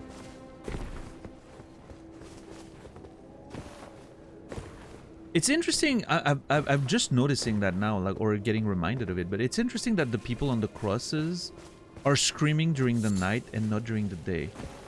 I wonder what's up with that. There has to be a lore significance for it. I'm not sure what it is. Are they upset that the light of the Erdtree is not reaching them as much anymore, or do they hate the moon?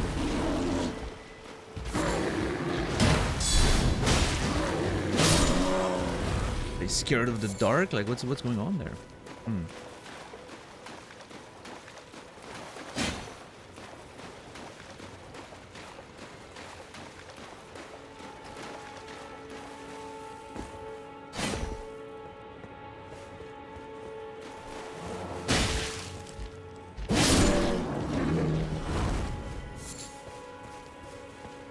Gamer sleep schedule, maybe so.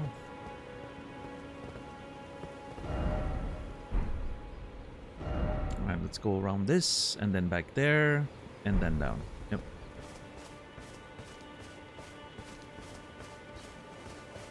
Good old exploration once again.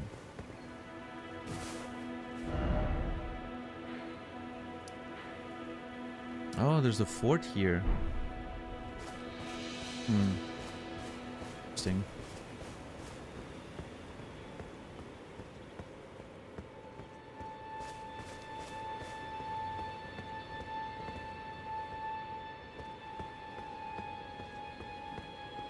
You know what we haven't had in a long time? A saga. We haven't had a good long boss fight for a while. Can't have a bad sleep schedule if you don't have a sleep schedule at all. That's true. Although one could argue that not having a sleep schedule is having a bad sleep schedule. But don't let these people be reasonable. Fuck them. Do you know?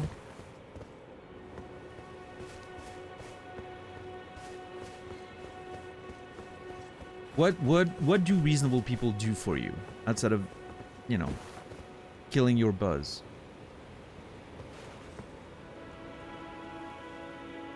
Oh, there's one of those mariner guys. Oh, great. Well, I mean,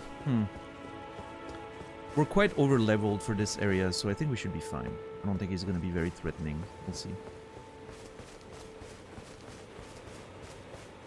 All right, Philinor, have a good night. Thanks for hanging out. Hope you enjoyed the show. I'll see you tomorrow once when we're in Caelid proper, I'm sure.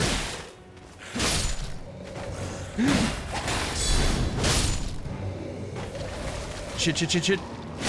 Clean, yep.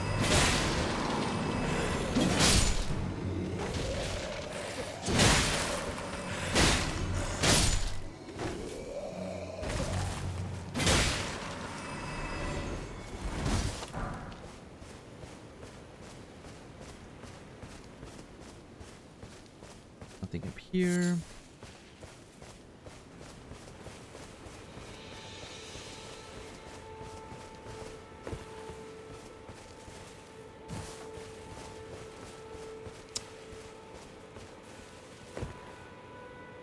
Nothing up here. Alright. Let's go to the graveyard.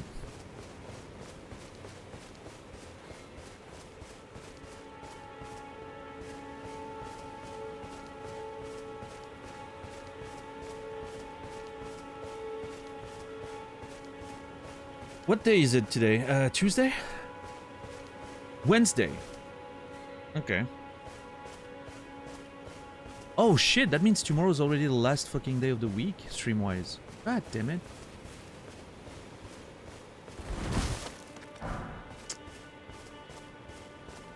Time's just flying.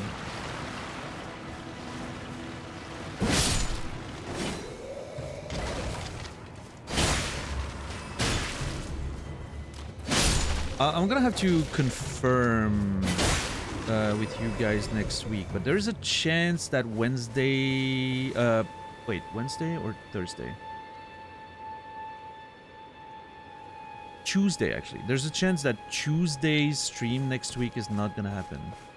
I do have to drive my mom to the airport during the day, which means I'm not gonna be able to go to sleep when I usually do.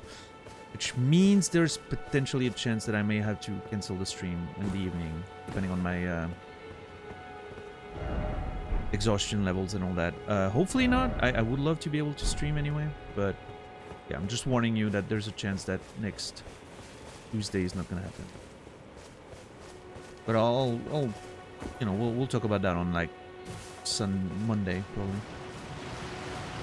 or maybe I'll just update Discord on the day of,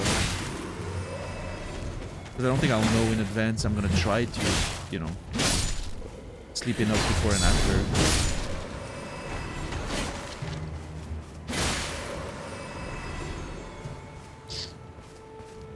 Yeah.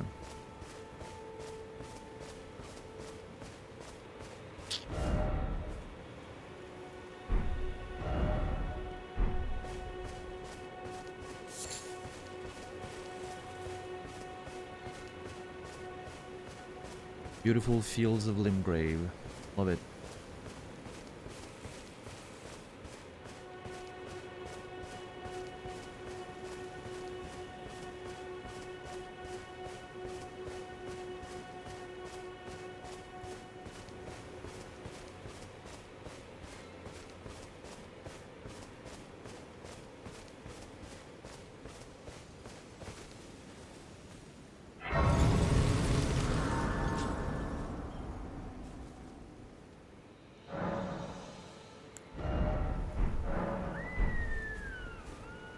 Still no signs of Melina, by the way.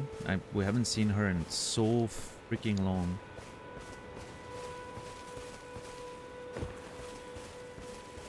Oh, Melina, Melina. Where are you?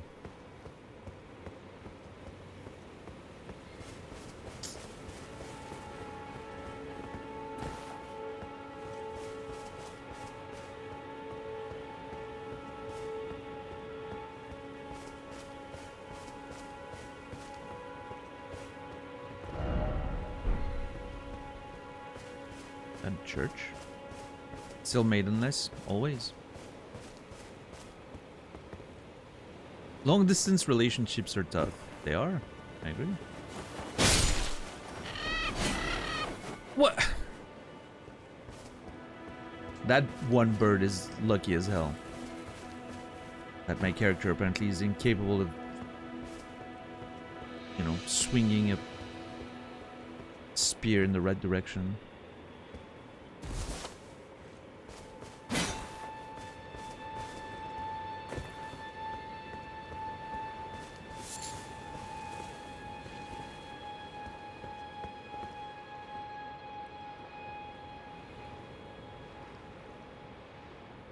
Okay.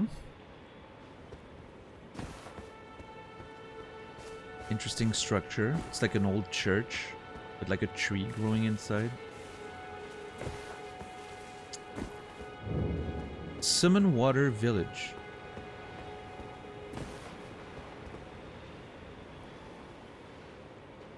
Summon Water Village. Alright, let's see. Let's fight this damn mariner thing. I hate those things. Oh.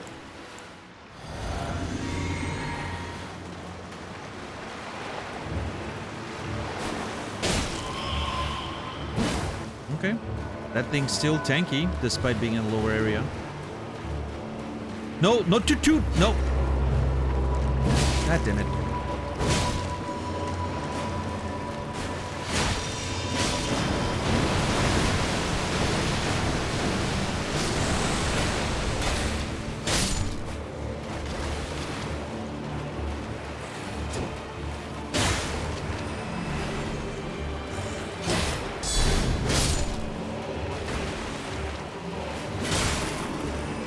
Oh, I mean, Melina hasn't been showing up since much longer than that.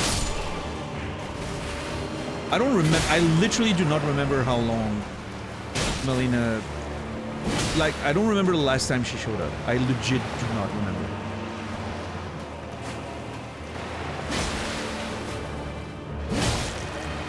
I feel like it was one of the first times we were in Lernia.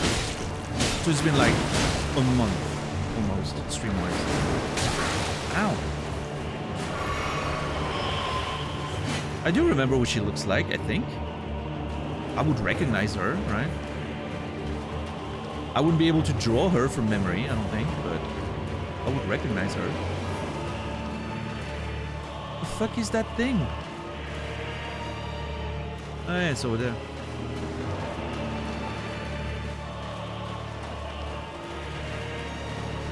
The music is amazing, by the way, on those on that bus.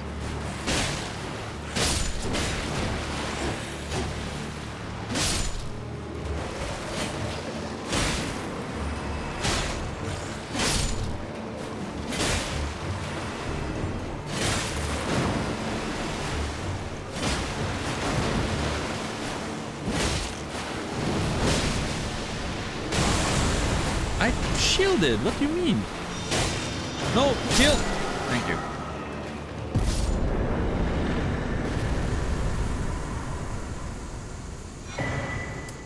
Enemy felled.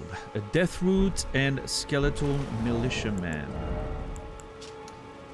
These are the spirits of the militiamen who live in death and will continue to rise again until properly finished off. This is the grotesque fate of those who come into contact with death root. GG, thank you.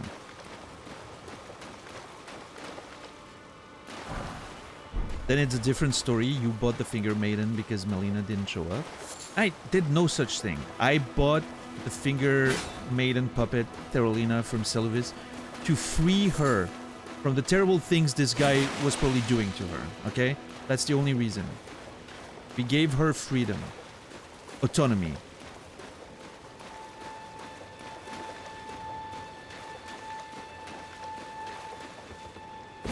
That's it.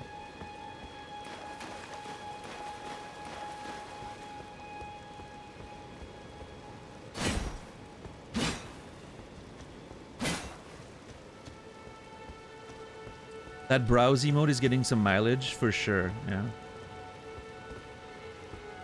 I'm a liberator. It's like we're back in those crystal caves again. Yeah.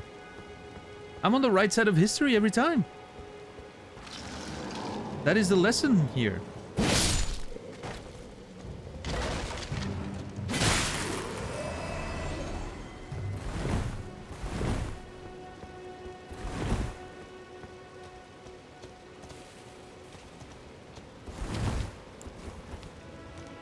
the fuck is that?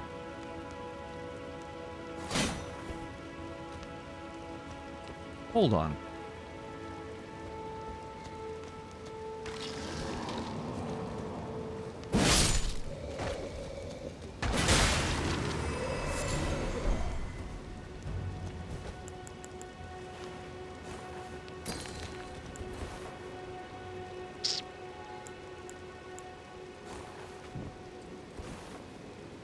No. God damn it, Torrent. I want my telescope. This looks like one of those, you know, like the tentacles, and it kind of looks like the death roots, right? Like the roots from the Erdtree that are contaminated by the corpse of Godwyn and the rune of death and all that lore we've learned about. It feels like one of those manifestations once again. Sort of coming through the world, right? Looks like the same material as the that corpse of the pustule of death, like at the bottom of the Stormvale, right? That weird deformed corpse or whatever. Makes sense. I mean, it came out here, created a Tibia Mariner and a whole bunch of those live in death. I think that kind of checks out. Yeah. Wooden bowl sack. Well, sure. You know what? It does look like that a little bit. But I'm more interested in the lore of it, not the appearance.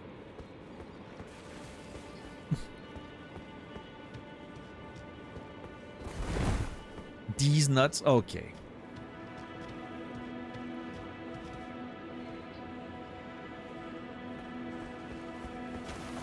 Also, D was against those who live in death. He wants to kill them. So, that does not check out.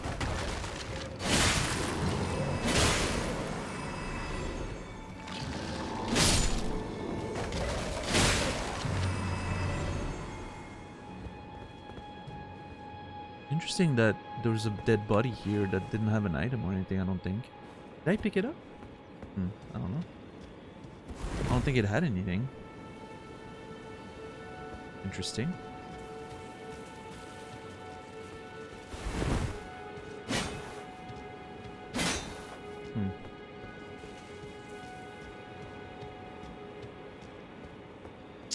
Okay.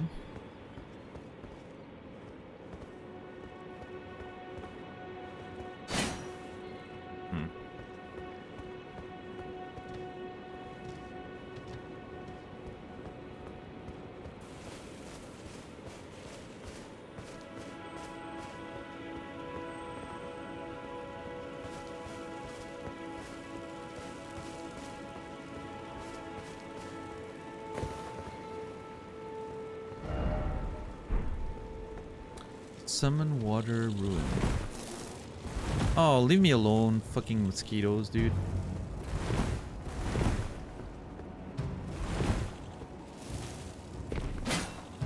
I'm already dealing with real life ones, please. Jesus Christ. Whoever designed those enemies and coded them.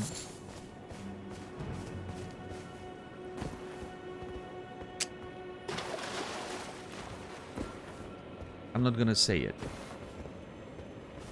but I'm thinking it.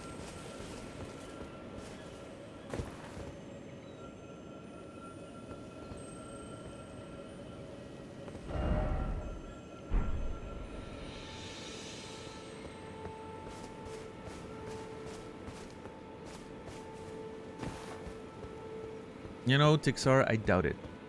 But at the end of the day, he's the game director, so the entire responsibility of the game's vision falls on him, right? So we can definitely blame him, even if he's not personally responsible for most of the game, right? He does have a, you know, final say in the vision of the game, so.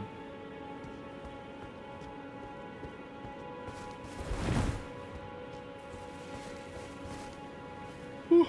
Sorry about that.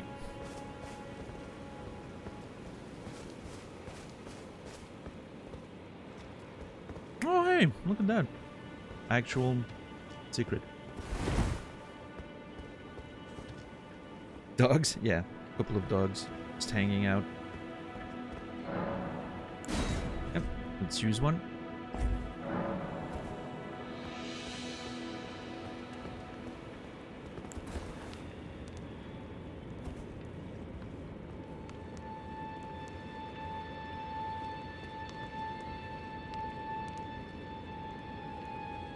That's a lot of turtles.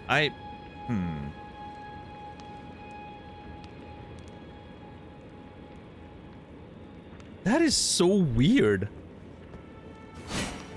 More dogs. I wonder where that meme came from. Because clearly that's a meme in the Elden Ring community. I just don't know where it came from. Why is everything a dog? So weird. Sorry, excuse me.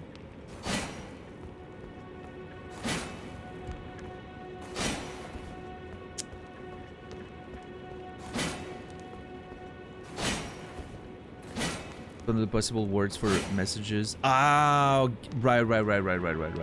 Sure.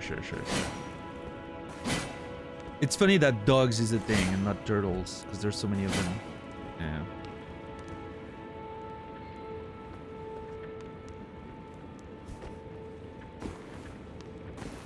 Oh, I was trying to see if I could... I want to sit on your... God damn it. I wanted to take a little ride on the turtle. Aw.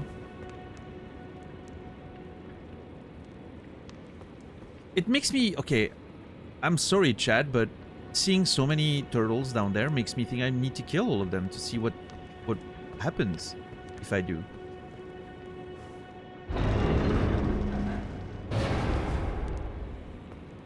Sure.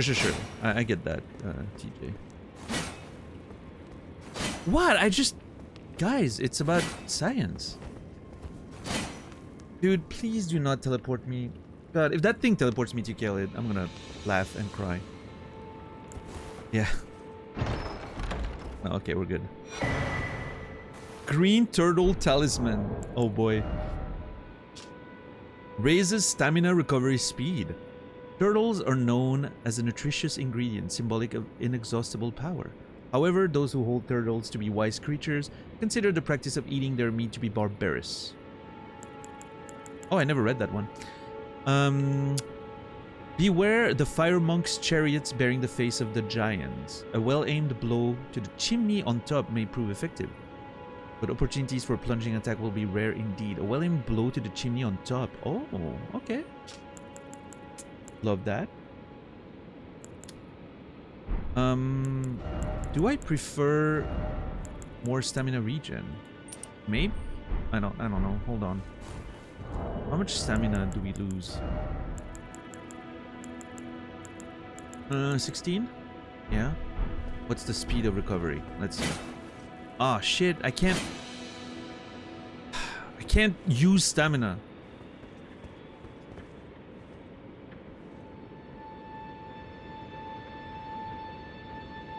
Chat, close your eyes.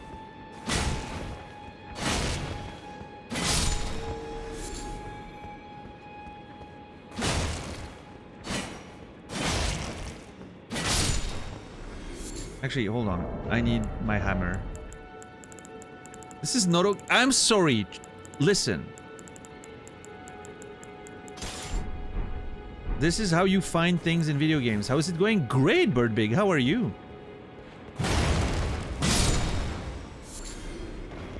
Also, you know, turtle flesh. Always useful.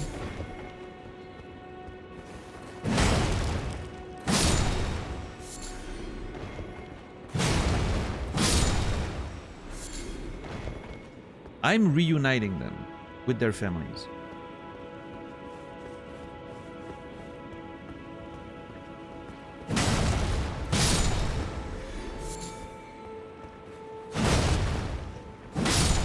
There we go. See? The happy turtle family. They're all in a farm somewhere in Limgrave.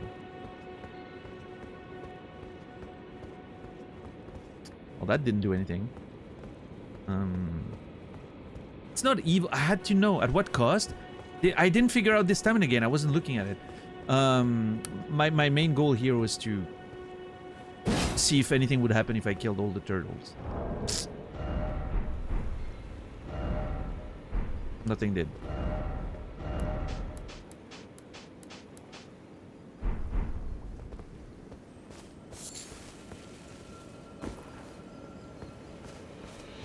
When something did happen, yeah, turtles, you know. I didn't turn into a monster. This is completely normal behavior.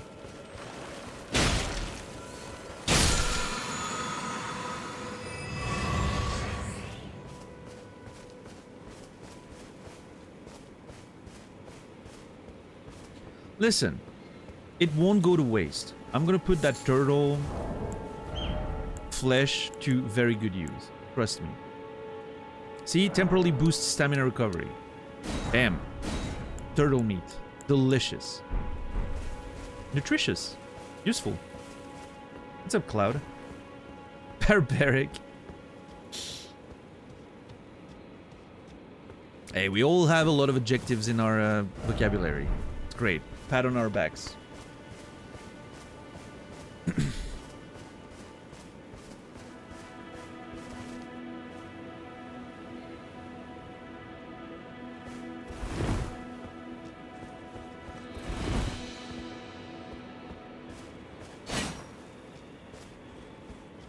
Thar, that's true, that's true.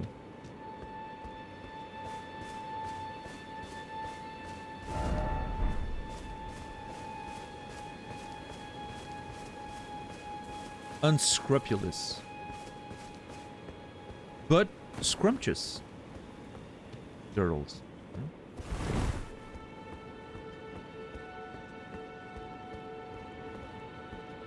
This is like a weird game of pyramid.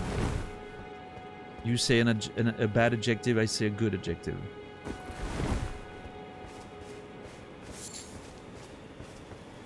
Does the game Pyramid even exist?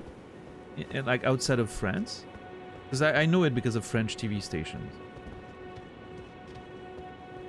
Believe it or not, Switzerland, most of the TV channels we had as younger people were from France. So, in the French part of Switzerland. Ooh, look at that. And there was this game called Pyramid that you had to make like word associations to win. Kind of weird. Loved it. But I don't know if that's a game that exists outside of here. I feel like I've heard of it.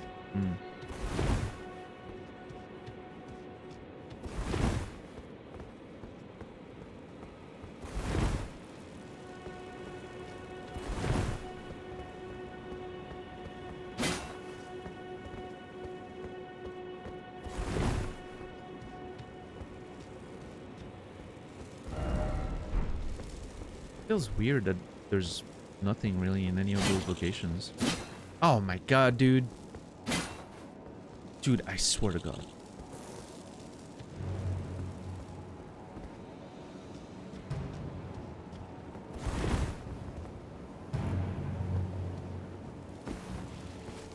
They called it the $10,000 pyramid in the States?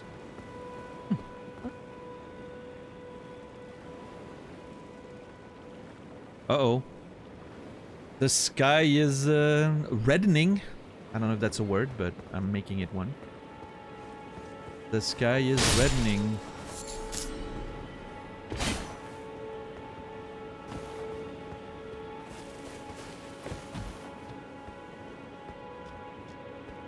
Yeah, like the goal of the game was, like let's say you have to, you play in pairs, right?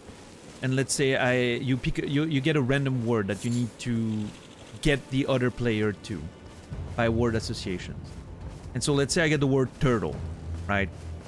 And I'm gonna be like, okay, the less words you use, the more points you get. And you had to like say, okay, I'm gonna do it in like 2 or 3 words, and like if you're correct, you get a lot of points. But if you don't do it in the number of words you've said, then the round's forfeit, right? You lose. Like if you say in 2 and in 2 you don't get it, that the other team can get it. And like, for instance, I could say, oh, turtle, oh, in 3. And then the other team goes like, I can do it in 2, right? So they go first, because they said less words. And if they fail, the other team can get a go, right? And so like turtle, you $10 would be like, oh yeah, I can get turtle in 3, playing with his partner, and I playing with my partner be like, no, I get turtle in 2 for sure. So then I get to go, and I go shell. And maybe you go snail, right? And then I go slow, and then you go, oh, turtle, right? And then you got it in 2, so you win. I win. We win. Yeah.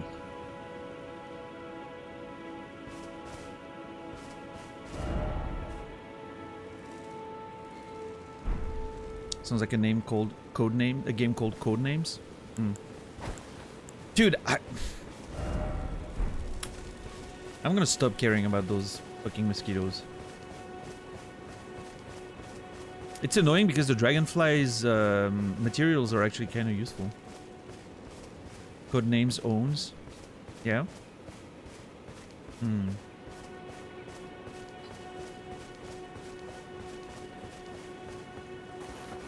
Man, I really loved game shows when I was a kid. I don't know. Yeah, I sort of stopped watching them or anything as I grew up. Stopped watching TV altogether. Maybe that's why. But yeah, I loved game shows when I was a kid.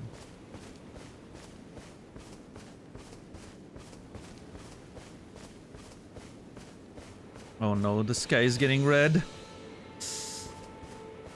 The sky is red.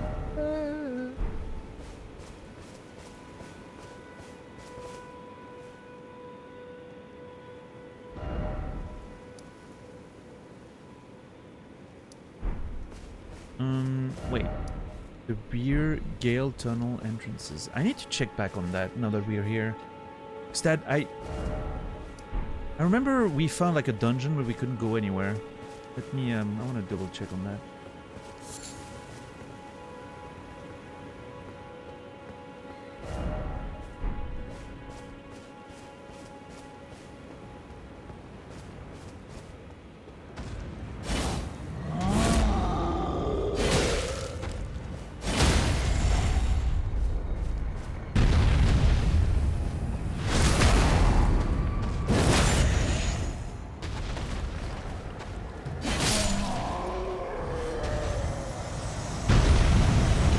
Yeah, folks, I haven't experienced that at all. To me, they're just a buzzing annoyance. And when trying to kill them, I never can. I never hit them. I always miss. But they never do any damage to me. They sometimes like prick me and I'm just like shaken for a second. They never do any significant, you know, damage or have any like proper influence on the fight, but how do I feel like I remember the entrance being down there.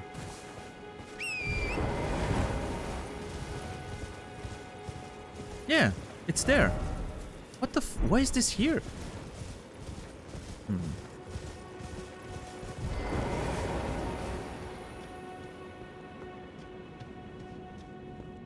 Like real life, yeah.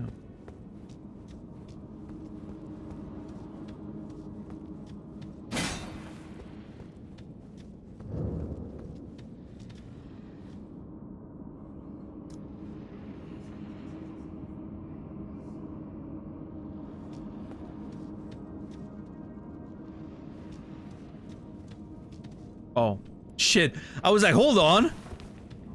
I remember the closed door. Yeah, shit. I fooled myself for a second. See anything?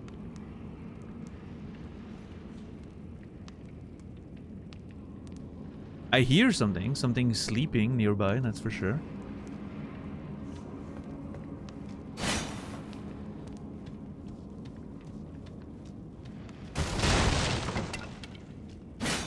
Is it a hint at a secret wall? Nope. No, I don't. I think there's just no way to. Interesting that it prevents me from teleporting away.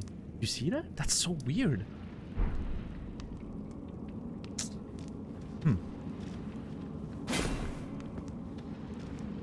Yeah, I know, DJ. That's kind of funny. What a weird fucking place.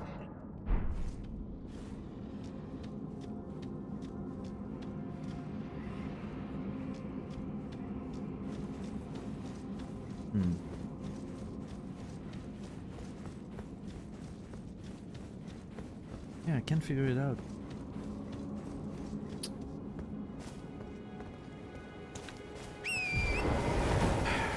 It's interesting that the entrance is here. Maybe there's another entrance, and so it registered as, you know. Maybe I'll enter from the other side.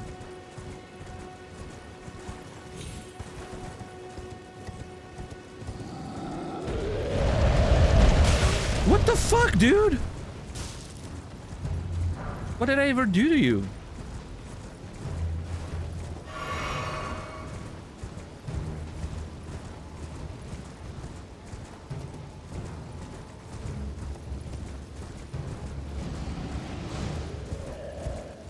What's up, Kevin Clown? How are you doing? Yeah, no, I'm just. That's the reason why I'm not breaking the door. I am very respectful of artisans and wood, you know, wood crafters, door makers, woodworkers, and all that. I'm very respectful of artisans. That's what I'm known for.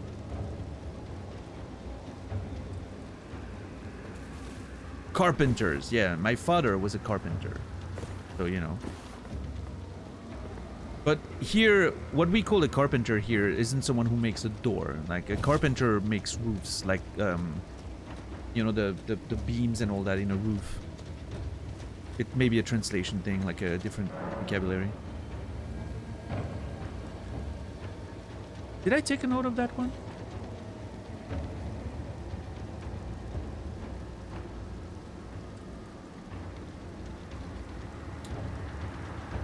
Wow, Nibiru. That is the sign that it's you know. Yeah, I took it here. Sabrina Carpent, how dare you bring up that name in this community, Cloud Million. There's a reason why Kimi is persona non grata.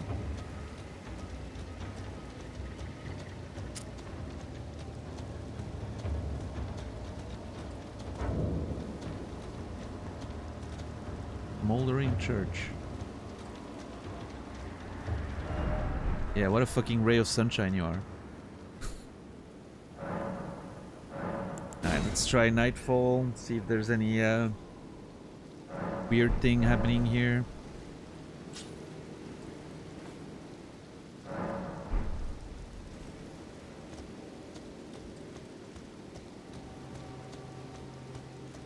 Nope.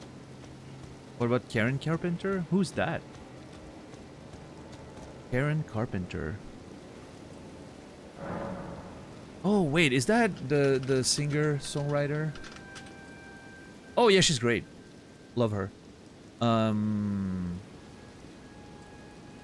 Also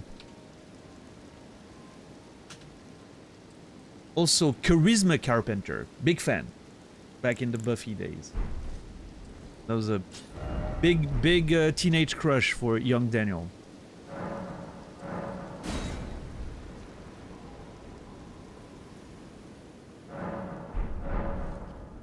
Of the Carpenters, yeah.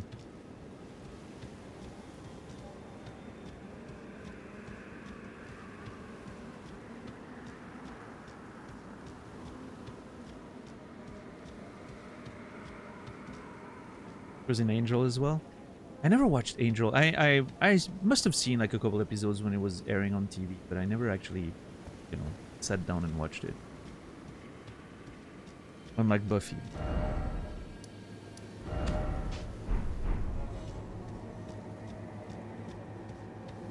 Well, there's no mistaking it. We're in Caelid. Fucking hell, dude. We're in Caelid proper now. The sky is red.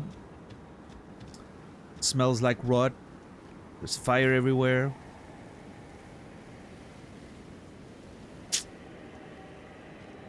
This is great. Well, time to start properly exploring.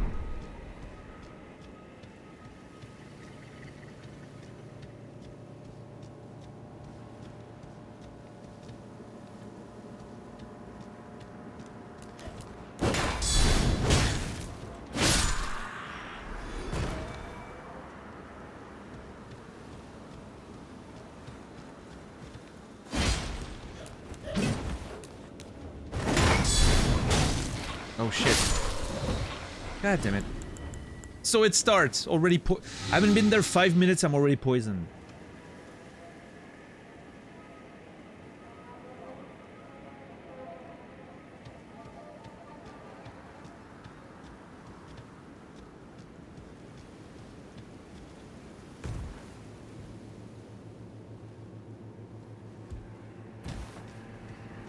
That's the Caelid hello. Yeah, the Caelid handshake. Hmm.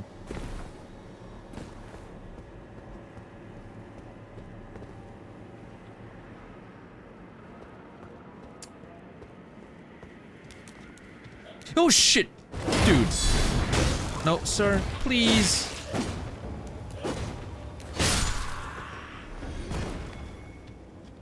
I hate it. I hate it here. Fucking demonic place. Oh god, there's so many of them.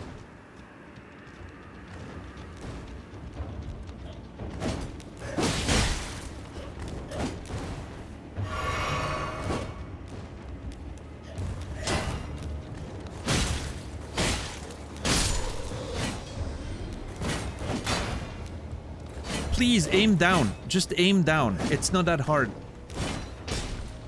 God.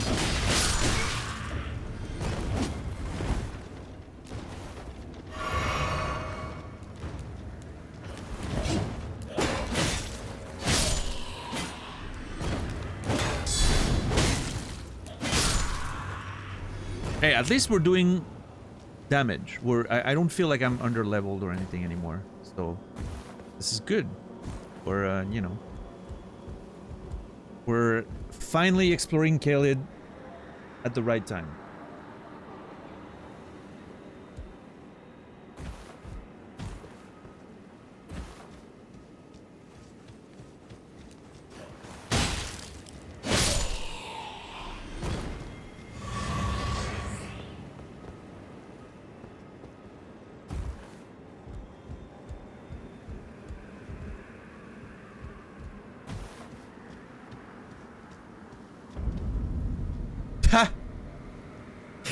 Love it. The moment the title comes in, when we see that fucking nerd. Perfect. That was good timing right there. Alright, Nektar. I've also had a massive headache because I haven't slept very well. So, I get it. I've had a headache the entire stream, so I very much relate, and I hope you get better quickly. Have a great rest.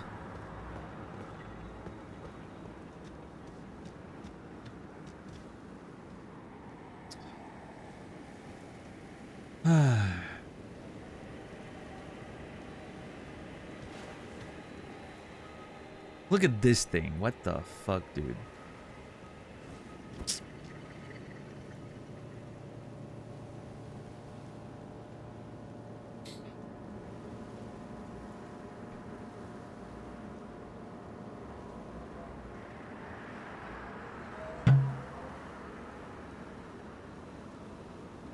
Yeah, thank you, Engthar.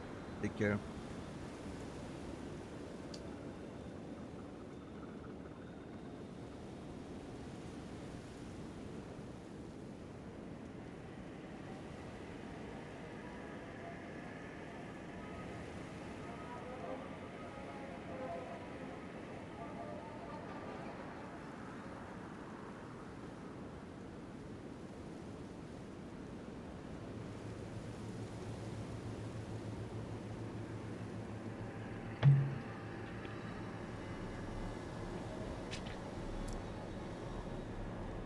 All right. Here goes nothing. That man be plotting? Oh, Jesus! That was a very quick change. The putrid avatar.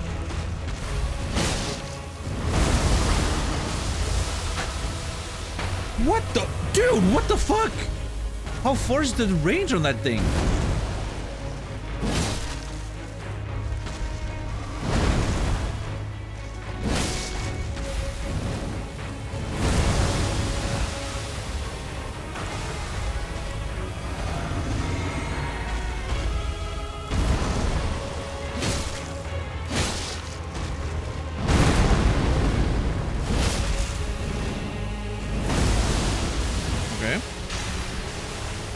Dude, the range! But hey, at least it's not... It doesn't have those, like, lasers that the other ones do. I think I'll take the large AoE over the lasers, maybe? Oh!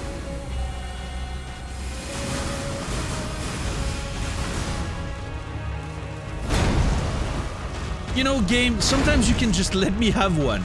You're not always supposed to, you know...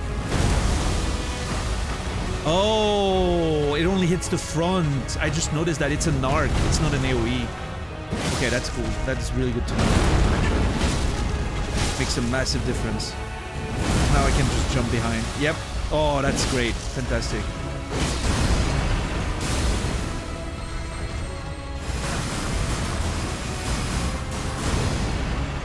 Oh, come on.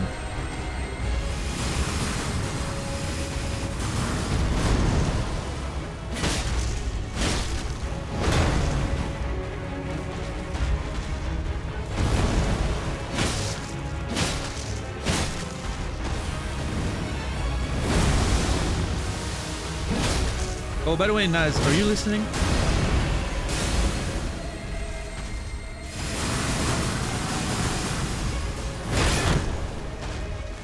I have a pretty massive headache. There's a chance I might have to take a nap after eating, so you may have to do some of the gambas yourself tonight, unfortunately. I'll try to be there for, you know, I'll try to take like a short nap and be there after, but yeah.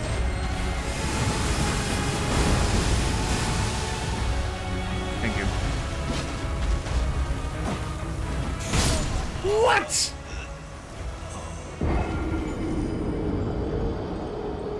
I was doing so well.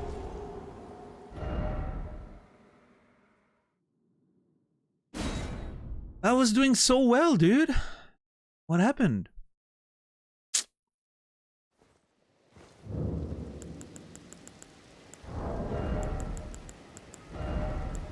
I know what I can do.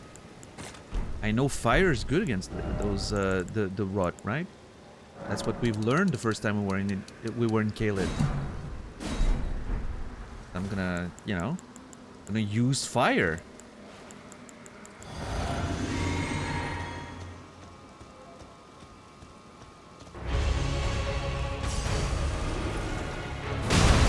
Dude, that is such bullshit.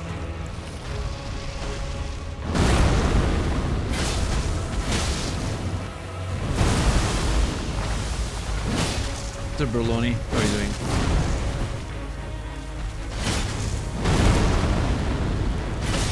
Yeah, that's the thing though. I felt like I rolled.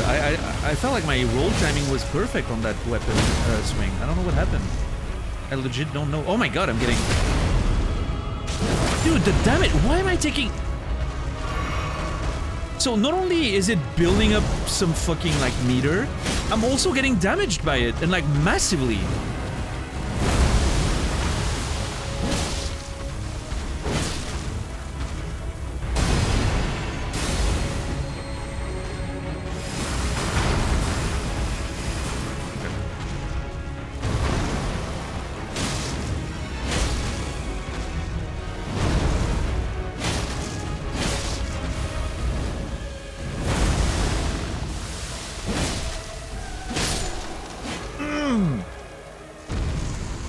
Fuck you, piece of shit, putrid avatar.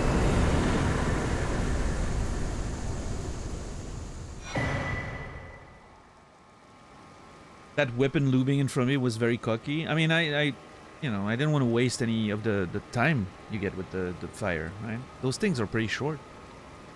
Green Burst Crystal Tear. Let me guess. Stamina regen? And Flame Shrouding Crystal Tear.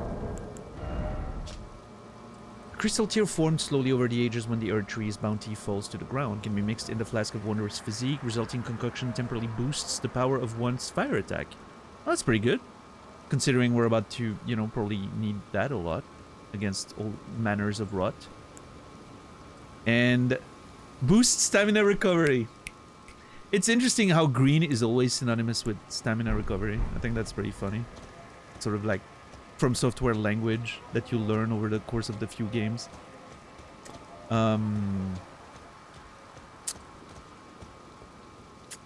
I mean, I think my current flask setup, I think is still great. I don't see any reason to change it, but circumstantially, it could be useful to have like fire weapon damage. Oh. Okay. Alright, let's be careful. Dude, if this is a fucking Arteria Leaf, I swear to God.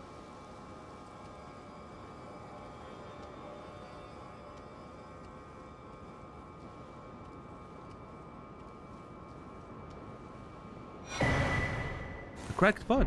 I love that. I actually like that.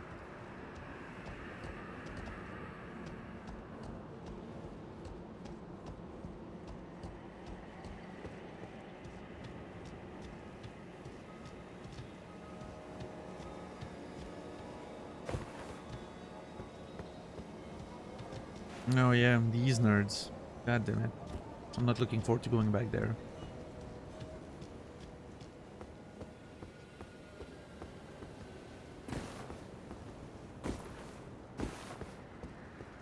It's a shrubbery. I've never heard the word shrubbery outside of the context of Holy Grail. Not once. Oh shit, wait. Oh! There's a whole ass fucking dungeon down there. Well, that's cool. Let's make sure we check all around the tree first.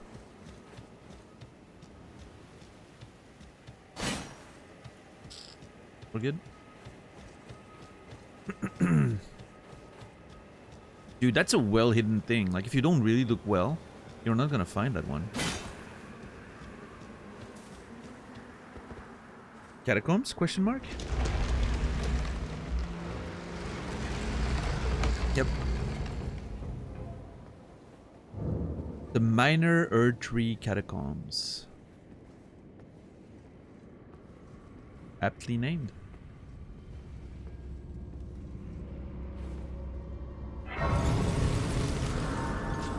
Oh, what kind of misery are we finding down there? I wonder. Let me sit. Close to a level up? Not quite there though. Alright, well. We do have a dungeon to explore and then, you know, I guess go back up and explore the rest of Caelid. Starting the journey towards Eldenfest. And also we're gonna have Millicent's Quest and oh man, so many things. Dragon Barrow, going back all the way to Gurranq. You have to give him some death roots and all that, apparently. That's gonna be a thing.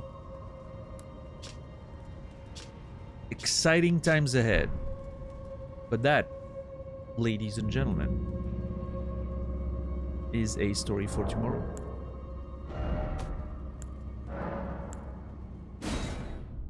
$242 hours, Jesus.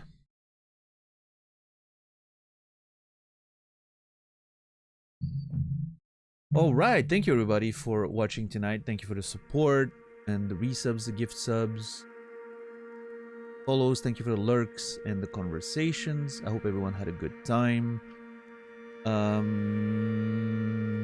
Yeah.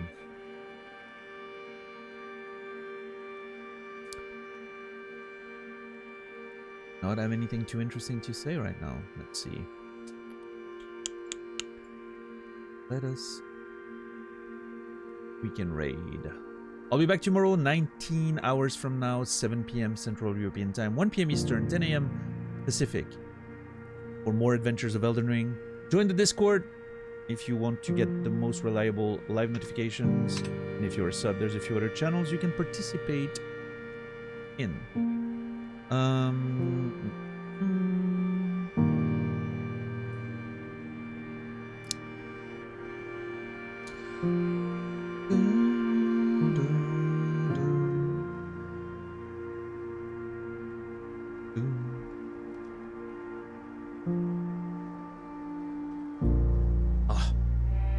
So good. What a note.